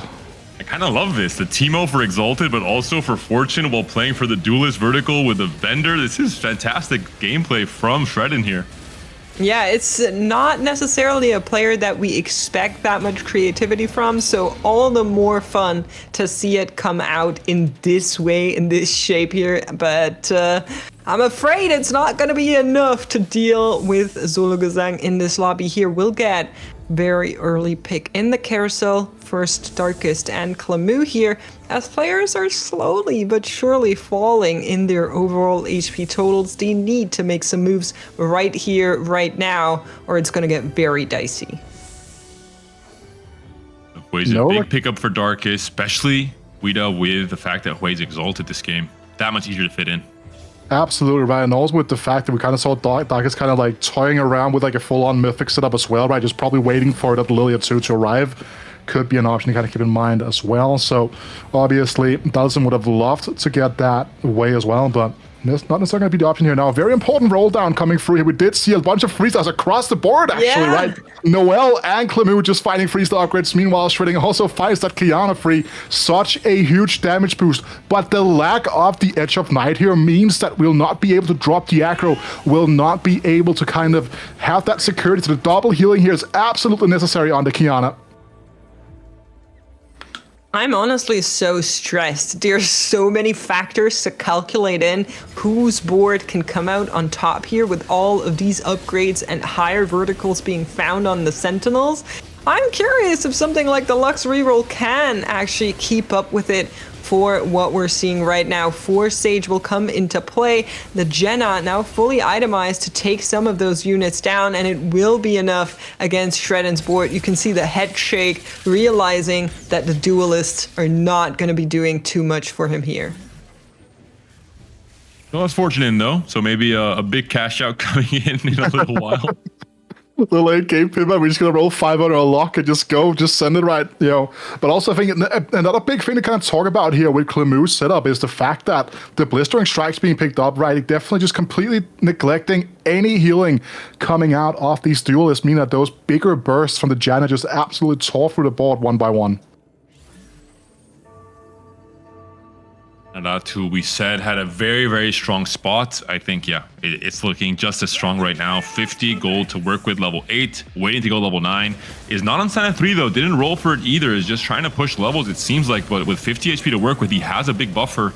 And look at the bottom end of the HP gap. 31 for Clamu in 8th place, and all the way up to 4th place. Only 5 HP separating with Noelle.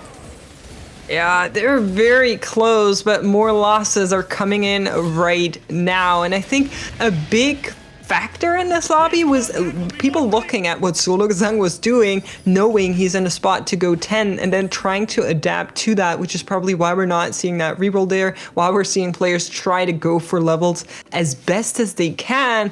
But for Arat, we'll need a little bit more gold to get close to that, while Solo Gazang is sitting on 100 gold. Do you think that we're going to see a realistic switch here into something like the Kaiser 2 instead, if it gets found on a roll down here, David? I don't think so. I think he'll just try and fit in 4 Ghostly and find Senna on 9, which is a little bit unrealistic, but not impossible, obviously. Could maybe even roll some gold on 8 and then go 9 when he has no more gold to really, when he's like on the max of gold that he needs. For Solo, though, yeah, no real decisions to be made. Just pump levels when you're above 100 and keep going back up to 100 again. Very, very strong setup here from Solo. What do you mean we're gonna find set, right? We really need to find set 2 here to be stable, right? Right. He's on 60 HP. I think he's not too worried. Darkest, though, should be worried. They're on 17 HP. We're seeing a little bit of item juggling going on, but is that going to be enough? Stage 5, a devastating loss might just do it. Goes up against Arat. We've been looking at this board before from the other side perspective, but we actually hopped on over to Solo Gazang. This isn't Darkest anymore. I got pranked. This is Solo going up against Arat, and I think Solo might have the upper hand here.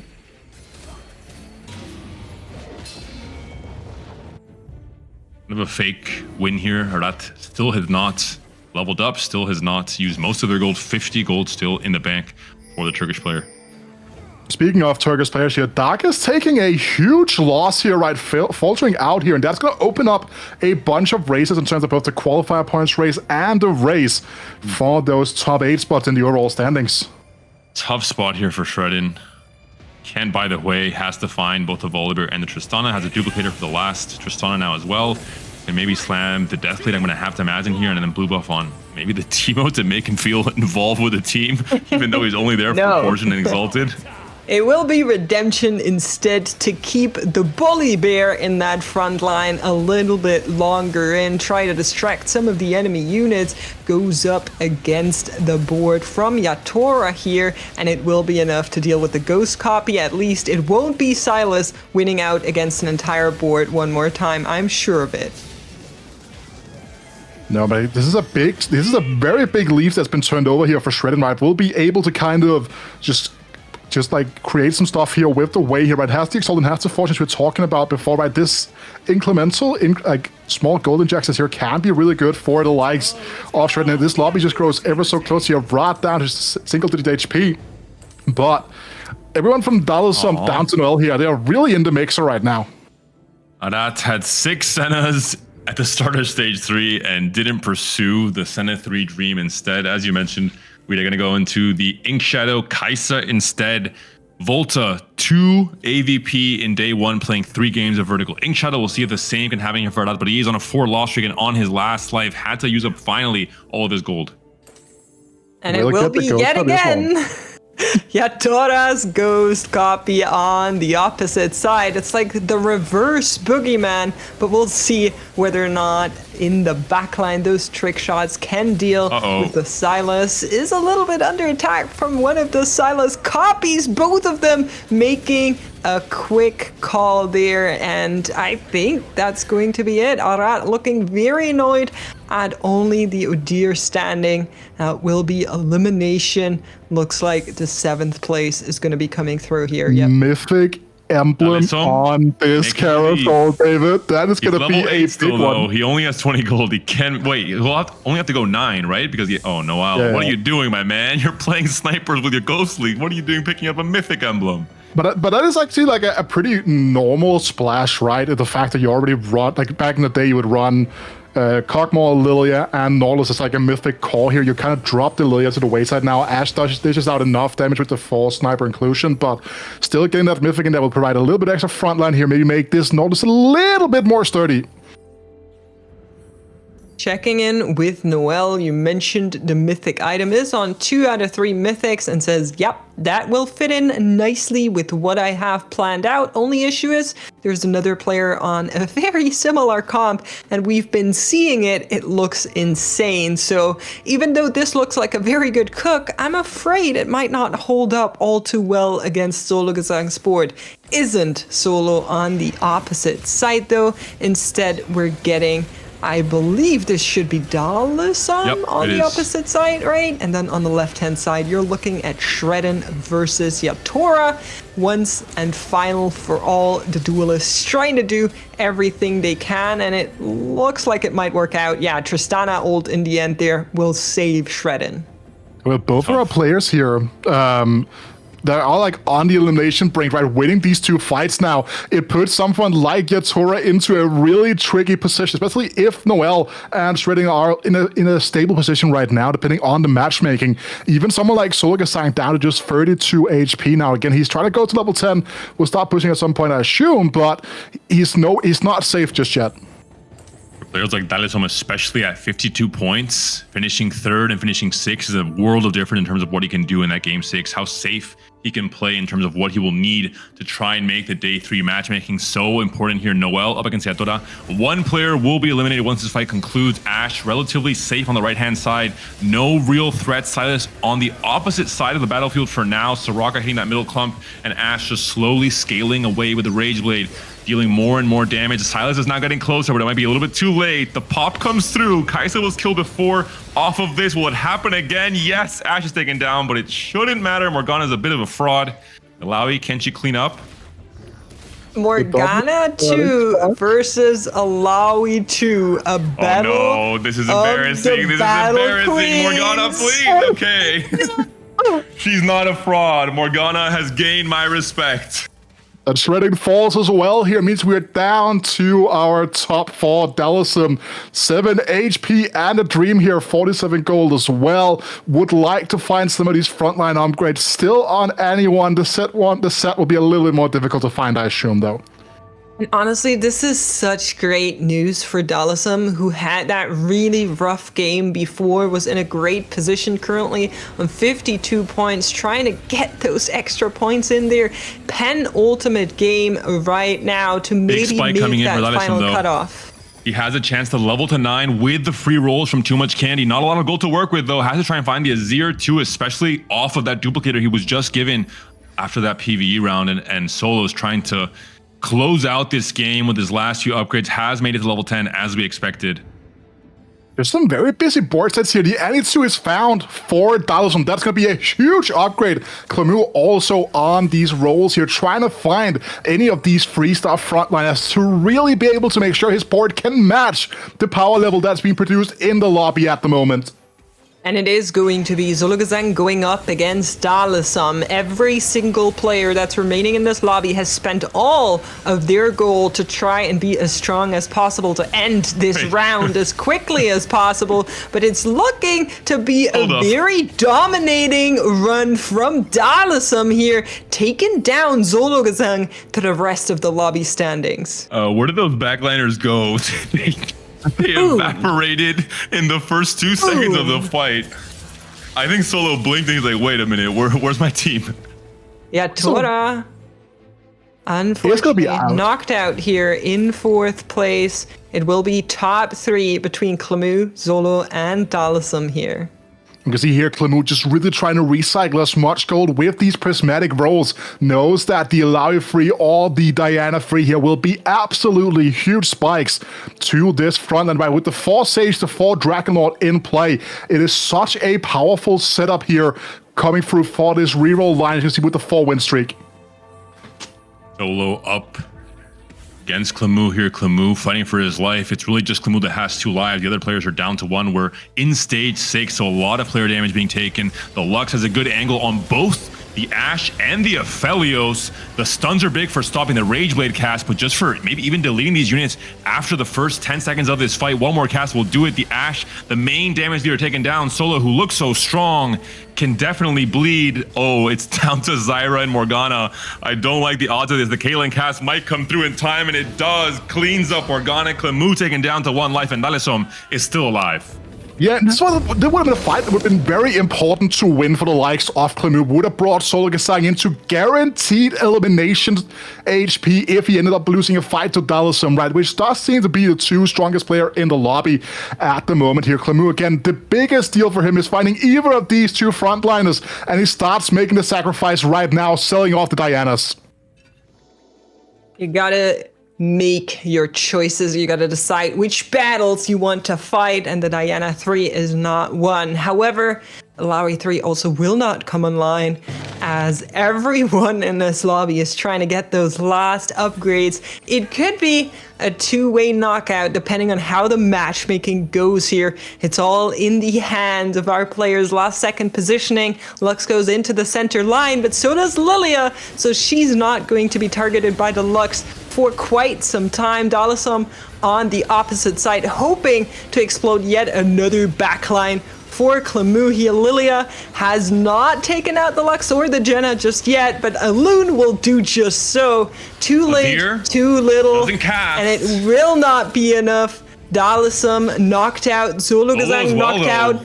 Second place for Zologazang, Dalisom in third, and Clemu with a very happy face taking that first place.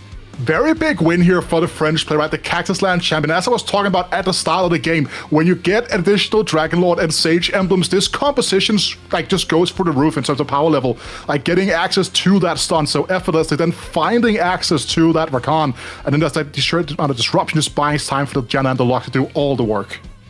Unfortunately for Dalisom, the Loden's Echo did not proc at all in that last fight. The Lux and the Janna were both untouched pretty much by the orbs, and Azir was just seconds away from getting a final potential game-winning cast off for Dalisom. They're not able to do it. The frustration evident. Well, I'm going to leave it to the analyst desk to break down the rest of the game. We're going to be going into a quick break with an interview with Wet Jungler, and then we'll hear all about how Lux took home the vendor training sentinels here in this lobby. We'll be right back.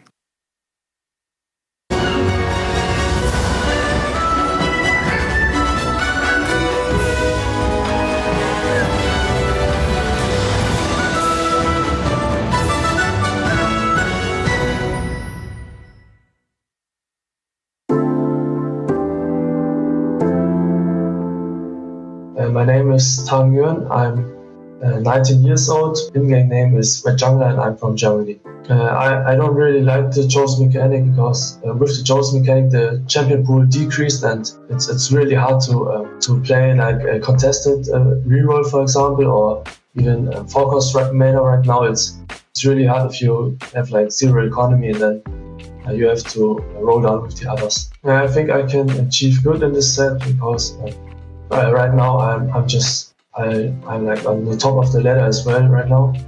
And I think I have good chances to be in the Rising Legends final again and maybe even get to Worlds if the patch is good for me, if it's fit for me. TFT is always growing with every set and making like LANs for the other players. It's really good.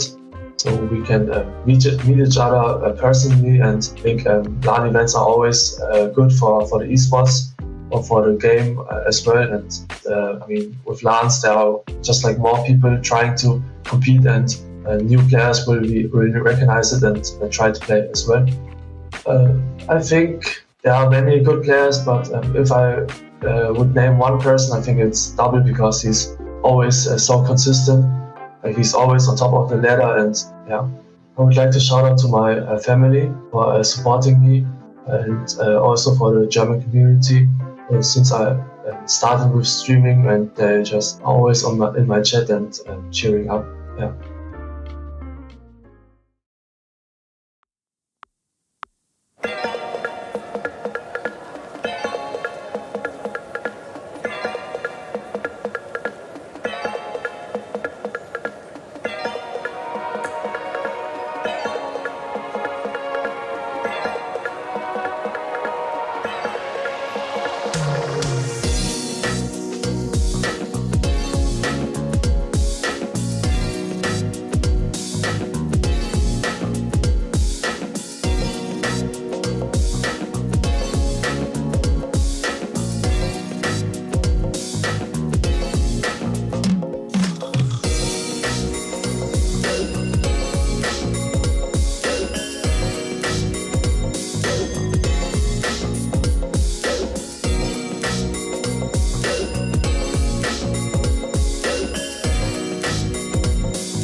Everybody, and welcome back to the Analyst Desk after game number 5 of the day, the penultimate game of our EMEA finals until we make that final cutoff into the top 8.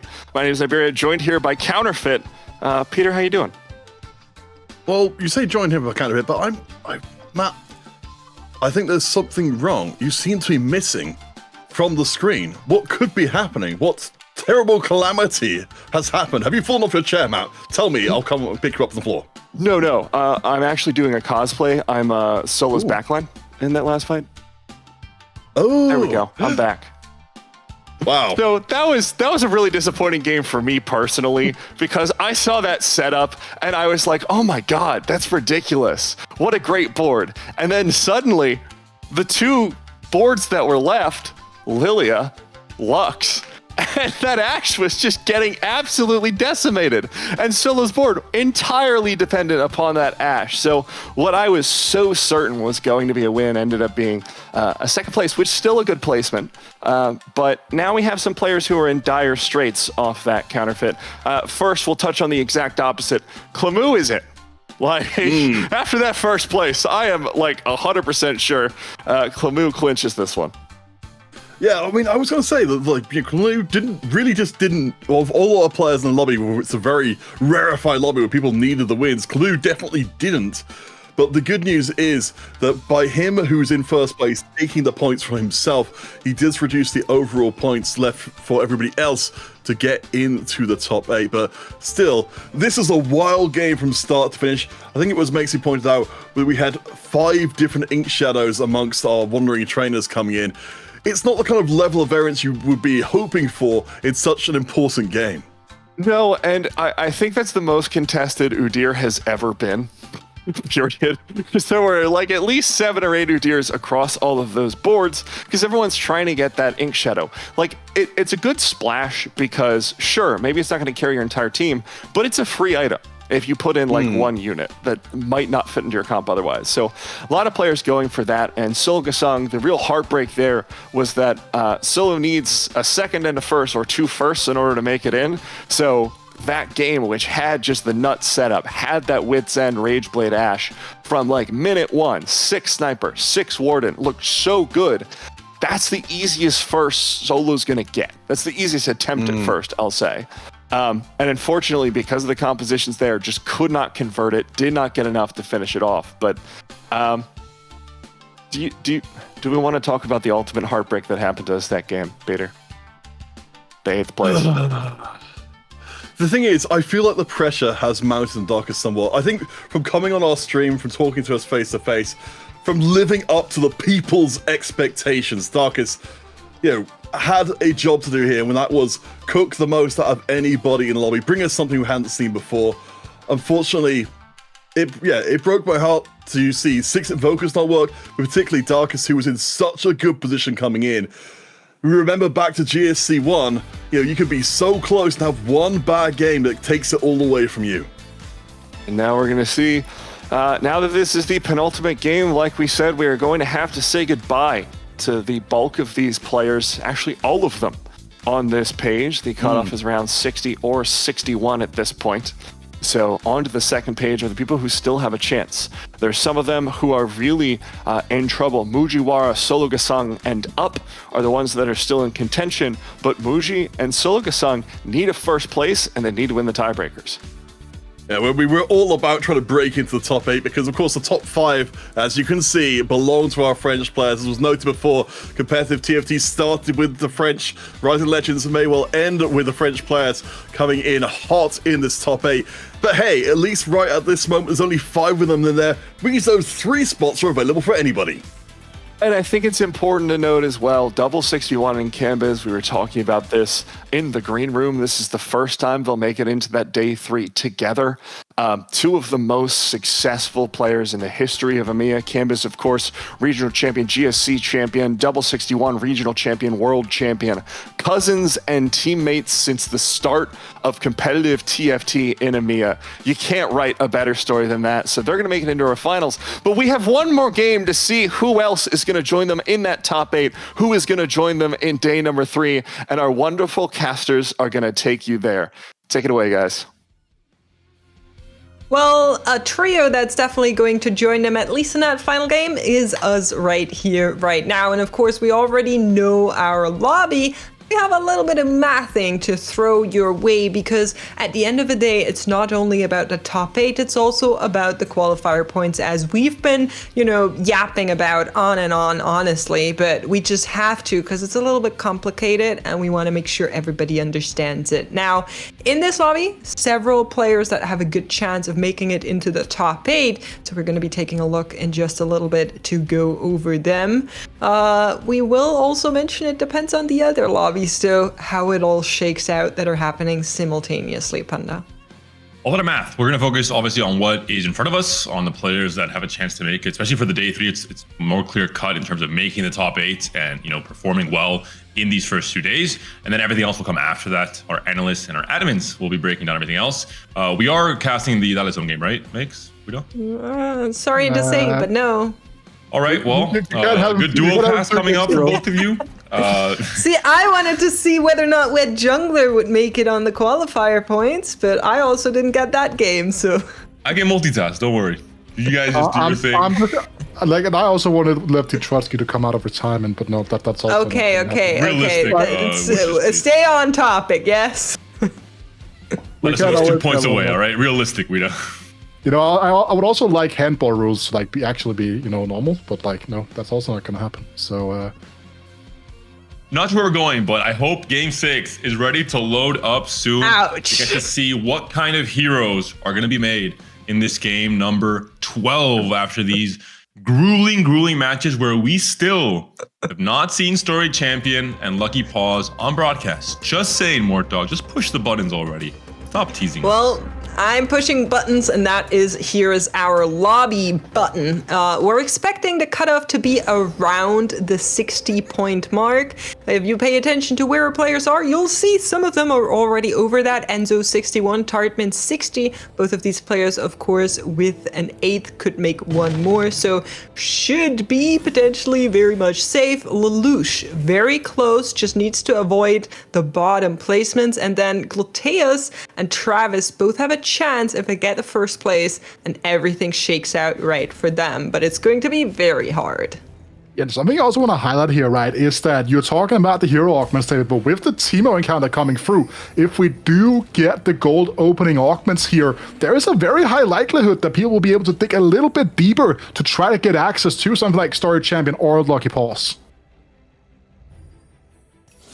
For Lelouch now, Alawi to start things off, one of the stronger frontliners in Stage 2 and Stage 3. We're seeing 3 Kabukos already lined up for Enzo, Gluteus, and Travis on the right-hand side. And really, it's all about this 2-1 hero, or not hero, 2-1 augment in general. Sorry.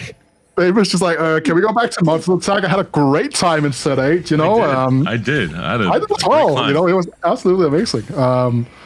But honestly, Hana's just trying to manifest it, and I respect it, okay? We'll see whether or not they come around, but I wouldn't be too surprised if they did. 2 Kabukos in store for Lelouch. Somebody that has already picked up 2 is Enzo. Let the camera angle not confuse you. We're playing a little bit on, well, not the verticals, but the diagonals, it seems like.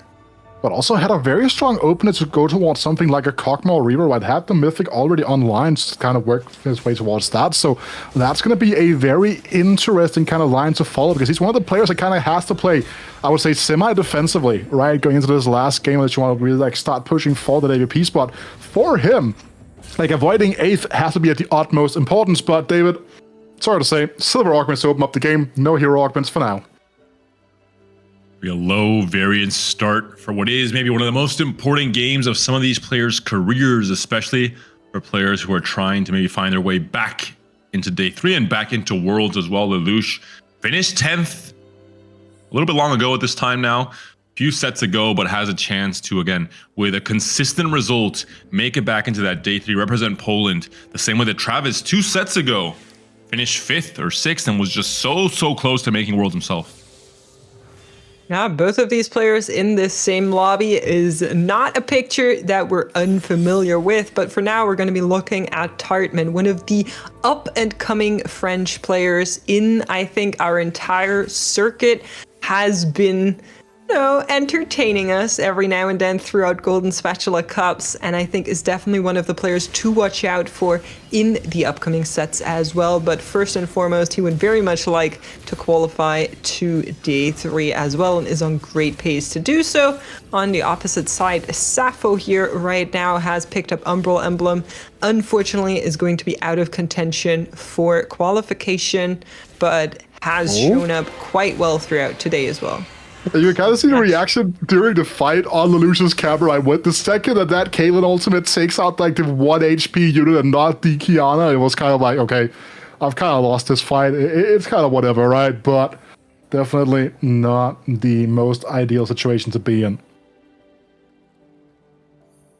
Tartman already has Band of Thieves, has the Rage Blade already slammed, going to be angling towards one of the less contested lines in the 4-cost phase right now, which is going to be the Ashe Snipers. We saw Solo really benefiting a lot from that Ashe as a, you know, very early 2-star item carry in stage 3. We'll see if Tartman can do it on that same route. I would very much like to do so. For now, we'll have a very easy win against Kyosko, who's open fording here to guarantee that loss streak going into the first couple of rounds. Hopping on over to Enzo and Travis. We're going to be looking at that result shortly. And here is Lelouch once again taking the loss. I think would maybe like to lose these less overwhelmingly, but since we are in the first couple of stages, it's whatever. It's hard to say here, right? Really, how impactful this will be. I think that's an interesting thing, like kind of point out here. We saw Dallasum a couple of games ago, David, also go for this full-on launching. Is this like something the Spanish players have been talking about? Like, hey, we're just going to open for, we're just going to sell everything. I think it's mostly Kyosko. It's his playstyle. He plays a lot of reroll. He's a very, some would say, degenerate player for many reasons. And one of those reasons is open forwarding very often, playing this very high risk, high reward game style of just selling all his units, trying to min-max and detract from the highs of playing Fortune by, you know, messing up Fortune streak in stage 2. That's just been his reputation for a long time. I just kind of want to highlight something else here, right? We talked about random Danish TFT player again, right? No, but Tatufa was actually one of the players that all the way back in Reckoning was actually one of the people at like the forefront of this kind of like open forward playstyle until free to send all